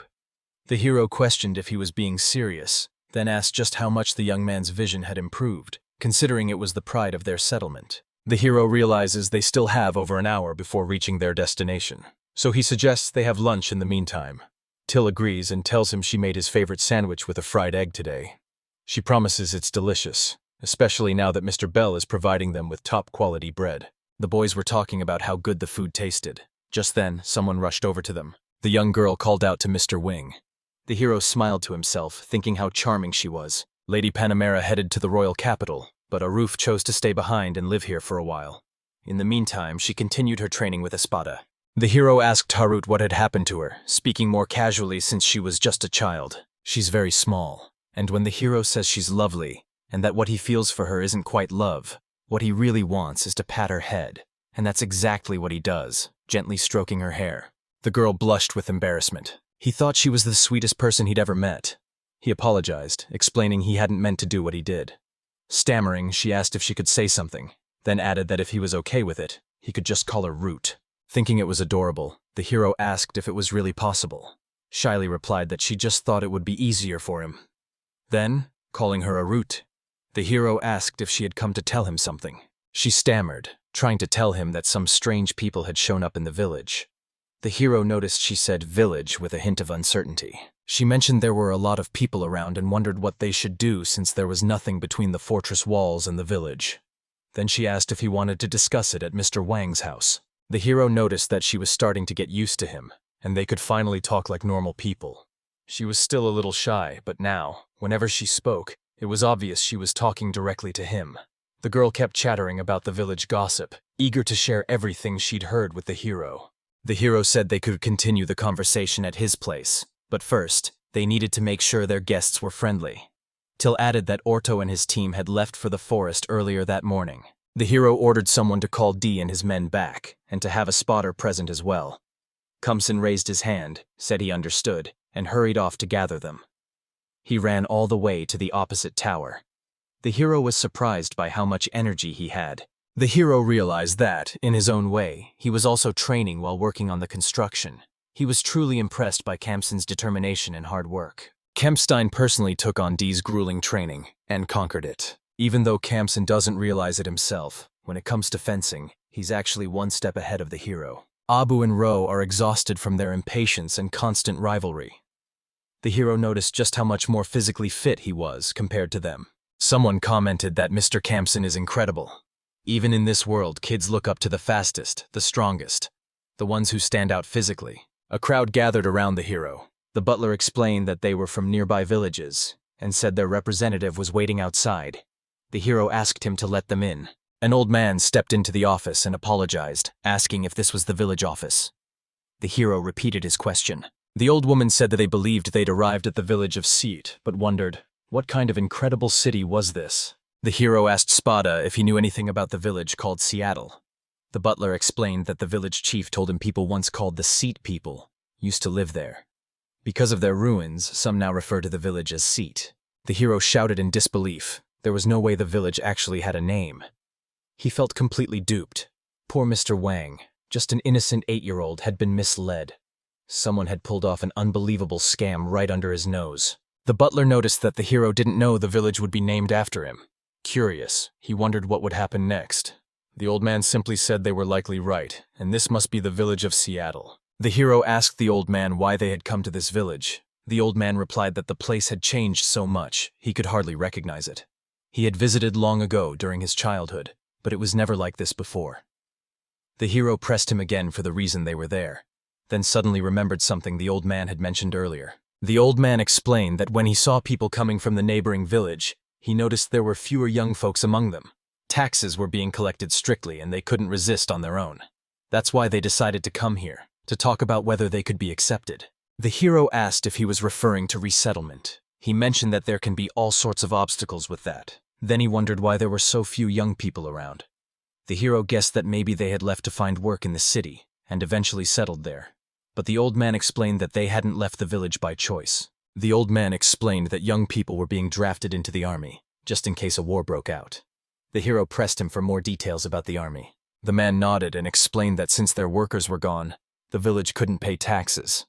Count Ferdinand didn't care about small border villages like theirs. That's when the hero realized these people were from a village under Count Ferdinand's rule. He remembered Sturkey saying it was close by, but in reality it was much farther. The old man estimated it would take about 2 weeks to walk there at an adult's pace. They chose to come here instead of heading to the nearest city because they feared being judged if they stayed in the Count's territory. After some thought, they decided it would be safer to head for the Marquis's lands. If you're concerned about how the Count might react, you shouldn't shelter the villagers. It could look like the hero is taking his people, making it seem like the Count is losing control of his land. That won't leave a good impression. Still, it doesn't change the fact that these villagers went to him, risking their lives. The hero didn't want to make things worse between the Marquis and the Count, but he couldn't just turn his back on people in need either. The hero asked the old man if everyone from the village had come to relocate. Trembling, the old man replied by asking if the hero would welcome them. The hero answered that even though people could live without paying taxes, they'd still be given food and a place to stay. He encouraged everyone to work together for the benefit of the village. One man wondered aloud if they'd reached paradise. The hero then asked about the village population, and the old man replied that 13 people had arrived that day, with about 300 more still living in the village. The hero was talking about one house per family, right?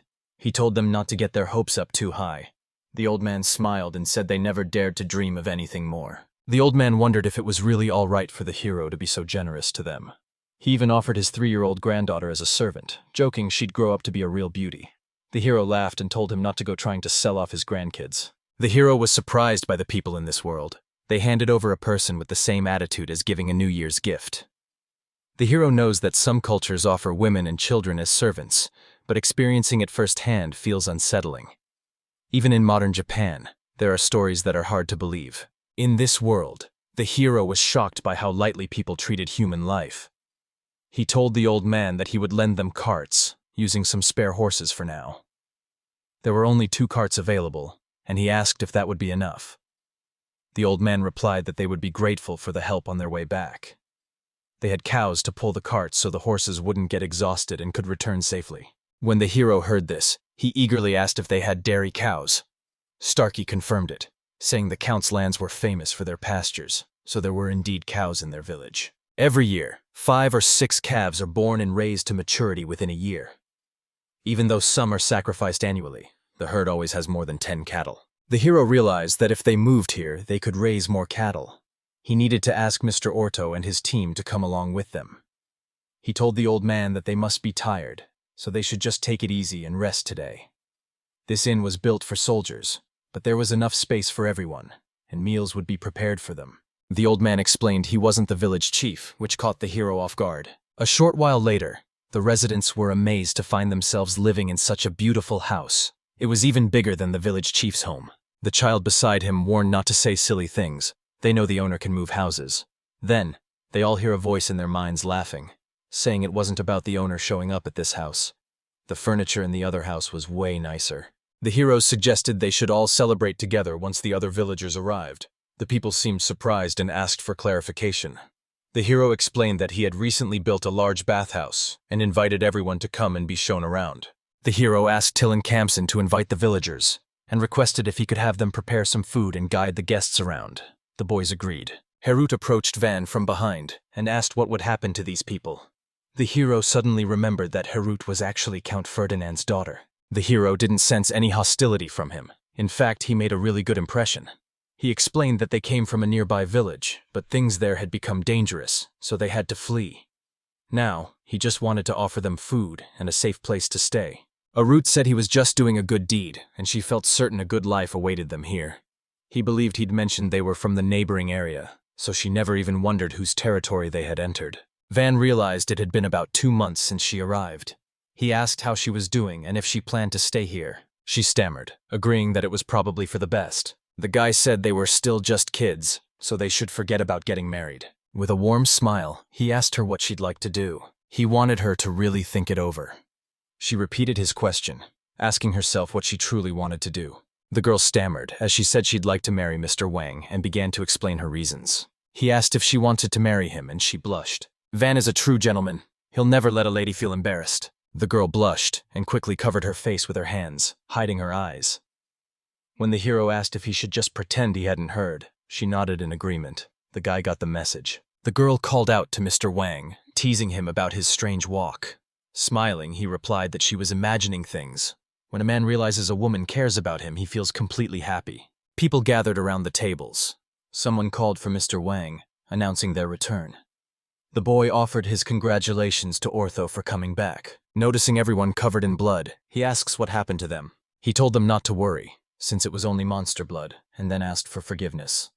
The hero didn't understand what he was apologizing for. Orthos explained that they had stumbled upon the dungeon entrance by accident. The hero was caught off guard when he heard about the dungeon. A heavy silence settled over everyone, and it took a moment before the reality sank in for him. The hero realized this was exactly what they'd been trying so hard to avoid.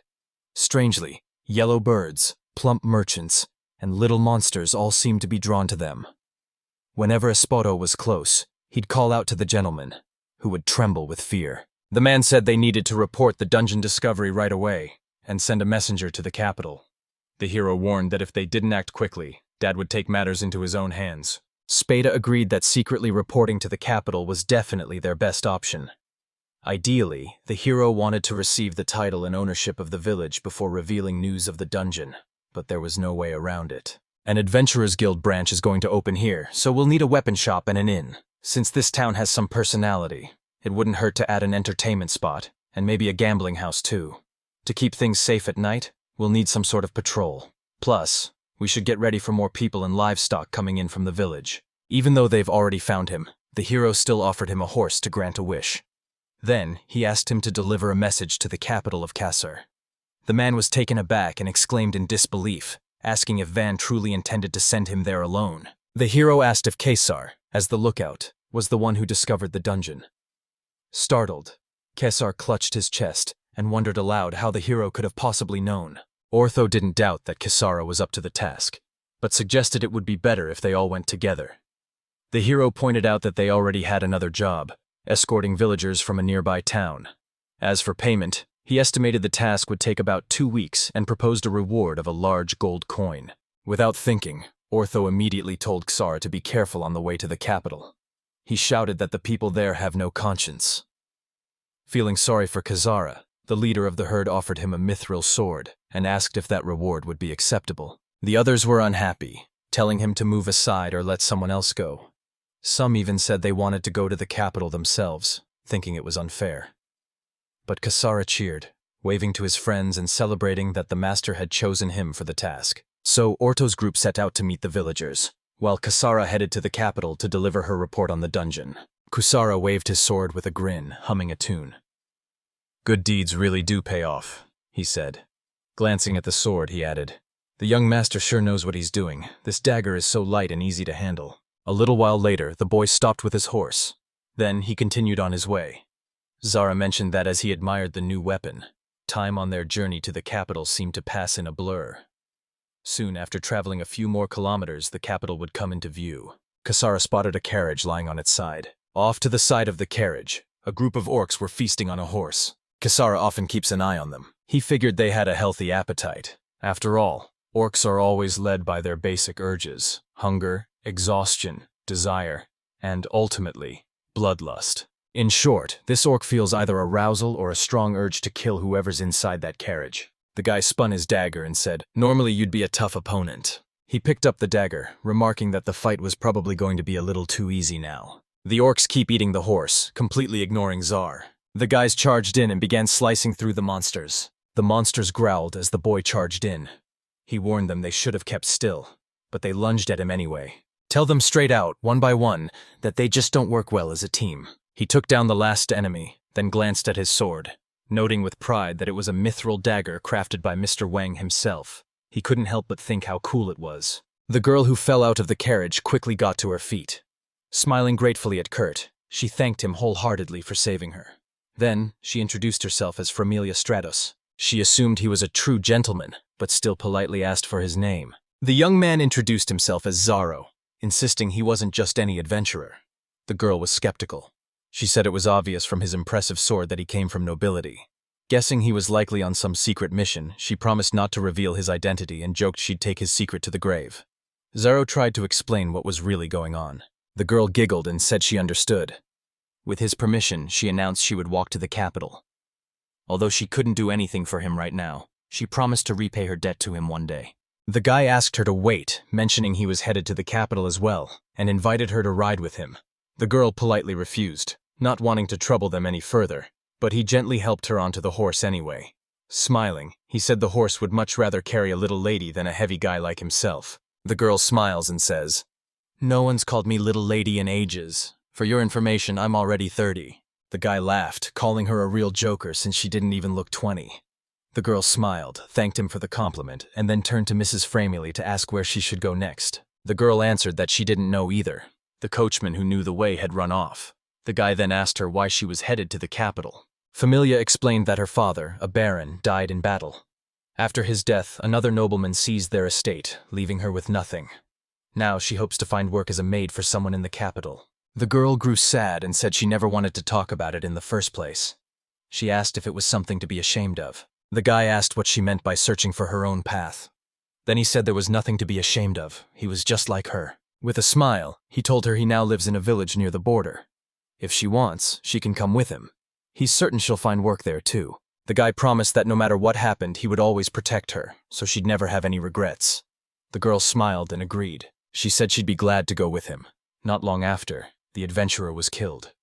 Then someone shouted that a dungeon had been found near the border of the Marquis of Teos's lands. The man said they weren't just found at the border, but right next to the village whose people defeated the forest dragon and fought off a group of armored invaders. Word had surely spread about their lord, Vanifercio, who was recently named a baron. He said they'd decided to open a guild branch there, and for a while they'd buy up all the mined materials at a 20% premium. The man announced that anyone who could successfully map the dungeon would earn a special reward. Excitement filled the room. The adventurers crowded around Zaire and Familia, eager to know who really killed the dragon. Some asked if it was true that Baron Wong had struck the final blow. Others wondered how far it was from the village to the dungeon. Kiseri called out that he didn't have time to explain. He'd finished his part and was heading home. The others shouted for him to wait, reminding him that it was his idea to come here first. The adventurers called after him, insisting they wouldn't let him go and would follow wherever he went. Kasara replied that he wasn't heading home just yet. He planned to stay at a hotel for the night. So there was no reason for them to keep tailing him. They went to the market to pick up supplies.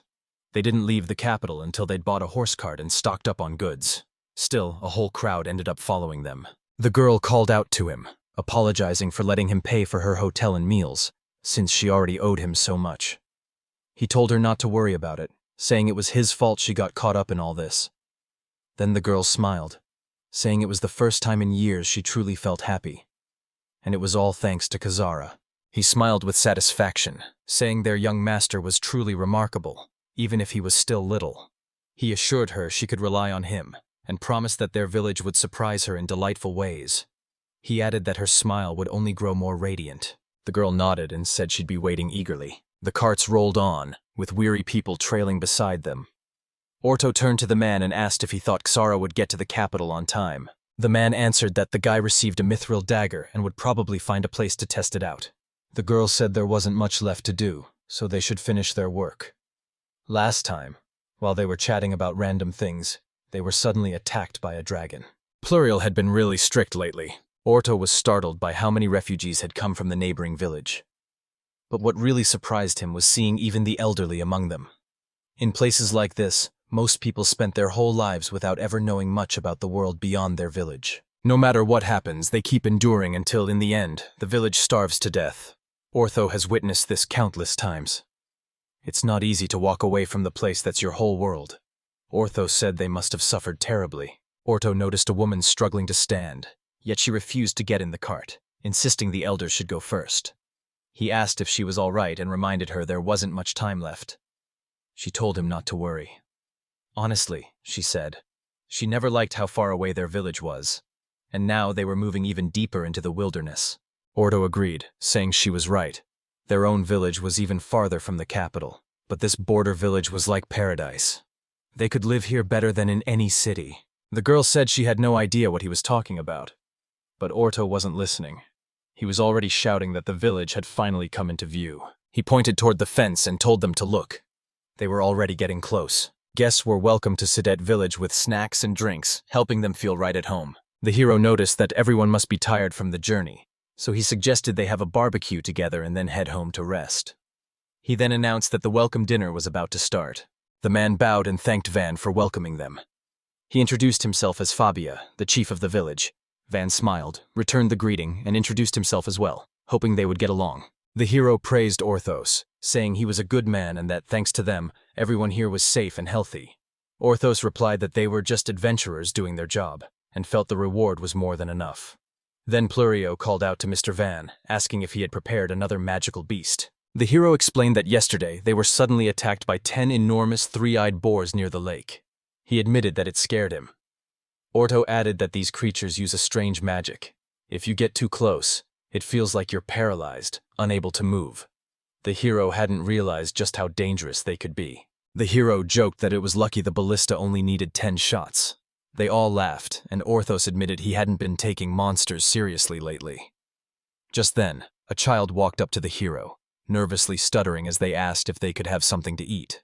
The hero answered, "Of course, that's possible." He told Till to bring over the soup he mentioned, along with some finely chopped meat. Till said they could count on her and called the children to come over. She told everyone to take their time and enjoy the meal. There was no rush. The children were amazed by how much food was on the table. The hero assured them they could have a feast like this every day for an entire week. The children couldn't believe it and asked if they were really allowed to eat as much as they wanted. The hero called out, urging everyone not to be shy. There was plenty of food for all. Gradually, people started to eat. Both kids and adults couldn't help but cry tears of joy, saying how delicious it was. The others nodded in agreement. Plurial Ortha, the hero, and the other villagers smiled as they watched their guests. Someone shouted, urging others to pull the rope his way. The population of Seattle was rising rapidly, and everyone expected even more people to arrive soon. Now, about a kilometer from the village, local strongmen are helping to build a new city for adventurers. Espada announced a slight detour to the right, and the hero directed everyone to follow that path. The elderly men from the neighboring village were accustomed to tending the cows on the farm. Abgaloo brought them water and fresh grass, helping with the animal care. Surprisingly, the old men and Abgaloo got along quite well. The children from the neighboring village were excited to see the newly built houses. Amazed by the towering fortress walls, they joined the Seattle kids to explore the village grounds together. The hero felt overwhelmed with joy to see so many people gathered. As he was casting a spell, someone suddenly called out to him. D came up and asked if he needed more logs. The hero said he could really use another 100. Day assured him to leave it to him, and promised to have 100 ready by the end of the day. D called out to everyone, urging them to climb into the carts and head for the forest. The crowd rallied behind him. The hero was taken aback, amazed that he could organize a group so quickly, even at night. The room fell silent as new members were called to join the order. One of the guys raised his hand and admitted that Mr. Espada had already invited him.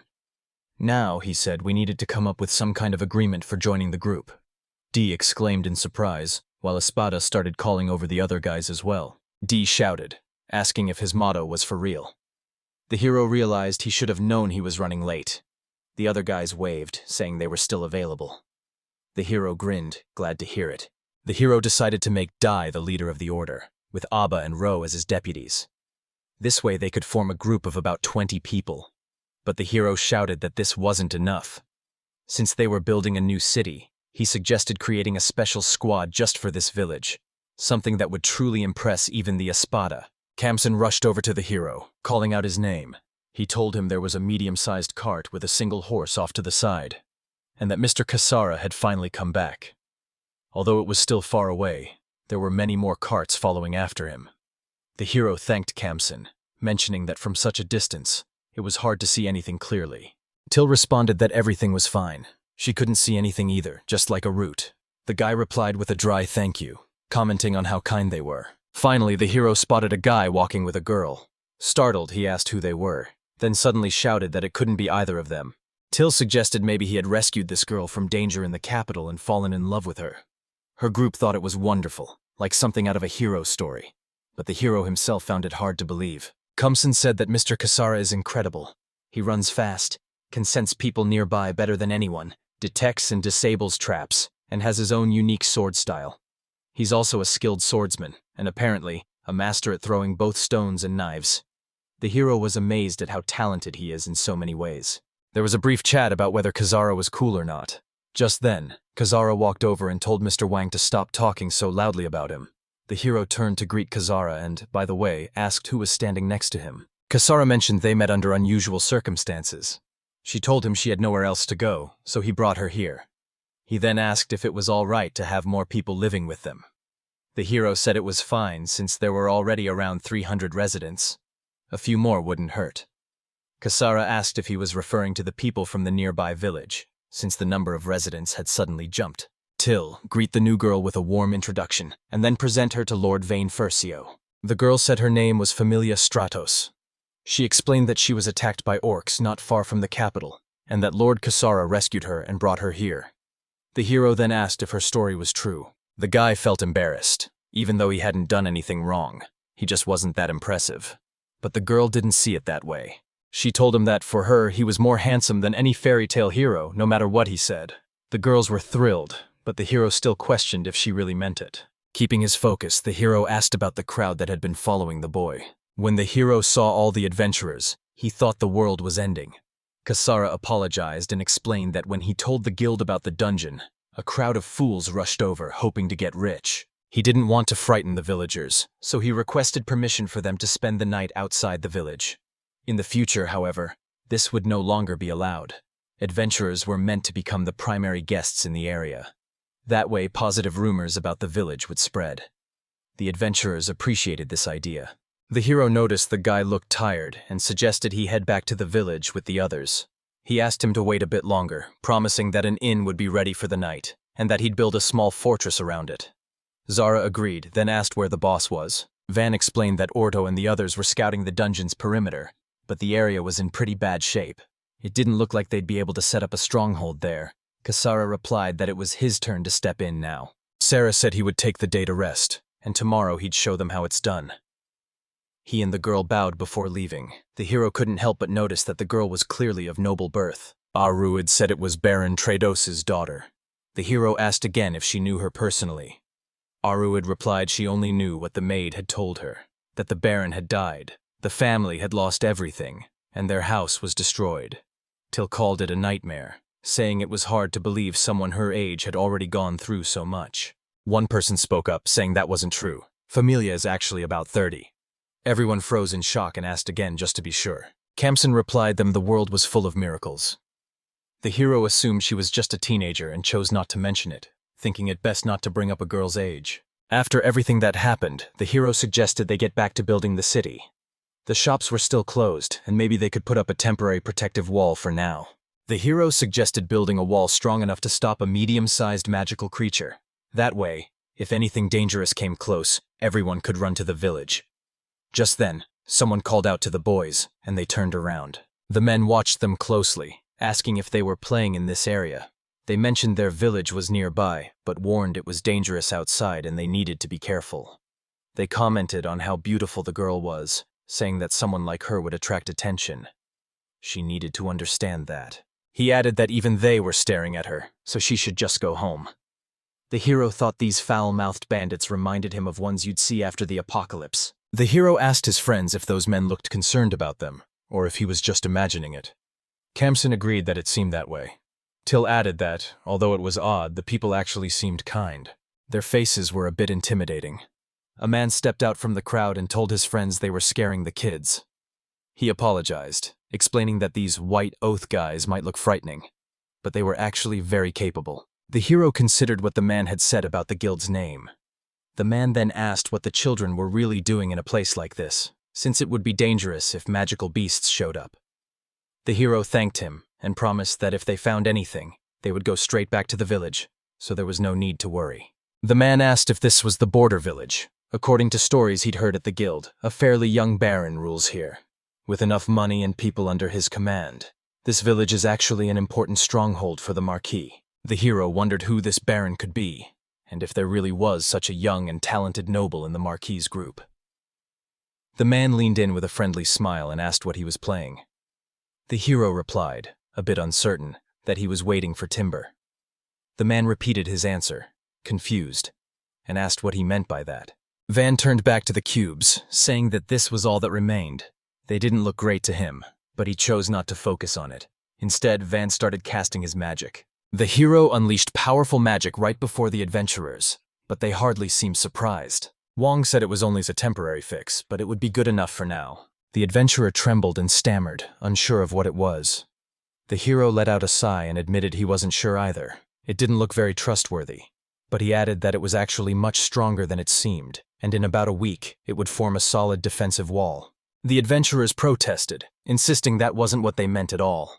They couldn't figure out what kind of impressive magic this was, so they called Mr. Wang over for help. He carried logs over, counting as he went. So far, he'd brought 30.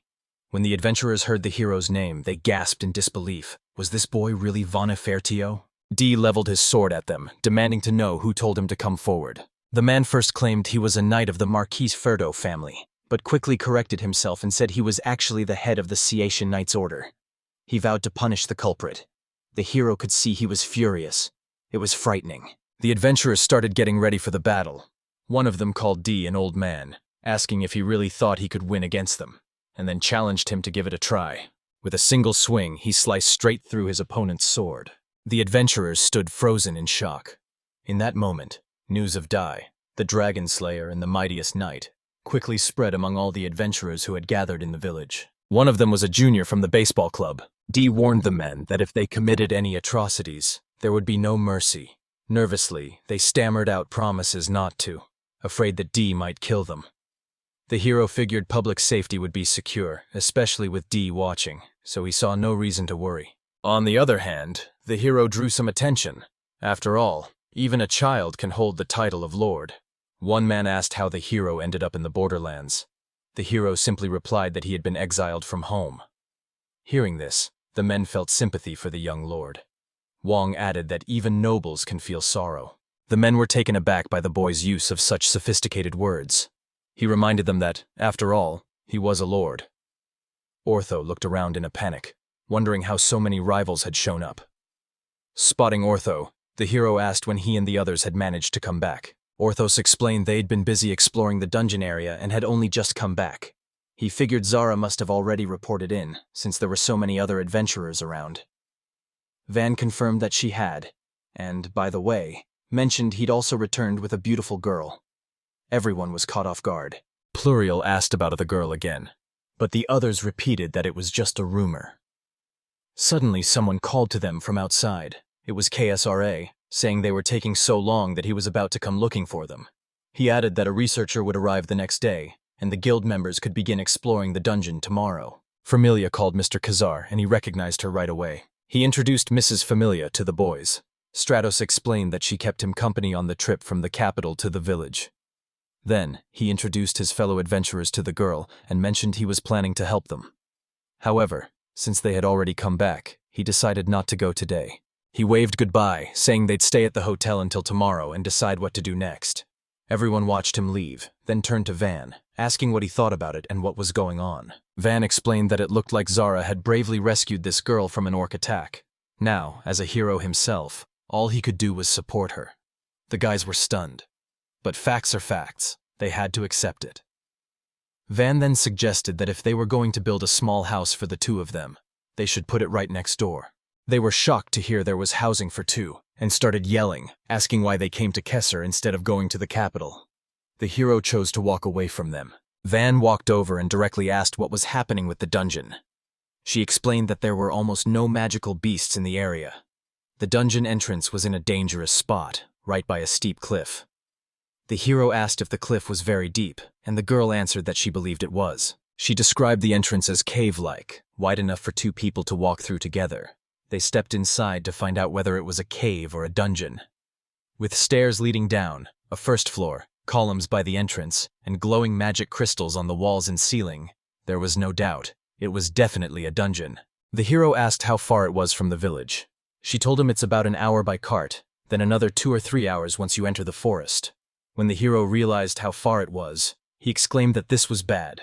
Pluriel commented that all dungeons are like this. Strong monsters can show up nearby, so you have to build settlements far away from the wilds. They realized it would be impossible to build a village in such a dangerous spot on purpose.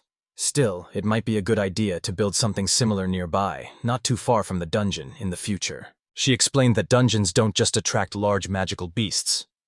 The entire environment around them becomes dangerous. Because of that, building anything more than a small outpost was impossible. But that's how it used to be. Until now. The hero couldn't grasp what she meant or what she was trying to say. She went on, mentioning that Mr. Wang seemed capable of building an incredible stronghold. In his mind, the hero just wished she would be quiet. But he knew he couldn't say those things out loud. Instead, he told himself it was too dangerous in the forest, especially since he couldn't bring his ballistas. Pluriel promised they would keep him safe. They'd visited the dungeons plenty of times and nothing would harm him. Somehow, the hero's worries faded away. Still, he didn't want to back down. He just wanted to lock himself up at home. But home was far away, and the journey was dangerous and frightening. That's why he didn't want to go. The hero said they'll carry him to the dungeon entrance, then let him take a nap and have some dessert. As servants, Till, Kamseen, and Arte will need to come along. Dai and Espada are busy working on the city, so they'll stay here. Van also mentioned that extra security will be needed. He expected her to say no, and wondered how his performance, which had wowed everyone in the forest, had made her feel. If he hadn't been just 8 years old, he was sure he would have been slapped and his eyes would have popped out in shock. But to his surprise, the girl said yes. Smiling, she said they'd get everything ready and could head out tomorrow. The hero was caught off guard. Plurio called out to Ortha, telling him that they'd start building a stronghold tomorrow. Mr. Van would be joining them, so they had to prepare. His friends were just as shocked as he was. The light-hearted guards defended their careless lord's land. 3.5 hours had passed since they left the village. The hero believed he had no reason to go underground, so he rarely ever did. Meanwhile, others bore their burdens, disappearing beneath the surface, counted and weighed down. No one expected they'd bring him along to build a stronghold.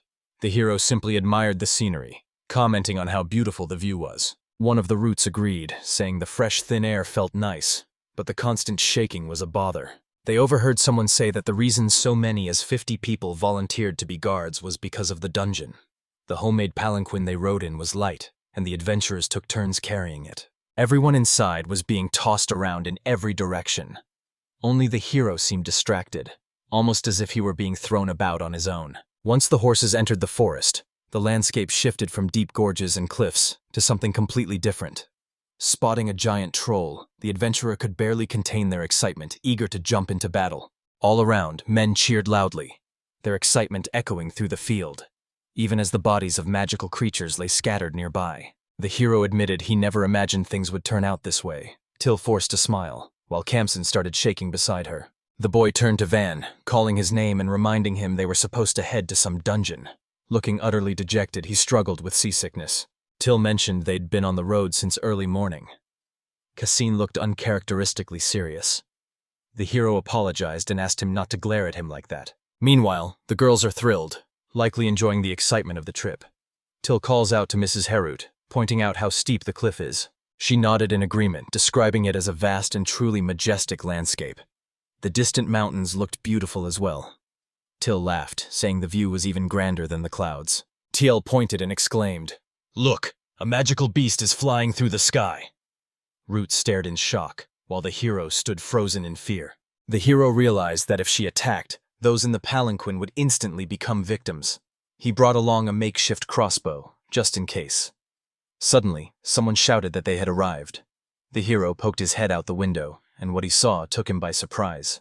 Spotting just 2 logs at the top of the cliff, the hero shouted, telling everyone to halt. The hero shouted once more, demanding to become one right here and now. One of the adventurers glanced at him, confused, and said there was barely any left. In his head, the hero called him an idiot. The hero shouted for them to move somewhere with more space, insisting they do it right away. Ortha ran over, yelling and asking what was going on. Kasara followed him, also wanting to know what had happened. The hero wondered to himself if they were all complete idiots. As they rushed toward him across the logs, he silently urged them to be careful and pay attention to safety. Van glanced at the logs and thought, even a construction worker would protest against this. There's no real defense here. He realized that adventurers really had no sense of self-preservation. The hero faced the adventurers and told them they needed to upgrade this place. He explained that every misstep here could be deadly, so they must stay alert and manage risks. Then he asked if they understood. One of the adventurers asked if a place like that really existed. The hero nodded, pointed off to the side, and told him to sit there and think about it. The other adventurers helped sit the man down as he shouted in protest, demanding to know why. Kasara rushed over, and the hero turned to ask if he had been jumping on the logs. They asked, "What if he kicked the log?" Kasara shouted, "Are you trying to kill him?" The hero replied, "If the log rolls with the other owls and breaks, even quick Kasara might fall. Do you all get it?" Everyone answered at once, "Yes, we understand." Pointing at the cliff, Van said they should reinforce the logs, or maybe find a safer route. He asked what everyone thought could be done. Kasara suggested lining up several logs in a row. The hero agreed that was a good idea and told him to take a seat. Kasara landed next to another adventurer. The hero called for trees to be brought over. One person suggested that the best solution was to build a sturdy bridge. Using magic, he conjured a massive bridge linking the 2 hills together. The hero told the men to cross to the other side once it was safe. They protested that it was impossible and said building a bridge would take days, time they just didn't have. Wong warned them that if they kept complaining, he wouldn't build the stronghold at all. The men quickly apologized and agreed to start building the bridge immediately. As they listened, a thought crossed his mind about the stronghold. He noticed a cave along the cliffside and wondered if it might lead into the dungeon. There was nothing around but steep cliffs, and only a small patch of flat ground in front of the cave entrance. Building a stronghold here would be tough with so little space. Just then, Till walked up to Van and asked what was going on. A man came up and asked if they were going to review the equipment proposals first. The hero asked what he wanted, quickly guessing he was suggesting a place for entertainment. Annoyed, the hero shut him down and told him to sit down. 3 adventurers stood before the hero, and one of them suggested opening a gambling house. The hero promptly replied that there was no need for such a thing here. Building a stronghold was already challenging enough. They stood before this dungeon gates. The hero had set up a water pump on the cliff nearby. Next to the entrance, a sloping pile of rocks looked perfect for building a stronghold on the border. They gathered logs in one spot, preparing for the work ahead. The group moved on, glancing up as a magical beast soared across the sky. Someone asked if things were all right. "Is this normal?" The hero replied there was nothing to worry about, then began casting a spell. 4 hours later, the adventurers were still hauling construction materials. The construction was finished, and everyone gazed at the building in awe. The hero's friends and followers were just as stunned. The hero finally gave the signal to proceed, and the group of adventurers ventured further into the race. The first floor served as a lounge and storage space, and everyone was amazed at how big it was. Upstairs, the second floor held a dining room and 3 bedrooms. When someone asked if they could sleep in the dining room, the others yelled at them, calling them an idiot and reminding them the bedrooms were meant for sleeping. The third and fourth floors each had 6 bedrooms. Someone mentioned that the building's step-like design made it stronger and more stable. This area could serve as a terrace or something similar. Someone else called out, admiring the stunning view. Instantly, everyone got a sense of the surroundings. One person even claimed the terrace for himself. He explained that there were 4 toilets on each floor, all connected to tanks on the roof. The hero had set up these tanks to collect rainwater. As long as the tanks are cleaned weekly, the toilets can be flushed regularly.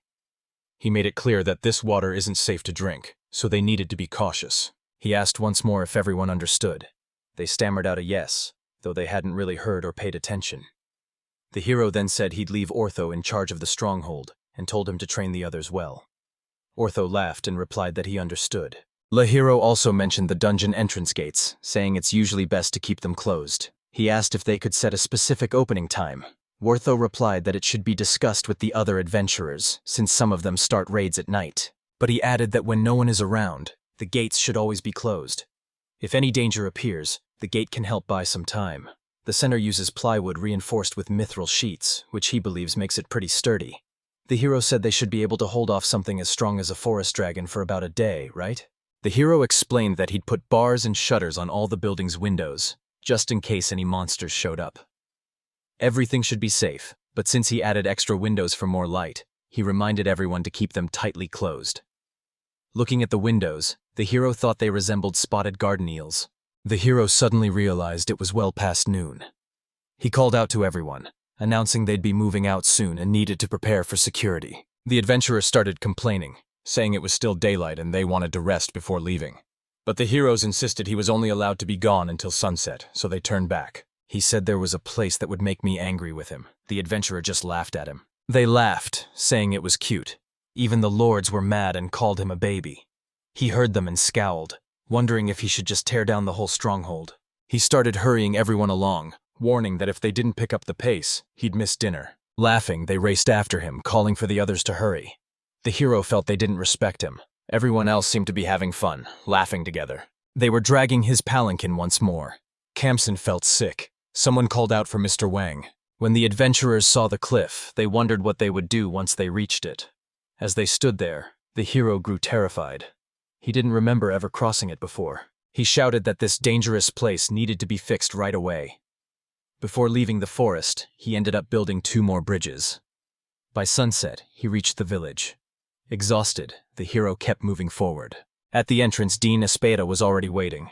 Espada smiled, which made the hero uneasy. Normally, he's quiet and somber, but when his name was called, the hero jumped in fear.